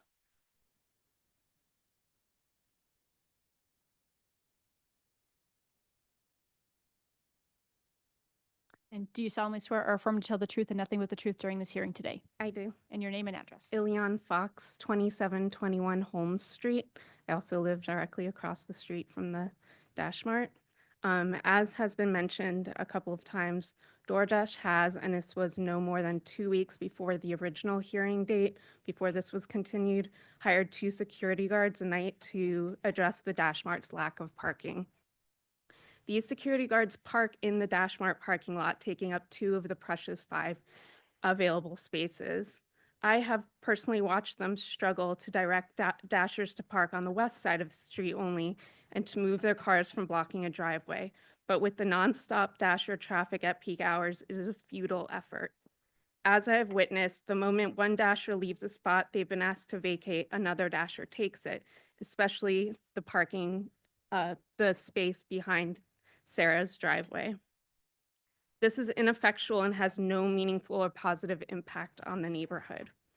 As the security guards don't have any legal authority to police parking, this, as I have witnessed, can lead to belligerence from dashers who are being told where they cannot park.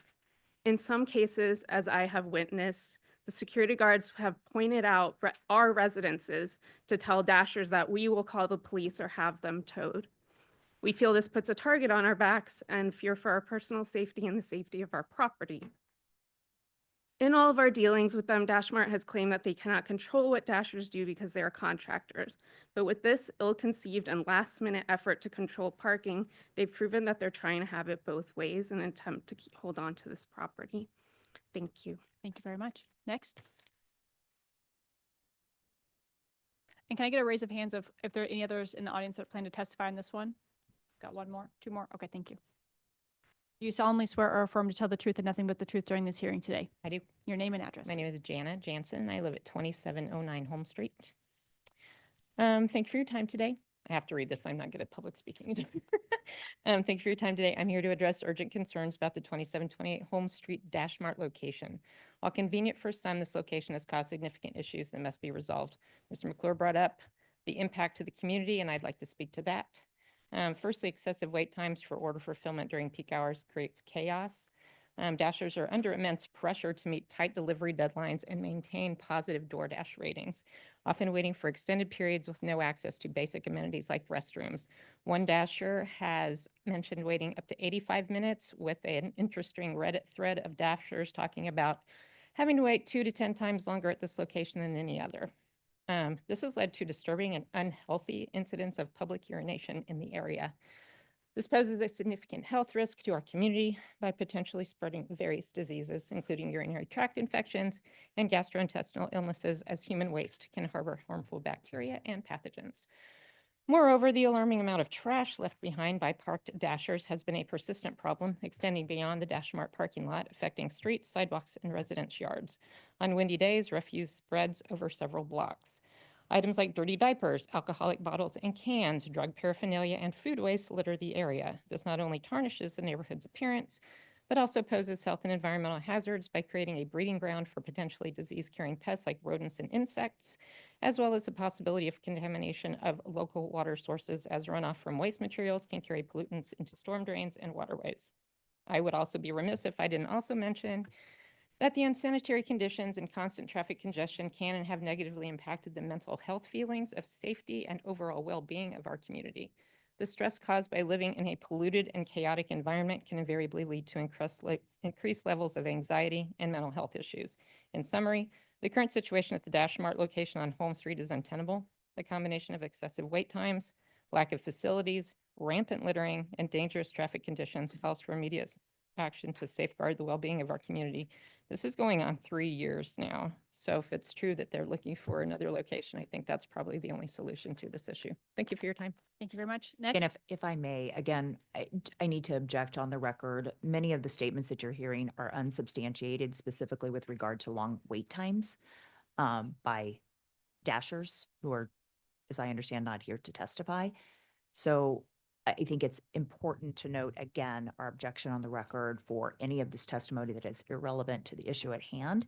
What's before you today is to determine whether or not we meet the code requirements for parking. Yes. As it is. Public gets And 2 minutes, they get the time to testify, so we're just allowing them that right. Sir, please raise your right hand. Do you solemnly swear or affirm to tell the truth and nothing but the truth during this hearing today? I do. And your name and address, please. Excuse me. My name is Fred Lamer. I live at 2705 Holmes Street. Consistent with the chair's desire that we don't plow over old ground, I thought I would, talk about Newtonian physics. That's right. Bear with me on this. Can you do it in 2 minutes? Oh, yes. Okay. Newtonian physics, the principle I'm talking about is called impenetrability. It simply means that the same two objects can't be in the same place at the same time. That's a physical impossibility, whether it's a football or a parking lot.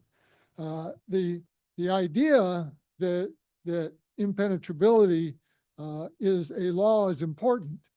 There are no loopholes in this law. It's a physical law. The consequence of that physical law is that you've got a congested area based on physical elements, people, cars, trucks. There's a finite point, which leads me to the next mathematical theory, if you will, of finite space. Finite space is basically a topographical set with an underpinning of finite points. Think of it as a parking lot. That you pull into the parking lot, there's supposed to be a space waiting for you, but there are finite limits to this parking in virtually every case. Consider Arrowhead Stadium, surrounded by large parking lots. On game day, there's a humongous amount of traffic, yes, but it works. Why does it work? Because of ticket sales and rigorous oversight by people manning the booths. We don't have that at the Dash Mart on Holmes Street. It's catch as catch can, and has been expressed already the authority of the surveillance people, the guards, is minimal at best. My wife and I bought this house 2.5 years ago. We love the house, we love our neighbors. But the truth is, if we had it to do over again, knowing what I know now, we wouldn't buy the house. And it's a sad statement. Thank you. Thank you very much. Next.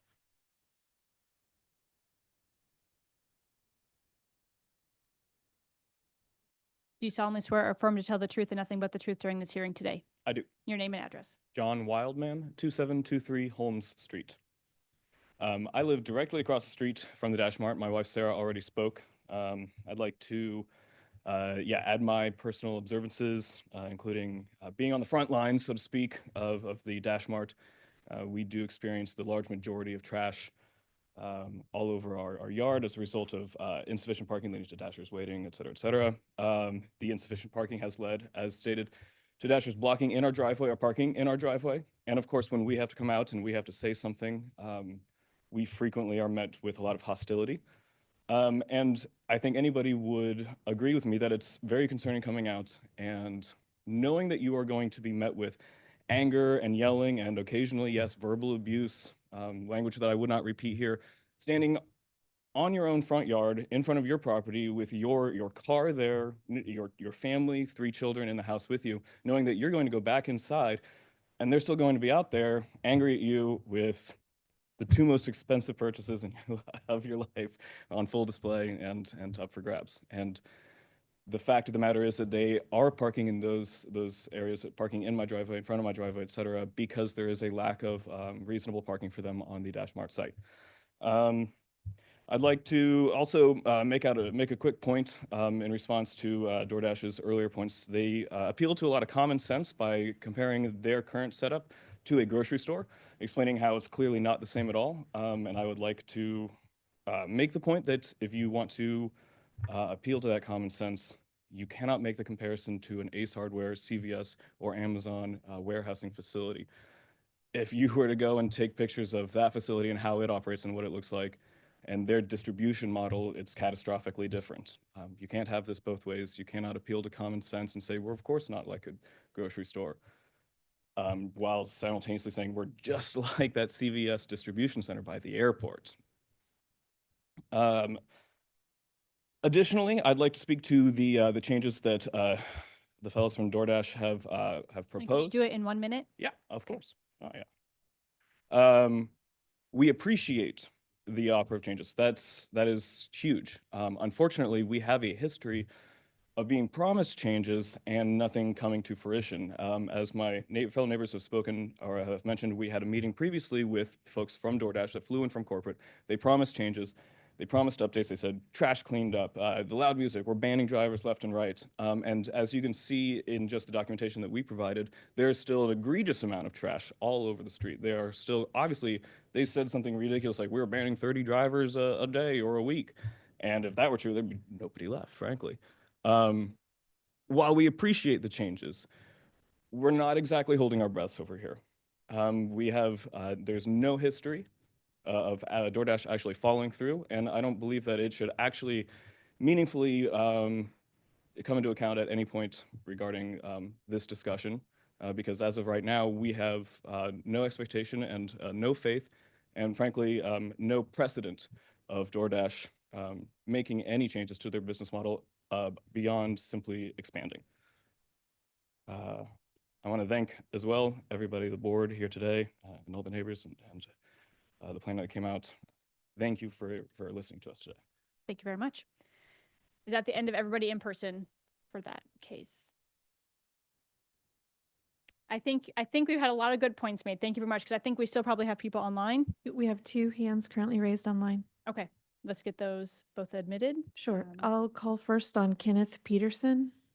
If you would turn on your camera and your microphone. So it should be corrected to Megan Peterson.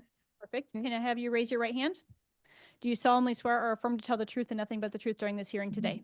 I do. Please state your name again and your address for the court reporter. So my name is Megan Peterson. I am the treasurer of Longfellow Association. My address is 2826 Campbell Street.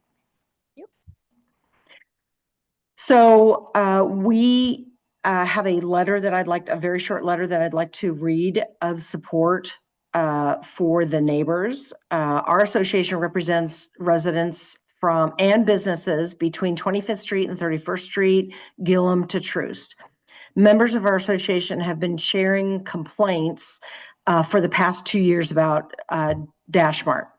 And they've included loitering, littering, public restrooms, all of the things that we've already gone over, so I won't reinstate that again. But the list goes on, and it's clear that this business, and we have multiple businesses within our neighborhood, is just not appropriate for our neighborhood setting. Here in Longfellow, we understand that living in an urban setting, well, we're accustomed to loud noises, we're accustomed to street traffic, pedestrians, and the other sides of living in the city. The people that live here have specifically chosen to live in this neighborhood because we want that inner city relationship.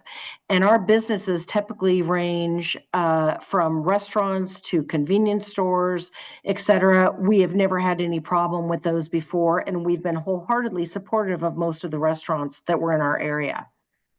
I'm going to skip to the point that basically we are concerned about the old zoning, and we would like some changes. And we know that this business does not fit within our area as a gig economy. The problem that we're seeing is similar to the one that the city had addressing with the Airbnb rentals. As more and more gig economy starts, the city needs to take an active role in protecting homeowners. We are worried in this area and fear diminished property values specifically for that. I can say that our association confirms that we have heard multiple reports, again, over a period of time. We have witnessed insufficient parking, as well as daily loading and unloading. We've witnessed the street being blocked. We've witnessed and had complaints about multiple emergency vehicles having to stop or slow down because of what's going on. And we encourage Longfellow, we encourage other businesses in Longfellow and encourage them to be a part of our association and a part of our membership. Now, with that all said, I will also say that we have reached out as a community association for over a year and a half to Dash Mart, both corporately and locally. And we have never received any sort of feedback from them until 3 weeks ago, when 4 days before the first meeting was supposed to take place, we did receive a letter for them outlining all of the changes that they were going to make and hoping to contact us and work with us for our community. And I must say, on a personal level, I'm at Campbell Street, and I have multiple dashers that park on our street. And how do we know they're dashers? Because they park there with their car engines running, and then they go around the block, which we can see. So I implore that this committee take into consideration not just the zoning violations, but what is actually going on in our neighborhood. So thank you very much. Sean Ratcliffe? Please raise your right hand. Wait, unmute, please. And Thank unmute. you. Yep. Thank you. Do you solemnly swear or affirm to tell the truth and nothing but the truth during this hearing today? Yes. And please I state do. your name and address for the court reporter. My name is Sean Ratcliffe. I live at 704 East 27th Terrace. I will keep this short and sweet since apparently we love to object to things that may not be in line. The one thing I want to say is something that was said multiple times is that the only people who are accessing and utilizing this business are people who are DoorDash drivers, and that's not completely true. One thing that you can do through the application is actually pick up your own order. Thus, customers are able to access and use this service essentially as if it were a retail business. So if that's where we're sitting here and adjudicating, I'm concerned that the idea that only Dashers are utilizing the space is a slight misrepresentation of exactly how the space is used, who can access it, and whether or not it's quote unquote accessible to the public and classified as a retail space. And another example of that is if you look at Dash Mart's business license with Kansas City, it is classified on their license on the Kansas City website as a convenience retailer. And most Dash Marts across the United States have what is called a NICS code, or North American Industry Classification System. So the Dash Marts in other states are actually classified under 44, which is retail trade. I won't go into all of the other things that my neighbors have said about car accidents, parking issues, and things like that. But I hope that you see that some of this is a little bit of a, they're selling it very well, and I hope that you see that the residents are upset, rightfully so. Thank you very much. We'll turn back to the applicant if you'd like to respond to any of these comments. We would, and we appreciate the opportunity to respond. So first and foremost, again, I think you heard from Arun and Wayne and the efforts that they are undergoing to address neighborhood concerns. Other than the narrow issues before you, probably 90% of the testimony, if not 100% of the testimony that you heard from the public is not relevant to the issue before you, the law at hand, and the use of the site. It may be helpful. I would encourage, if you're not comfortable now, to make sure that you have a full understanding of the code sections that are before you and the parking count, to take the time, take it under advisement, and review it in full to make sure that the decision that you're making today is based on the law and the use of the property. We are happy to provide any additional evidence or information that you feel like you need, or to walk you through the code further, whether it's today or continue it to another time. But we think that it is extremely important that today you rule on the law and the use before you. I think that much of what, again, you've heard today, it's concerning. And we're not going to disagree with that in terms of some of the things you've heard, whether some of it may not be factual, some of it may be, but it's not relevant to the decision that's before you today. And I ask that you stick to what the actual uses are on the site, the decision that the staff made in 2023. Now, you can question whether or not there's a need to change the code and to come up with a code classification for this particular use. This is a B4 zoning area. The fact that it's next to residential is inconsequential to your decision today. We have the right to use the property as is. And if the staff, as Jim had said earlier, if this is a retail use, this use could be in a B1 zoned category. It is a warehouse use. It is properly categorized as that. Let me add the comment that customers can enter. Customers cannot pick up their own packages or their own food orders. They can only order online, and they can only receive those through the Dasher delivery system. So I just want to correct the record on that. That is incorrect. All right, thank you all. Let's move on to the next point. If there's any other points you'd like to make, otherwise I want to open up to board questions. Speak to the pickup component. Briefly. We've heard a lot of comments. Yeah, Right, so, okay. I'll just make this point very brief. We do allow for pickup at some Dash Marts across the U.S.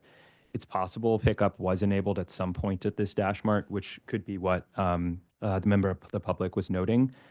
We did ensure that, I believe in January, that pickup is not enabled. If you go on the app right now, you cannot actually place an order for pickup and try to get it. So there could have been an oversight at one point in time, but as of now, that's totally not the case. Thank you. And I'll also clarify that, yes, the board's jurisdiction is over Chapter 88, the Zoning and Development Code. If you would like to consider Chapter 70, I would request that a member of Public Works who knows more about that, who could provide testimony on it, be present. Are we closing public testimony? Yeah, we're going to close public testimony. So if there's questions from the board. First, I want to say thank you for everyone who showed up to speak. I personally think it's very important to understand the impacts that this has on the neighbors, especially in regards to, as the case in front of us is related to parking requirements and the ripple effects that the lack of adequate parking can have on the surrounding neighborhood. Anyway, to my questions. Anna, is it the staff's position that this use is a retail use? The individual who issued the zoning violation determined that it was a retail use. My personal determination from the information that is provided in the building permits is that it's a warehouse. Okay. And I guess to the applicant, what is the legal relationship between Dash Mart and the Dashers? They're independent, the Dashers are independent contractors. And so as was stated by, I believe, Wayne or Arun, I can't remember which, that they can address issues with Dashers and terminate the relationship with the Dashers, and which they have done.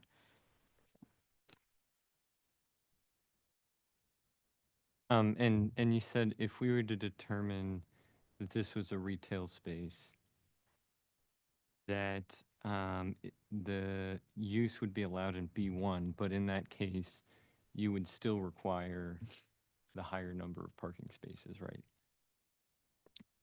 You would have to look at it under the code. I would probably rely on Anna to say how the staff would handle that and review that in relation to what might also be other primary uses on the site. We could walk through what what the parking could be with two primary uses, as well. Jody, did you have comments on that? Well, if it is, Can you and put the microphone closer to your? yes. If it is, and it should be a retail sales, whether it was B1 or B4, it would still require the same amount of parking.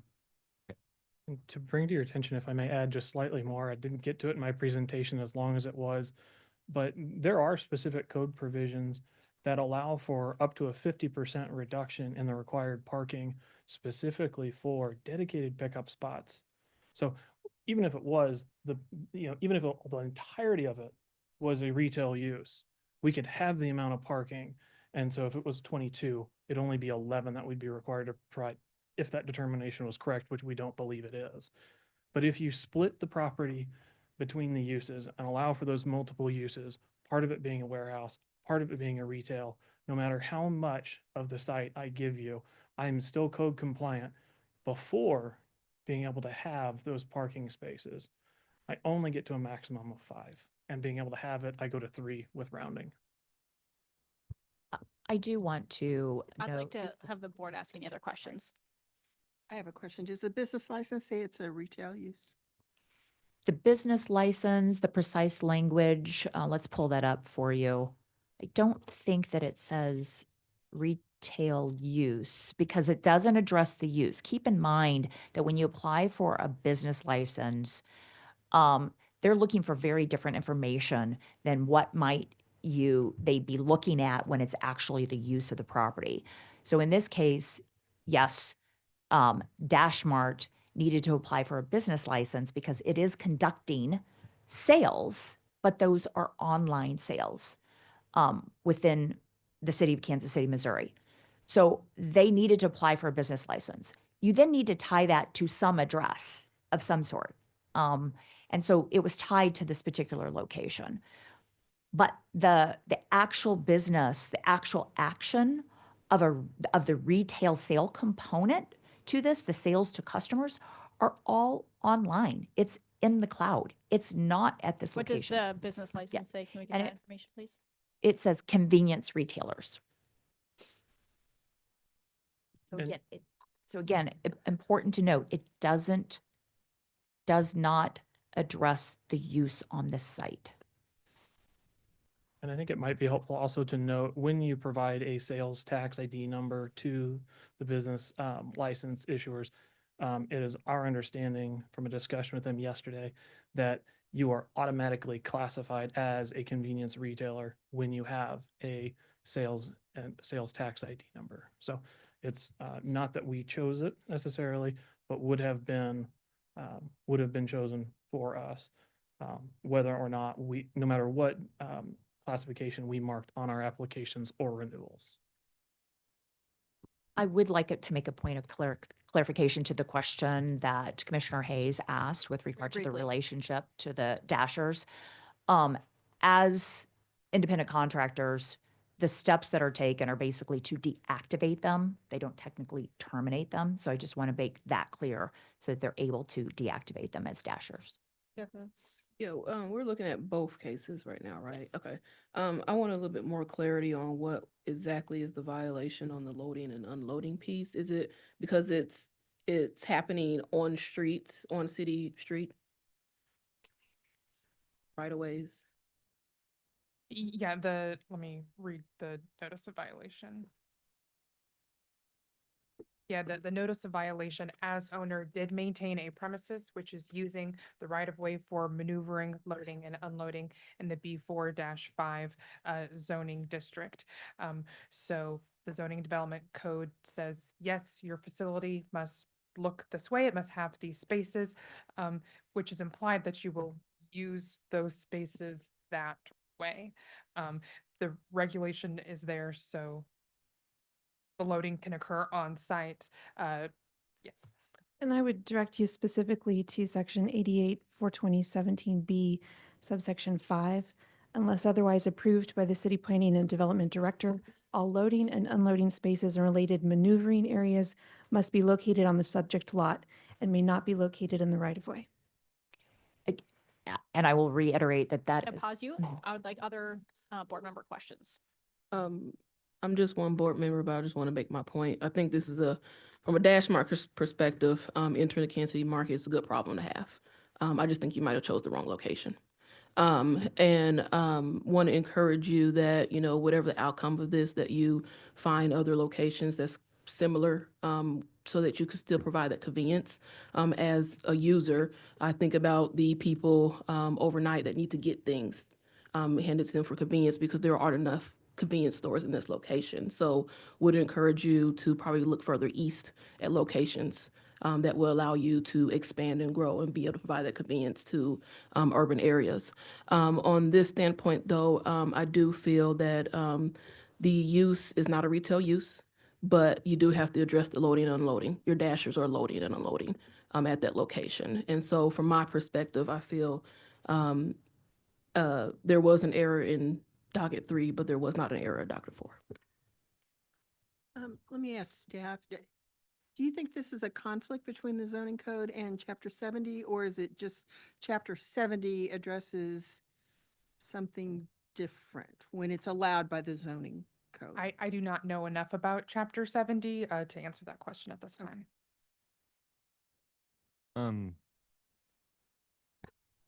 On docket item 3 regarding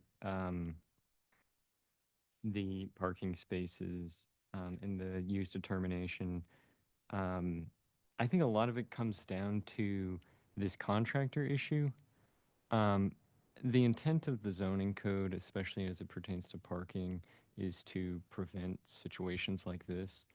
And it seems like there were 2 definitions potentially here to determine how many parking spaces are required. Warehouse is based off of employees, contractors, not employees maybe. And then the retail sales is based off of square footage, which is supposed to be a proxy for customers so that you can accommodate those respective parties. But this contractor, which is the source of all of this traffic, is not immediately obviously classified as one of those 2. Are they a customer or are they a employee? And that, I think, is the tricky part here. I think it's important to note that the dashers do not place any orders online. Those are for the end users, the consumers.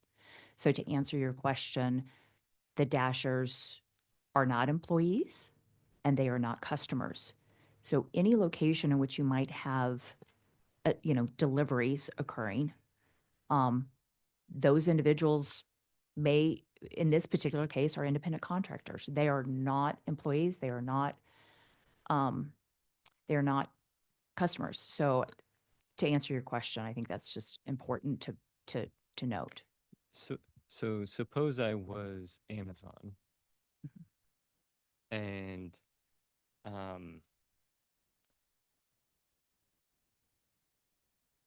set Amazon aside.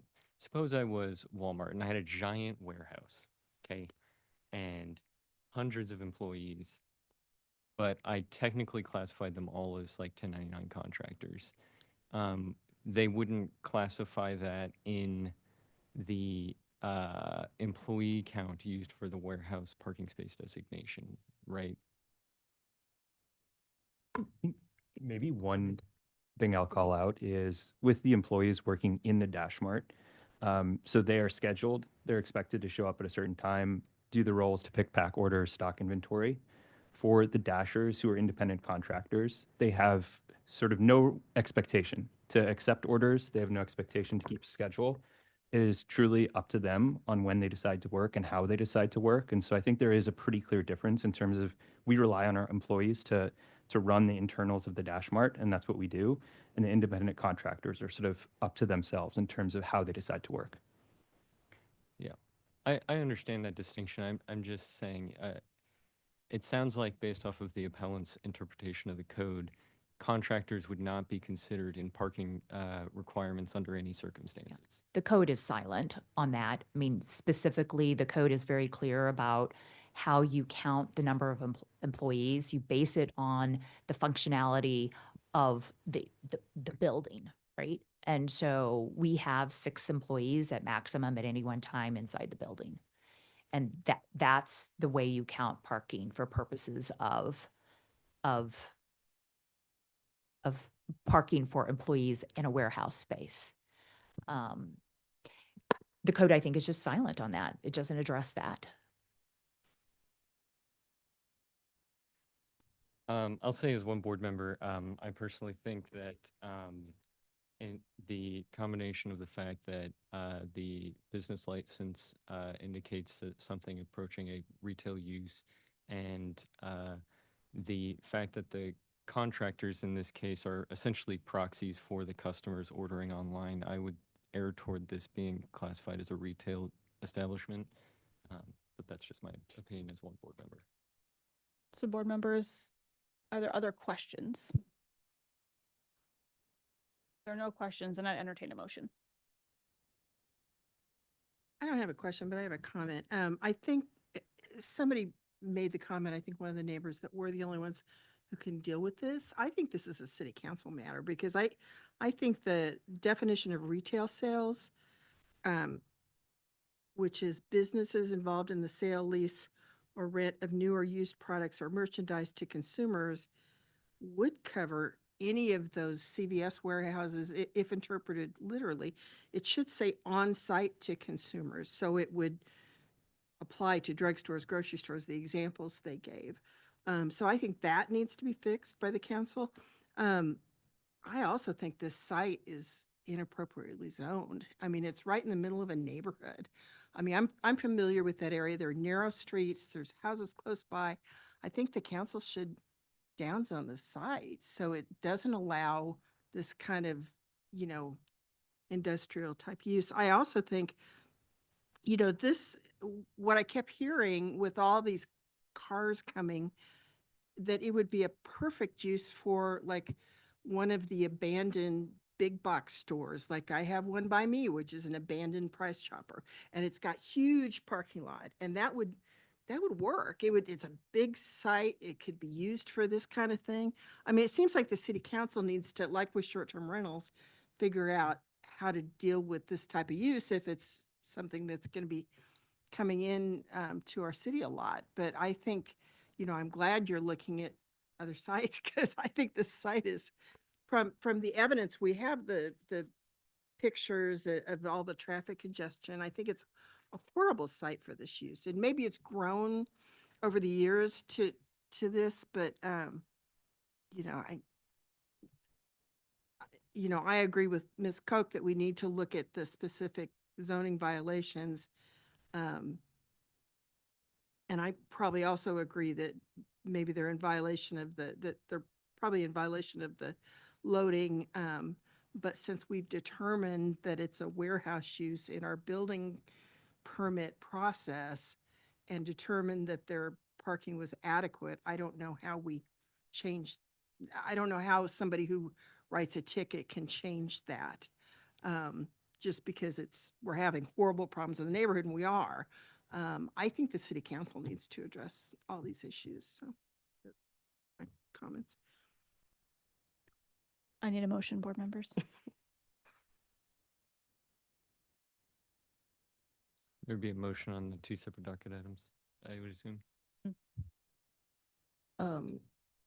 I'll make mention in the sense of big box. I don't mean to speak for the applicant, but I'm assuming that's probably not your model.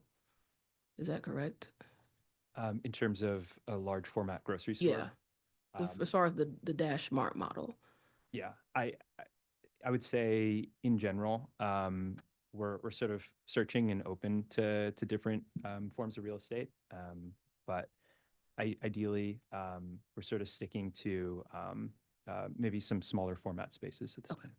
Yeah, I was just talking about controlling the parking. Yeah. So it's not in a neighborhood, it's in a big, huge parking lot. Yeah, because with it, I see the convenience of it, meaning, you know, if I'm needing something after hours not available to me, I'm not waiting 30 minutes to get it because, like you said, a third of your business was within 2 miles, within 4 miles. And, you know, if I am disabled, if I have children, if I am sick, I'm not having to wait that long to get something I need that's not available to me after hours or would require me to get out and go get it. So I get that. But we can't ignore the growth of it. And like I said, I think you just might have chosen a wrong location, a wrong neighborhood. I think you can still have the same impact where the same neighborhood community can still benefit if you go to a more friendlier area that would accept your model, like certain areas of Truth, certain areas of Prospect, where you're still able to reach a third of the people within a mile or 2, or maybe 4 now because of that location. So I don't want whatever outcome of this to deter taking that convenience away from the community. But I don't mind making a motion, at least just getting things started. With docket number 3, case number 196,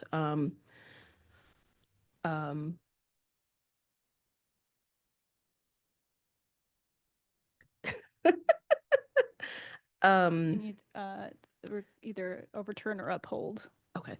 I move that we overturn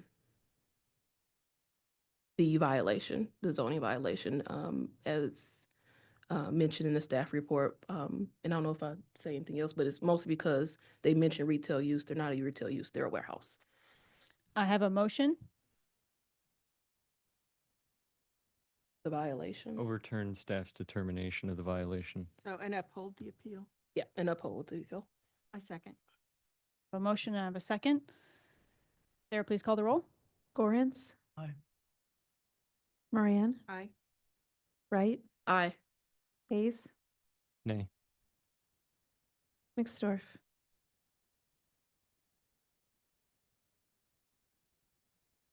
Nay. That motion fails. Wait, can we get I thought I heard 3 ayes and 2 nays. So the motion passed. It requires 4. 4, okay.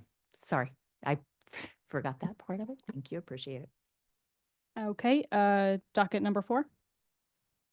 I'll make the motion on that one. Docket item number 4, case number 204.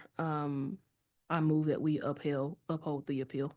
Uphold the violation in accordance with the staff report. Deny the appeal. And deny the appeal. I have a motion. Do I have a second? Second. Sarah? Gorence, Aye. Moran, Aye. Wright, Aye. Hayes, Aye. McStorf. Aye. Thank you for your time. We will take our lunch break. Yeah. Wow. The link to that. Yeah. Of course. Thank you. Oh, how long of a lunch break would you like to take?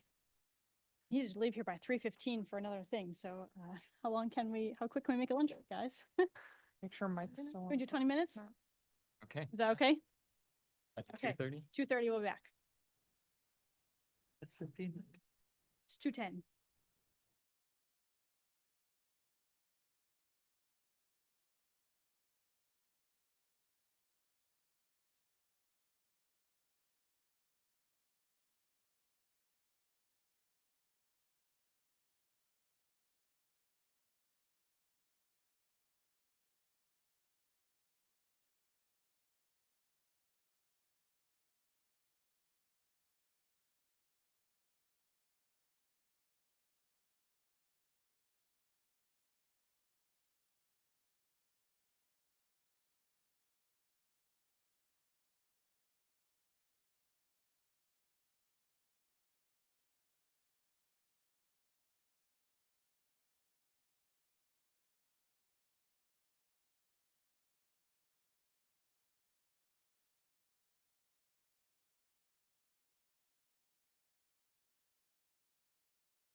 Ballot coming back.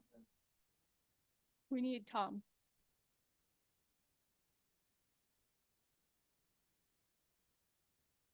Maybe he's getting Tom. Are we going out of order for this Well, I was next one? gonna offer that up once we had all of our board members back.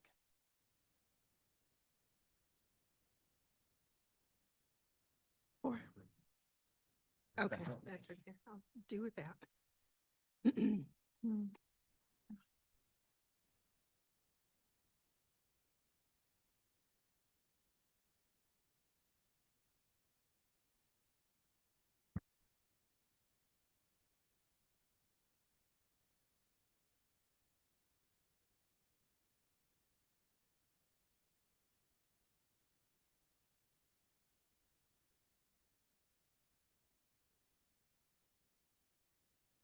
We are live and we are good to go.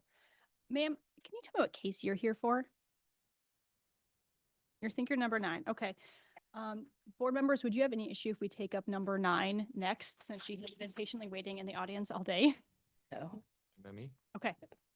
Sarah, can you call docket number 9 then? Yes, docket item number 9 is case CD BZA 2025-6, a request to approve a variance to the lot and building standards to permit a smaller rear setback plus any other needed variances on the subject site on about 0.13 acres generally located at 8250 Northeast 113th Terrace.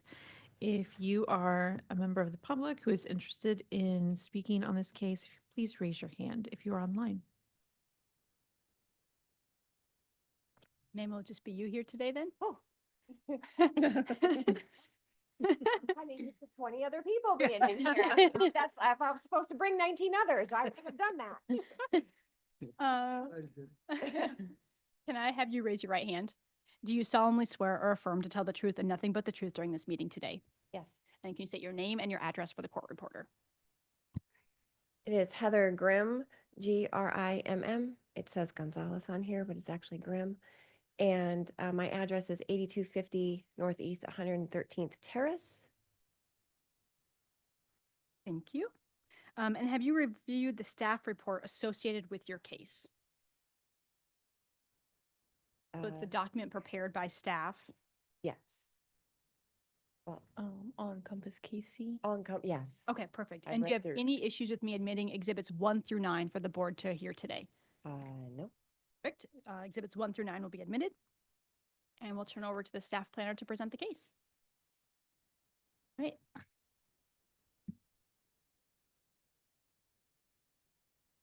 Okay, we got docket item number 9, CDBCA 2025-6, located on 8250 Northeast 113th Terrace, zoned R-6, and the applicant is seeking a variance to the rear setback of a deck in the distance between a shed and the deck. Right, so the subject site is located up here in the very north of the city boundary. Highlighted in yellow is the subject site. And then this is the shed in question and the deck. So this is a picture of the deck.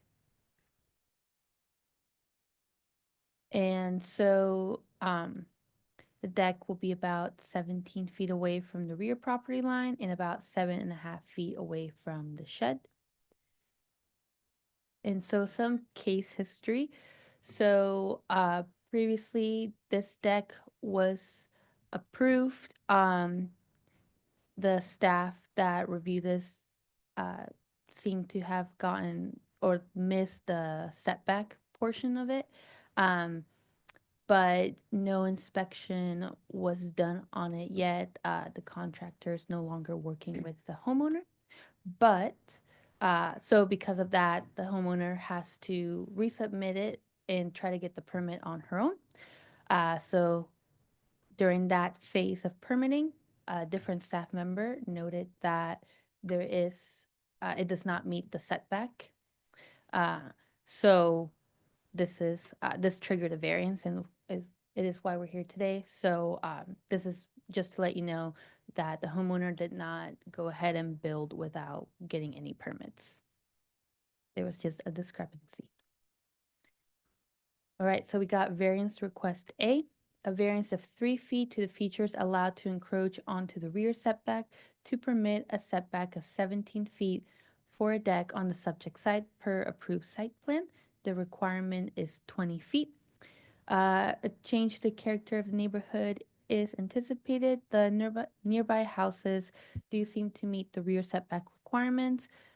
This requirement is set in place to preserve green space and maintain fire safety. The deck could be built a little smaller to meet the setback requirements. Variance request B, a variance of 2.5 feet to the setback from accessory structures to permit a setback of 7.5 feet from the deck to the existing shed on the subject site per approved site plan. The requirement is 10 feet. A change to the character of the neighborhood is anticipated. The nearby houses seem to meet the accessory structure distance requirement. The setback requirement is in place for fire safety. Could the difficulty be obviated? Technically, no. The shed could be moved to the east side of the rear yard, but that side of the yard is sloped for drainage, so it cannot hold the shed.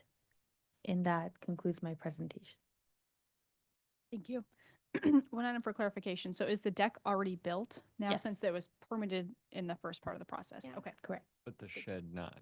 Well, the shed does not need a permit because it's under 200 square feet. Okay. Board members, any questions for city staff? Not. Why should we approve your request today? I am just I replaced an old deck that was built with the house, 40 years ago.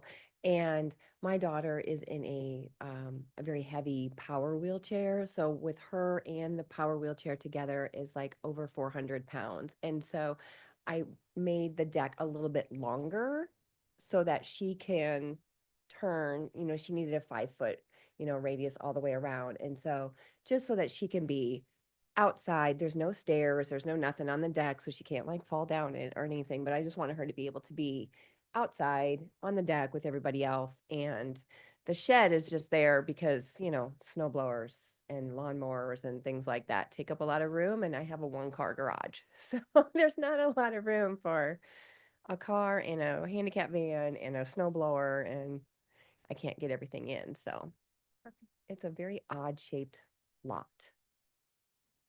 Yes, your neighbors look very rectilinear compared to yours. Yes, it is.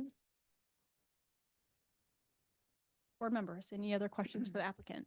You up by Nashua? Yeah, up off Northampton, off 291. Mm-hmm. Seems pretty straightforward, pretty minor variance. Did you have any opposition from neighbors about this or anything? No, I went and got signatures from my neighbors, and the one who actually, it's his fence that touches up against mine. He's like, just give me the paper. Like your deck is not making a dent in my yard. So he did not care. Seems pretty straightforward, pretty minor variance. I'll make a motion. Docket item 9, KCD BZA 2025-00006. I move that we grant the requested variances in accordance with site plan staff report. I have a motion. Do I have a second? Second. I have a second from Ms. Wright. Sarah, please call the roll. Gorens? Aye. Moran? Aye. Wright? Aye. Hayes? Aye. Mixdorf? Aye. You are approved. Thank you. Have a good day. So now we will go back to docket number 5, I believe. Hold on 1 second. Nope, you're Okay. good. Docket item number 5 is case CD BZA 2025-3, a request to approve a variance to the setbacks of the primary structure on the subject site, plus any other variances on about 0.148 acres generally located at 3901 Vineyard Avenue. The staff planner for this case is Alec Gustafson. If you are the applicant or a member of the public who would like to speak on this case, docket item number 5, please raise your hand online to be promoted to panelist. I have Ivan Levko. I'll promote to panelist.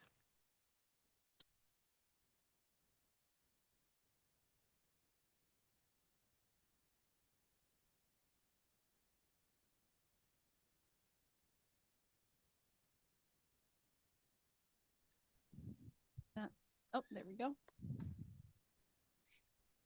Hi, Ivan. Hello. Can you raise your right hand? Do you solemnly swear or affirm to tell the truth and nothing but the truth during this meeting today? I do. Please state your name and address for the court reporter.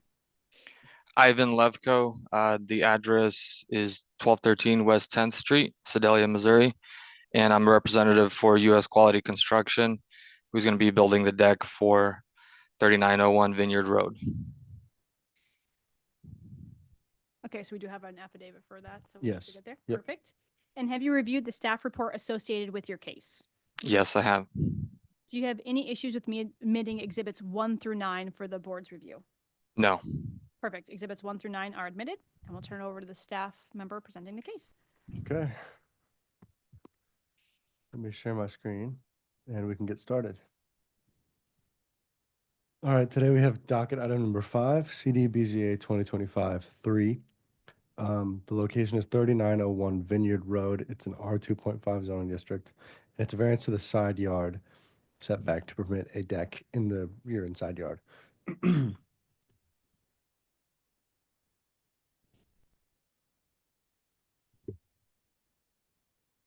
So the site is located just in the east side of Midtown. This is the aerial view from parcel viewer of the site along Vineyard Road and East 39th Street. This is we were submitted 2 plans. This is Plan A, and it's just a parcel viewer screenshot with some dimensions on it. What we then ended up assessing these variances on was Site Plan B, which was the surveyed site plan. So the variance essentially is for the deck, which you can see here, which is the proposed deck. It's got a 9.6, 9.1 side setback. It's slightly, I guess, it's slightly not centered on the site, so that's why you see the 9.1, 9.6. But basically, I'm looking at 88, 820, 12 to prove that it's allowed to be in the required setback, in the rear setback. So it's a deck of less than 500 square feet, and 20 feet is maintained between the rear property line and the end of the deck. So it can encroach in the rear property, in the rear setback. So that's why we're not assessing a variance for that. What we are assessing a variance for is the R2.5 standard, which says that any side setback that's abutting the street is required of 15 feet. So this is our variance. And it's a variance of 5.4 feet to the side yard setback to permit a 9.6 foot side yard setback abutting the street on the subject site.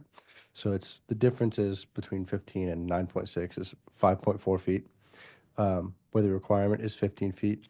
This would be a 36% decrease from the required side setback. A substantial change to the character of the neighborhood is not anticipated, and this deck would not really pose any threats to the vehicle sight lines along East 39th Street. The difficulty could be obviated by a change of design. It could be designed to avoid extending north into that side yard setback, and it couldn't really be built back any further on the rear yard setbacks since it needs to maintain that 20 feet. But other designs could be considered. But with the design we have currently, this is what our variances are assessed on. So this is what we have to go with. If you have any questions, I can answer them. Perfect. Board members, any questions for Alec? If not, we'll turn it over to the applicant. Why should we approve your request today? Yeah, so we are trying to build this deck for our client. She wanted to create a space for her to be able to come out outdoors. So she added a door to the side of her house, kind of, I guess, facing north. And to be able to get out on the deck, that was the only place that she could put an exterior door. And so that's why we had to design the deck that we did on the north side. And that's why we're asking for a variance, because that would be the only way that she would be able to get out of her home onto the deck without having to go out of her front door and all the way around to get onto the deck. And it looks like this deck is aligning essentially with the existing home, so we're not protruding any further into that setback. No, it's not. It's exactly aligned with the home.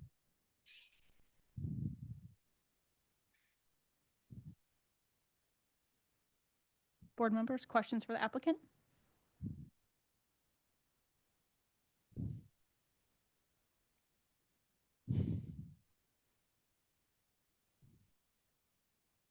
Not, I would entertain a motion. I'll make a motion. In docket item number 5, case number 2025-3, I move that we grant the requested variance. There's only one, right? In accordance with the site plan and staff report. I have a motion. Do I have a second? Second. Second from Ms. Wright. Sarah, please call the roll. Gorance, Aye. Moran, Aye. Wright, Aye. Hayes, Aye. McStorf. Aye. Your project is approved. Thank you. Thank you. Sarah, please call the next case. Okay, docket item number 8 is case CD BZA 2025-5. A request to approve a variance to the lot and building standards to permit a shorter rear setback plus any other needed variances on the subject site in an R 7.5 zoning district on about 2 acres, generally located at 6007 Northwest 92nd Terrace. The staff planner for this case is Stephanie Saldari. If you are the applicant or a member of the public interested in speaking to this case, please raise your hand to be promoted to panelist. And I'm promoting Sonia.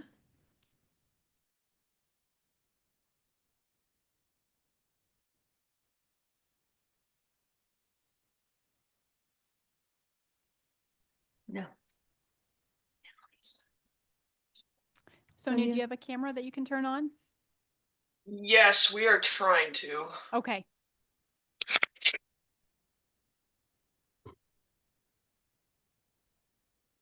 If not, we can proceed as long as you testify that you'll be raising your right hand. And if there's anybody, oh, there we go. Perfect. Hello. Perfect. Okay. All right. Can I have you raise your right hand? Do you solemnly swear or affirm to tell the truth and nothing but the truth during this meeting today? I do. Please state your name and address for the court reporter. I'm actually Annalisa Lawton. Our address is 6007 Northwest 92nd Terrace, Kansas City. And Sonia Carlson, the other homeowner, is sitting here next to me. Can we swear her in as well? Sure.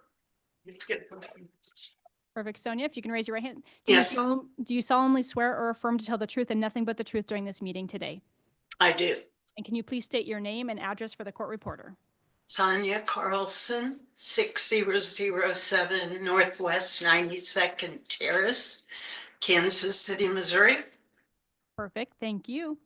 And have you reviewed the staff report associated with your case? Yes, we have. Do you have any issues with me admitting exhibits 1 through 9 for the board's review? We do not. Perfect. Exhibits 1 through 9 are now admitted, and we'll turn it over to the staff planner to present the case. All right. So it looks like I did the whole PowerPoint except the first page.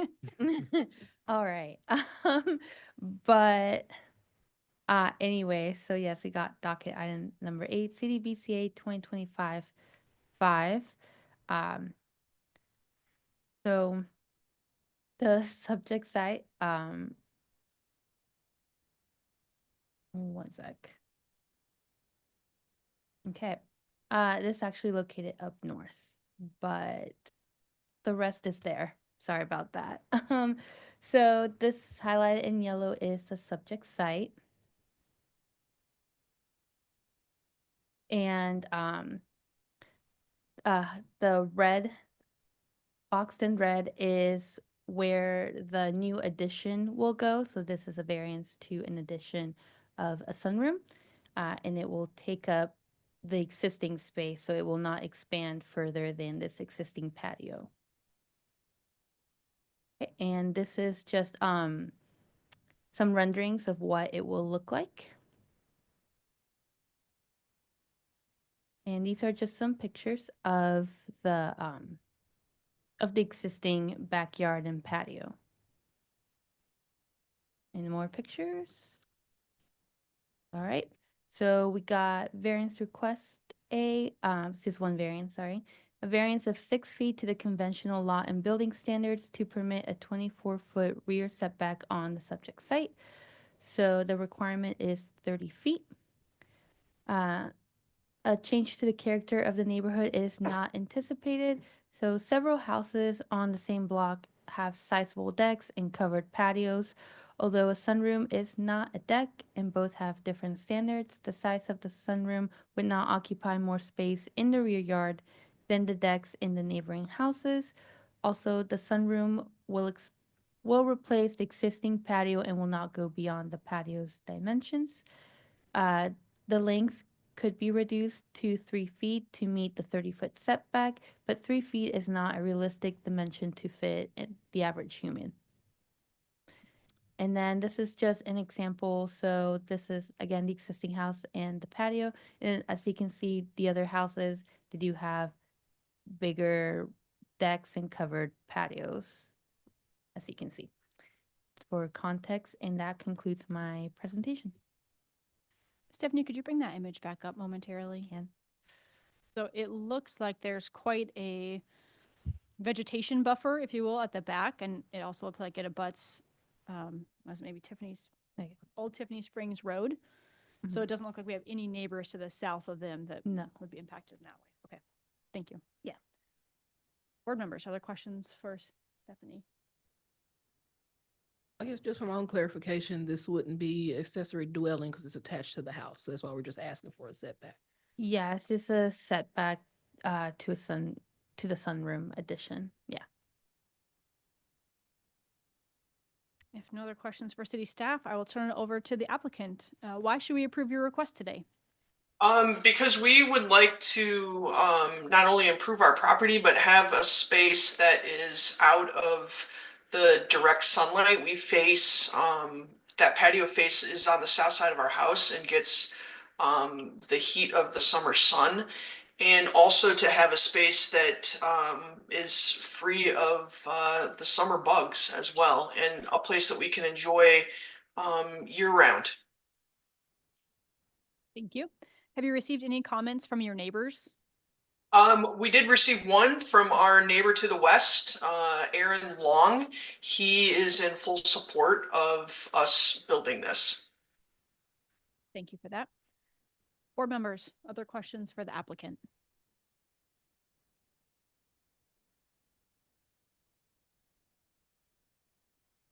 If there are none, I would entertain a motion. On docket item number 8, case number 2025-5, I move that we grant the requested variance in accordance with the site plan and staff report. I have a motion and I have a second by Mr. Hayes. Sarah, please call the roll. Gorens? Aye. Moran? Aye. Wright? Aye. Hayes? Aye. McStorf? Aye. Your project is approved. Good luck. Thank you. With that, number 10. I get through it. You might be off the hook. Docket item number 10 is case CD BZA 2025-7, a request to approve a variance to setback requirements for a deck plus any additional variances on about 0.24 acres generally located at 25 Northwest 90th Place. The staff planner for this case is Connor Tomlin. If you are the applicant, and I do have Jim Osteek, apologies if I mispronounced that, to hand raised, promoting to panelist. Anyone else who would like to speak to this case, please raise your hand in order to be promoted to panelist in order to speak. Looks like we have just the one. Please turn on your camera and microphone so you can be sworn in.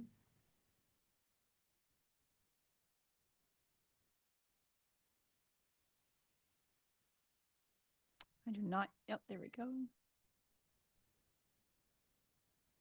Okay. Can you hear me? I sure can. Perfect. Okay, sorry. My name is actually Candace Ostick. I am the owner of the home, not Jim Ostick. Oh, okay. I think your name is just said that way in Zoom. So I think we've got you right in the staff report that as Candace. Perfect. Correct. Can I have you raise your right hand? Mm. Do you solemnly swear or affirm to tell the truth and nothing but the truth during this meeting today?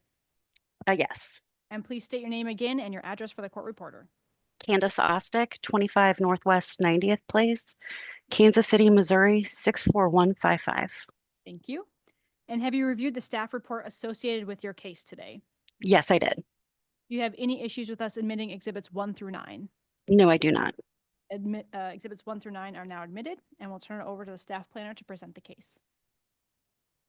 Okay, final one of the day, docket number 10, CD BZA 2025-7, located at 25 Northwest 90th Place. This is an R75 district. The request is to approve a variance to setback standards for the addition of a deck and pool. This is the general location of the site. This is a closer look at the site itself. You can see that deck and pool there in the rear yard. The site plan that was submitted, those measurements may be easier to see in your staff report. An additional image of the structure. The variance is a variance of 19.83 feet to the required rear setback to permit a rear setback of 8.5 feet on the subject site per the submitted site plan. That is again 19.83 feet, a 70% change. A substantial change to the character of the neighborhood is anticipated. The majority of homes in this area appear to be in conformance with the setback standards. This deck is larger than 500 square feet, so it would not receive the exception for rear setback requirements specific to deck additions. The difficulty could have been obviated by ensuring contractors received permits or sought a variance prior to the completion of the work. Reconstruction of the deck to be smaller would also reduce the total amount of variance needed. That concludes my presentation, and I'm open to any questions. Thank you, Connor. How was this brought to our attention? If I'm not mistaken, it may have been reported and through a compliance case, but I'll allow the homeowner to speak to that. Perfect. Board members, any questions for Connor? Seeing none at this time, we will turn it over to the applicant. Why should we approve your request today? I believe you may be muted if you are responding. Connor, can you lower your presentation? Not muted. You might need to check your microphone settings.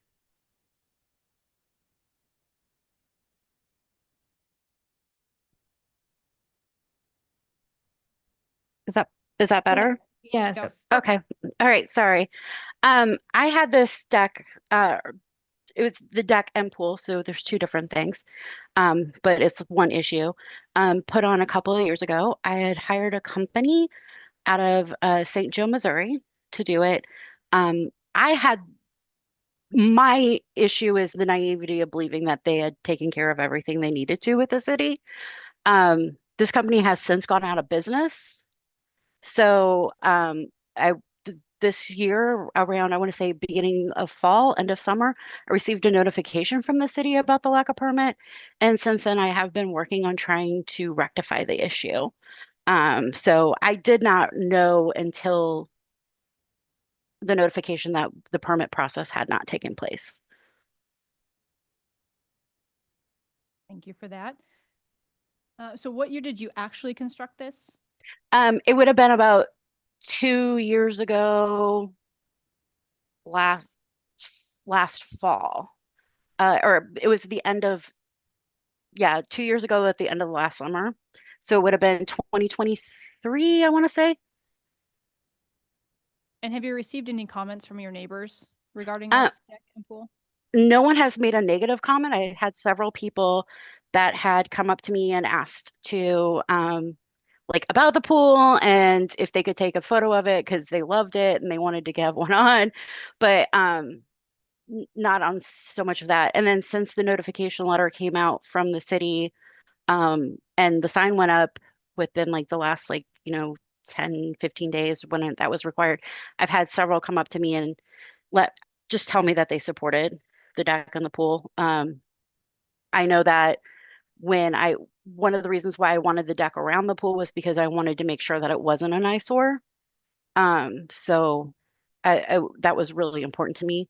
And I don't have an HOA, so I wasn't aware of any additional issues beyond what I thought the contractor was taking care of with the city. And Connor, just to clarify again, there's no rear yard or side yard issues. It's just, or the street side yard, it's only the rear yard setback that is of concern. Yes, that's correct.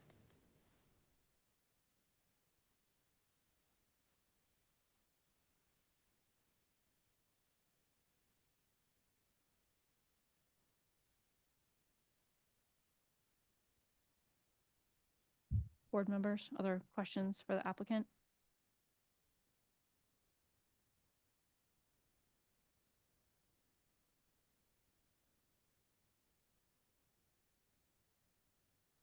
I do have one additional question. At the top of the fencing or the deck around that, how far above grade are you? I can't quite tell in that photo. Oh, are you talking about how tall is the deck? Yes. Okay. So the deck connects to my back door, and around that back door, it is at I'm sorry, I'm looking at my notes here. It's okay. I'm just looking for an approximate. Are you, is the deck 4 feet above grade and it has 4 foot of that fencing around it, or? The fencing around it is about 48. Okay. Yeah.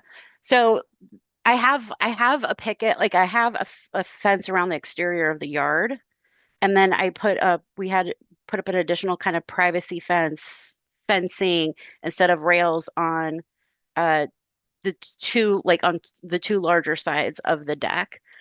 I don't have the exact height of the deck. The deck lines up to the rear back door, which I believe is about 3 or 4 feet. Okay. But I also know my yard slopes, so it is probably higher at the back. Okay. And so is the top of your fencing around the pool itself higher than your rear fence? The fence that goes Yes. around your property? Okay.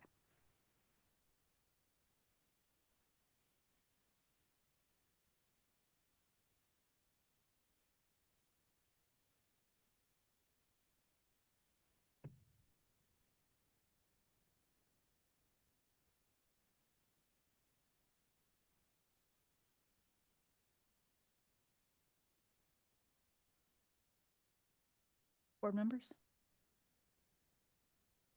I would say this is one of those hard ones, because we previously established that we don't want to set precedents and we don't want people doing work without getting the proper permits first. And I can only imagine, I'm just assuming that, the notice probably came because a neighbor tried to do the same thing and they couldn't. I'm just assuming that could have been what the situation was. And so I don't want them to assume, okay, we'll just build it and ask for forgiveness later. So it would be difficult for me to approve this right now.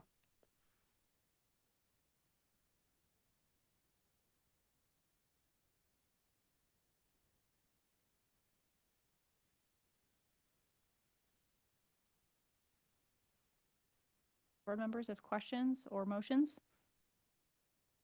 I'll move to approve it. I mean, I'm very sympathetic to property owner who hires a contractor and thinks they're doing it, and now it's costing her money to try to fix it. So, and no neighbors have objected. So, and it's been there a couple years.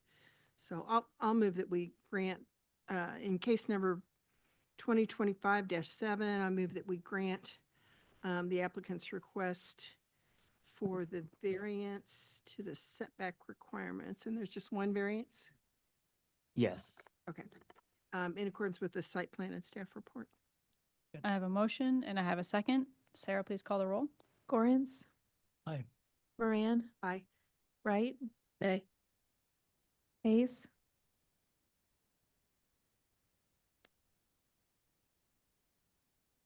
Aye. Mixdorf. Nay. Your request has been denied.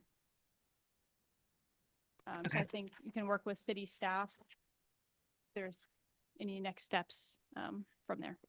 Okay. All right. Thank you. Thank you. That pool reminded me of a song, Walk Right Out, Jump Right In.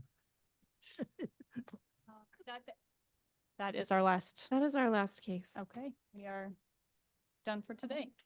Good job. Just in the time. Yes. Was it 3:15?